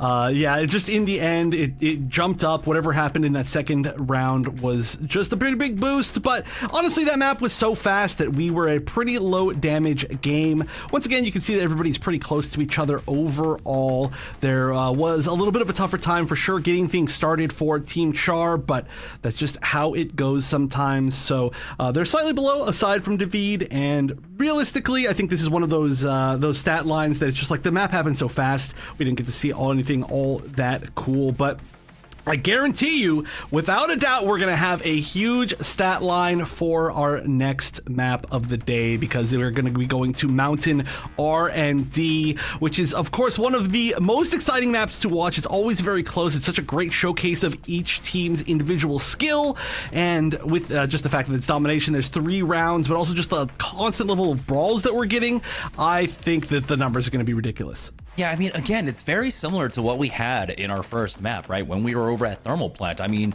in the mirror matchups, it's all basically within 1,000. I think this time around, the large difference is Listic versus Enders. There's an almost 8k gap in damage between those two Dom players. And I don't know if you can really count, Hyperion versus New Gundam. Well, David versus anyone else at this point, right? That would be the other one, but Carl Sagan had a lot of great moments regardless with the utility that Hyperion was able to put down. But yeah, we are moving on over to our third map. It is going to be Mountain R&D. Big question is, are we going to have Nox coming back on in to play that Barbados that we get to see fairly often here on Mountain R&D? Will we be possibly seeing Heavy Arms as well, who has been utilized to great effect? Ooh, well, we are seeing, I mean, both of those things like within an inch of each other right here. As you can see, Nox hovering over that Heavy Arms. Not sure if that's a lock-in, but we did see Heavy Arms do really, really well here. I'm not sure if anybody on these two teams are specializing in Heavy Arms. We know for a fact that the 3rd and 4th place teams of the tournament both had really strong Heavy Arms players within Nostalgia and Gasman. It does look like there was maybe a crash for one of these players, but they'll get back in as soon as they can. So yeah, the Heavy Arms, I would not be surprised for it to not come out just because of who's playing. I'm assuming that there's probably somebody who's tried out Heavy Arms here, but unless you really know how to use Heavy Arms, it's one of those suits that you can't just walk in and just shoot people. You have to have your wind-up time. You have to be positioned preemptively correctly. You have to know exactly what ranges you can flip up onto terrain or off of terrain or over like holes in the middle of points. That you'd have to know exactly what angles you can fire your barrage, your G maneuver, because actually we saw guys I mentioned earlier, you can actually mess it up, hit a wall, and you're the one who ends up dying because of the self-damage, the AoE damage. So there's just a whole lot to learn about that character. I'm actually surprised that we saw so much of it within its first release week. I'm sure we're going to see more of it as people learn how to play the suit better, but in this one, I get a feeling they're just going to stick with their tried and trues. Yeah, but it's still impressive to see how quickly some of our players do adapt, being able to bring in a new unit into your pool so quickly after release. I mean, we got to see that last time as well when we had the Hyperion launch. New Gundam, I think, had a slower little pickup as well. But we get to see, I love that. We always kind of almost have this perfect lineup, right? We have a tournament right after a big change. It's always fun to see the shifting. But here we go. We do have Batty coming in. And hey, fan favorite, gun take. Oh, no. Again, unfortunately here, that's going to leave Char down a player. Oh no, on the gun tank, you can't crash as a gun tank. I mean, that definitely happens to me a lot, hard to stop when you're charging forward, but that is going to for sure be another pause here. We'll see what happens if we end up recreating this match. Again, luckily all of these players are sort of teammates and very much friends, so I'm sure there's going to be no hard feelings. Maybe a little bit of hard feelings for Batty's computer, We'll see if that ends up getting fixed overall, but we can just at least talk about what they've picked so far. The gun tank would be actually pretty funny, but I do have to say gun tank, even if it's not picked, I think that gun tank is actually a pretty strong unit on this level. You get a lot of mileage, like every suit that has AoE damage on this level, using those rockets to shoot from the high ground to the low ground, and you can just chunk their entire team if you get that right positioning. What I'd like to see is also a gun tank combined with the new Gundam. I mean, I feel like there's a great way to, especially with this tournament being one of the more repair-heavy tournaments so far, that you could really utilize that passive for the gun tank. But yeah, with Mafty taking the early lead there, unfortunately with a crash for Batty, we're not getting the restart. We're just going to go ahead and continue the game because it was so early on. Mafty taking that A site, and we're going over to B actually for the next point. All right, well, again, this is just one round of 3 here on Mountain R&D, and yeah, we're not going to get the AC jump. There's going to have to be some recovery for sure on the side of Team Char here. They are currently sort of sitting in their spawn. I think their biggest I would say would be to kind of try to preemptively take B at this point. They're not going to get that many points just retaking A, but already you can see how many members of Mafty are trying to just watch every angle. This is a really swarm heavy too, like dive heavy composition coming out from Mafty.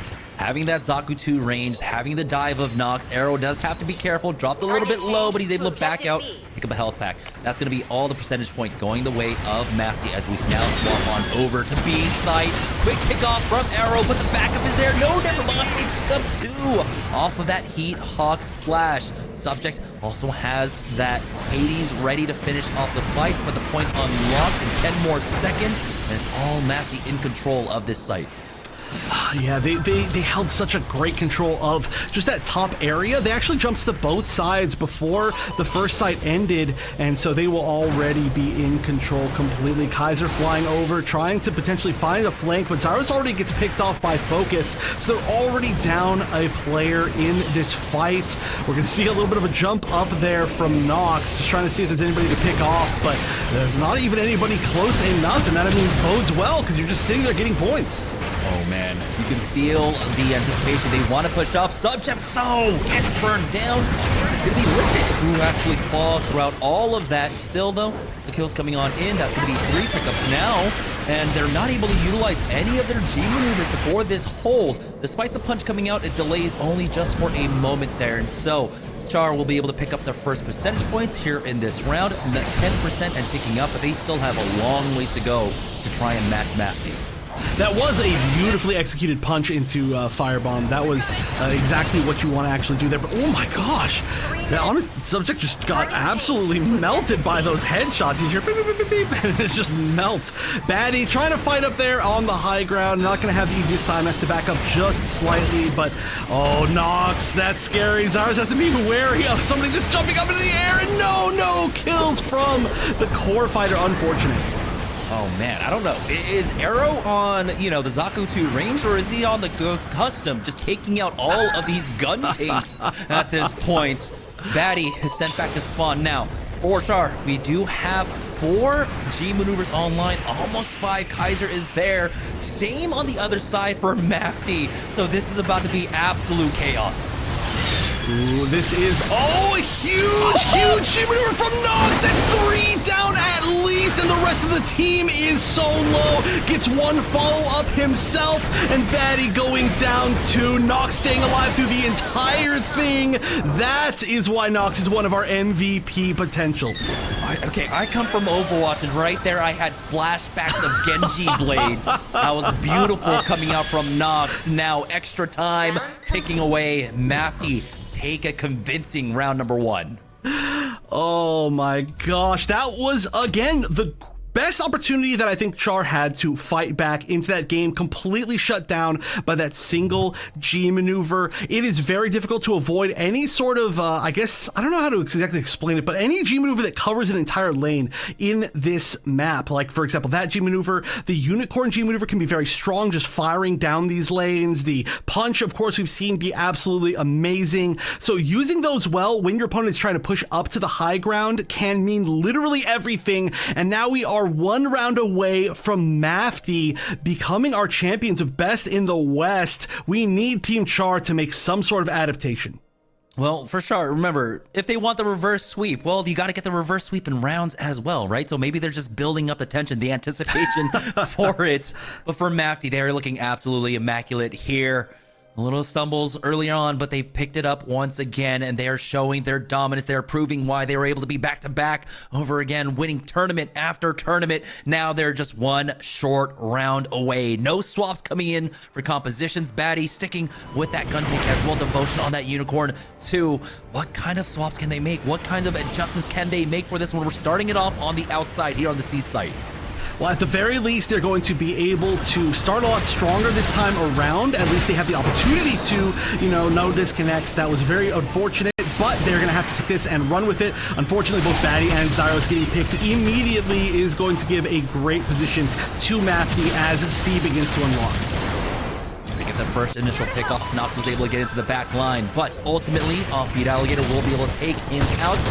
And they should have the numbers advantage now on the point. Subject has to be careful. No, he is overextended, and Zyros punishes him with that flame and the follow-up damage. Arrow, though, will go ahead and maintain some presence here. It was Mafty taking the point, 12% and ticking up. Enders finds the knock onto Arrow. Now they want to try and chase after this one. Nox does find the kill onto Zyros, though, throughout all of this chaos. And we are going over to B. You can see the early rotations already coming out. Actually, no. This is just scrappy. This is just fighting all over the place.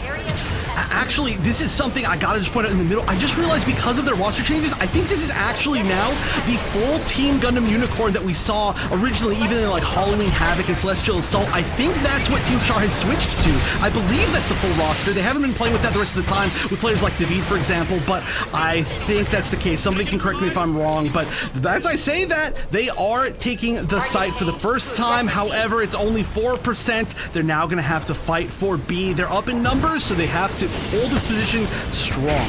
And either side drawing on G maneuvers. Offbeat Alligator and Nox actually fairly close towards that Hades and that Barbados G maneuver, dropping down onto one. Might have spotted them out. No, they back away just to stay alive in time, but the Barbados is there in the back. Nox ends up falling though. 2-for-2 exchange, but the repair is coming in to get Enders back on up. Point B is about to unlock, and it's going to be the Hades coming in for Fairnox to try and finish off Ballistic, who is extremely low. There it is. He finds the follow-up damage, and Char will keep things alive. Now they still have their work cut out for them. They have to make up 30 percentage points here, but Mafty coming back. They will have the punch ready. Maybe Ballistic is able to get that Screaming Nimbus up. If Char can hold on here, though, they will gain the lead for the first time in this map. And they really need to hold on to that. There we go, Focus finally getting the punch, and the punch can be very deadly, catching people in these hallways right here. However, we're going to see a lot of Team Char just kind of hiding by their spawn ramp going into B. That is a really aggressive push here. It's actually going to backfire. So we're going to see Kaiser go down, Zyrox go down as well. Devotion going to be the third, and that is almost undoubtedly going to be the entirety of B going now, or the rest of B, I should say, going to Mafty as it switches to A. And even 60% coming in for Mafty there. Baddie getting chased down. He does back away onto that mini health pack. Still getting chased though, and he has to be careful as they back away. Zyros does go down. They're looking for that repair, and they will not be able to stop it from the Mafty side. Take a look at all the G maneuvers coming online. Almost 5 for Char. We have only 4. No, they're going to put these down. Listic has that Screaming Nimbus ready. Points about to unlock. Arrow finds that first pick on the Baddie. Oh no, they do not want to be down as this site opens up. I think this will be a guaranteed win if it's held the entire time. It's not going to be the end if there can be a little bit of percentage taken from the side of Char, but that is going to be a big G maneuver. Actually, a lot of big G maneuvers all in a row, and we're going to see finally Batty get something with the core fighter, but the counter Hades from Omni Subject is going to take down 3 members of Team Char, maybe even 4, and that is going to be nearly a full team wipe. There is maybe one more big push in Char's time to be able to take this back. Otherwise, this is going to be the end for them. G maneuvers be damned. Just go ahead and use them all. No longer are we focusing on rotations.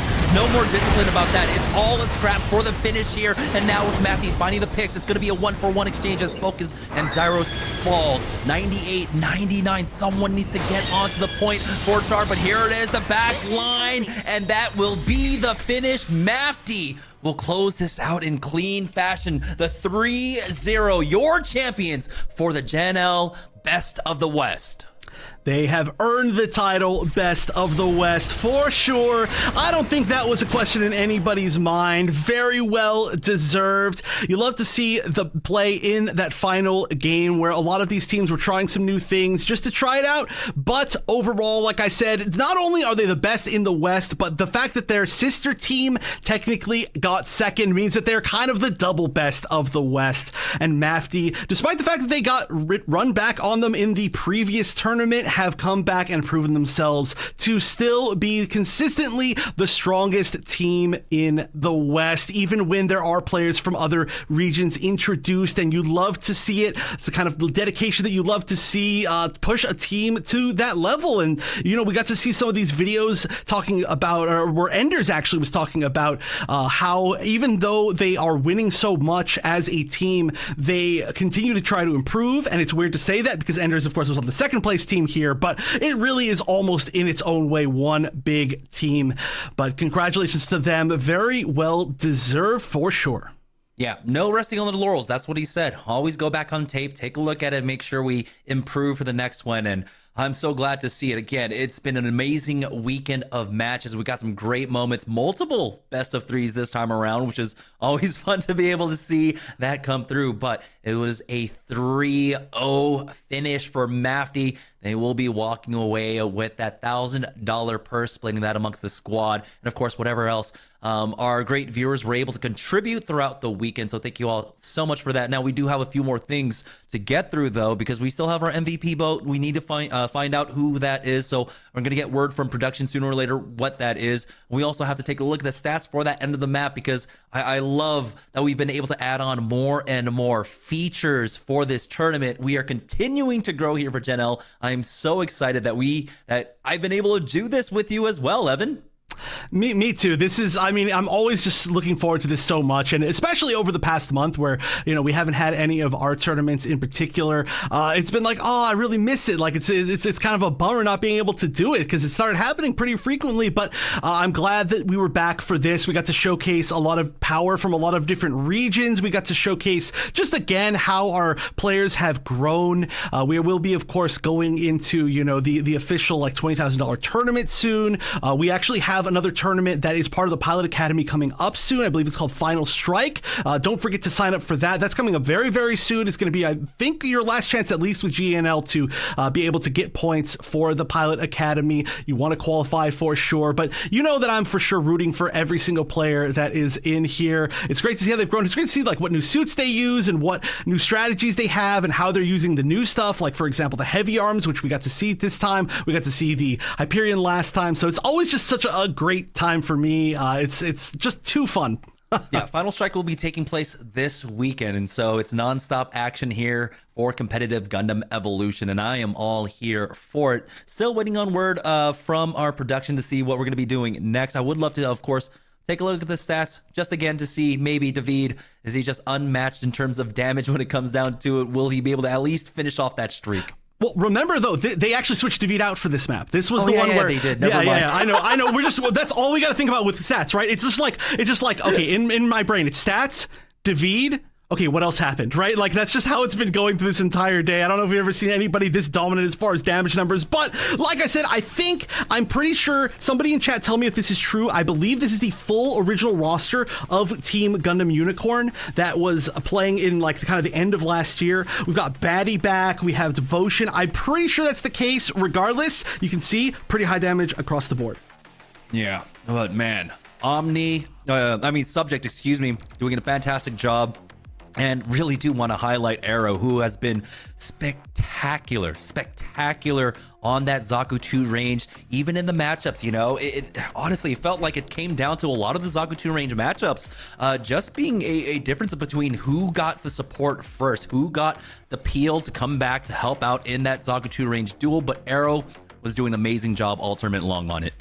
Oh yeah, I mean, Arrow, one of the few players that we got to see play Zaku 2 ranged relatively consistently before the most recent set of buffs and before this kind of meta shifted into a place where maybe it's just generally better for Zaku 2 ranged, which I'd have to assume is kind of the case just because we've seen so much of it from so many players over the course of this tournament. So great to see somebody who has dedicated their time to a suit kind of get their time to shine with it. Of course, Arrow has always been amazing with that, and the RX-78 and just kind of like whatever Arrow wants to play, but this was kind of like a pop-off tournament, even extra, as far as, you know, you're already on the winning team and you're already an amazing player, but you just get to show off even more with a suit that you just enjoy to play clearly. So, I mean, huge congrats to Arrow. I'm always a big fan.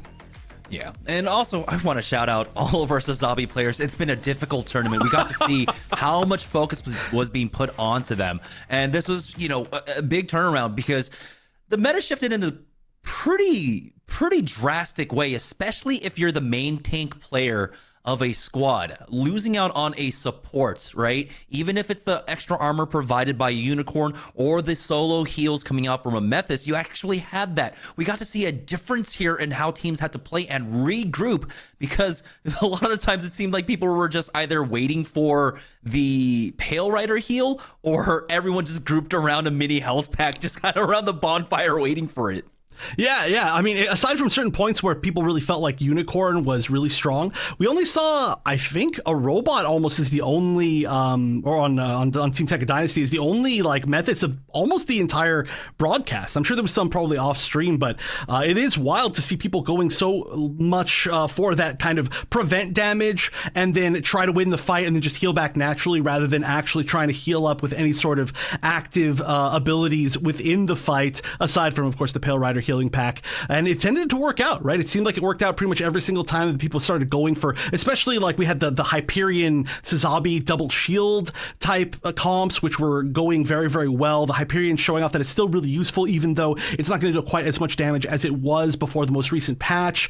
It's just an interesting shift overall to the meta. We tend to see interesting shifts every single time. I feel like this is like one of the bigger ones, but it allowed, I think, some players to show off in different ways. And yeah, the tanks, the Sazabis in particular, definitely had a tough life this time around. They're moving out, they're like, I'm trying to push forward, and then they're just getting melted. And it was another tournament where it wasn't just one unit just completely standing out, heads above the rest. It was multiple different units actually having their moments to shine, whether it was the Zaku 2 range or the Ashamar or the Unicorn at times. So many different players from different roles were able to shine, but that does mean we do have our Lanfest MVP to announce. So let's go ahead and put him up on screen right now. And it is going to be David. No question about it. He was doing such an amazing job. And one of the few players that really did commit to that new Gundam. Oh yeah, I mean the big not only, okay, sure, the damage is incredible, unparalleled, of course, you know, like we can't look past that at all, but the fact that it was with New Gundam, where yes, there were some other great New Gundam players throughout this tournament, but this is the first time that we've ever seen New Gundam pop off like that. I mean, this is the first time we've seen any suit pop off like that, but especially the fact that it's New Gundam now, you know, 2 characters after its own release, and finally we're seeing, of course, with a few buffs over time, and then the ability of a player like David. It's just, I think it's going to open a lot of eyes, sort of like we saw with Turd Abe in previous tournaments, where it's going to be like, okay, we all need to kind of look at New Gundam a little or a lot more. Yeah, so that was our fan voted Lanfest MVP. And now we've got one more award to give out. Let's check out the God Gundam here for Best of the West. And this one is, of course, picked by our staff. So let's see who it is. Arrow showing up on the Ashmore, but he definitely showed up on the Zaku 2 range throughout the day. It was an amazing performance coming out for him in the grand finals. 56 kills, 73,000 damage, and that's across 3 maps. Yeah, that's I mean, we honestly, I feel like we almost can't even talk about this. We just had the whole thing about Arrow. We basically did this segment already. we talked for like 3 full minutes about Arrow and why Arrow's so good and the Zaku 2 melee pop off. But all I'm gonna say is well deserved. Of course, this is voted on by the staff. We don't have a say in it as we're up here talking, but that just means the rest of the behind the scenes staff really appreciated that Zaku 2 ranged play. Maybe we have some Zaku 2 ranged fans back there in production, but huge congratulations to Arrow. Again, super well deserved, both of them. It's always really hard for me in all these MVP segments because I feel like there's so many MVPs, right? Just based on the different maps, the different sets, and the different suits they're using, and it's just like everybody in the top 4 teams is like at least an MVP potential to me. That's right. You're all God Gundams in our heart. But honestly, it was such an amazing weekend of games, and we always go back to, you know, being really feely about this, but we're really glad that we have so many great competitors putting on amazing matches, tournament after tournament. Despite what the scoreline might be, it's still an absolutely stellar finish, exciting finish, even at the end there, even in 3-0s. You know, it is still so much entertainment, and thank you so much for providing that. You know, all of our players that are involved in this, that come in, show up. We had 14 teams signed up for this event, and that was one of our most. We almost had 16 as well, just a few teams missing out on that last player to get involved. But love to see that we are slowly still continuing to grow this scene. Absolutely love it. Now, Evan, before we close out the show, do you have any final words for everyone at home? Yeah, of course, you know, I always give my love to every single team, but I want to give a special shout out to everybody who was out of the usual regions that showed up. We're so happy that you all could be back for this event. We miss seeing you all so consistently, and there were even some players that were out of region that just couldn't make this one, and we hope that we get to see them all in the future. So big ups to all of you. We hope you keep playing, you know, and we hope that in future events there's definitely some, you know, some representation. But in the meantime, I mean, also sign up for Final Strike if you can, if you're within, you know, that region for that tournament. I unfortunately can't be there, but it is the last chance to get those Pilot Academy points. So guarantee that you can make it. Make sure you play your absolute best because we're going to be going into the finals pretty soon. Yeah, absolutely great weekend. So thank you all so much for everything you've done. Also, just want to give one last shout out to our sponsors. So Lanfest, so Taurus, and Bloodline to help make all of this possible. Now for Evan, myself, and everyone here at the Gundam Evolution New Type League, thank you so much for tuning in. Hopefully we'll see you this weekend for Final Strike. But that will do it for us. So thank you all so much for tuning in, and have a great week.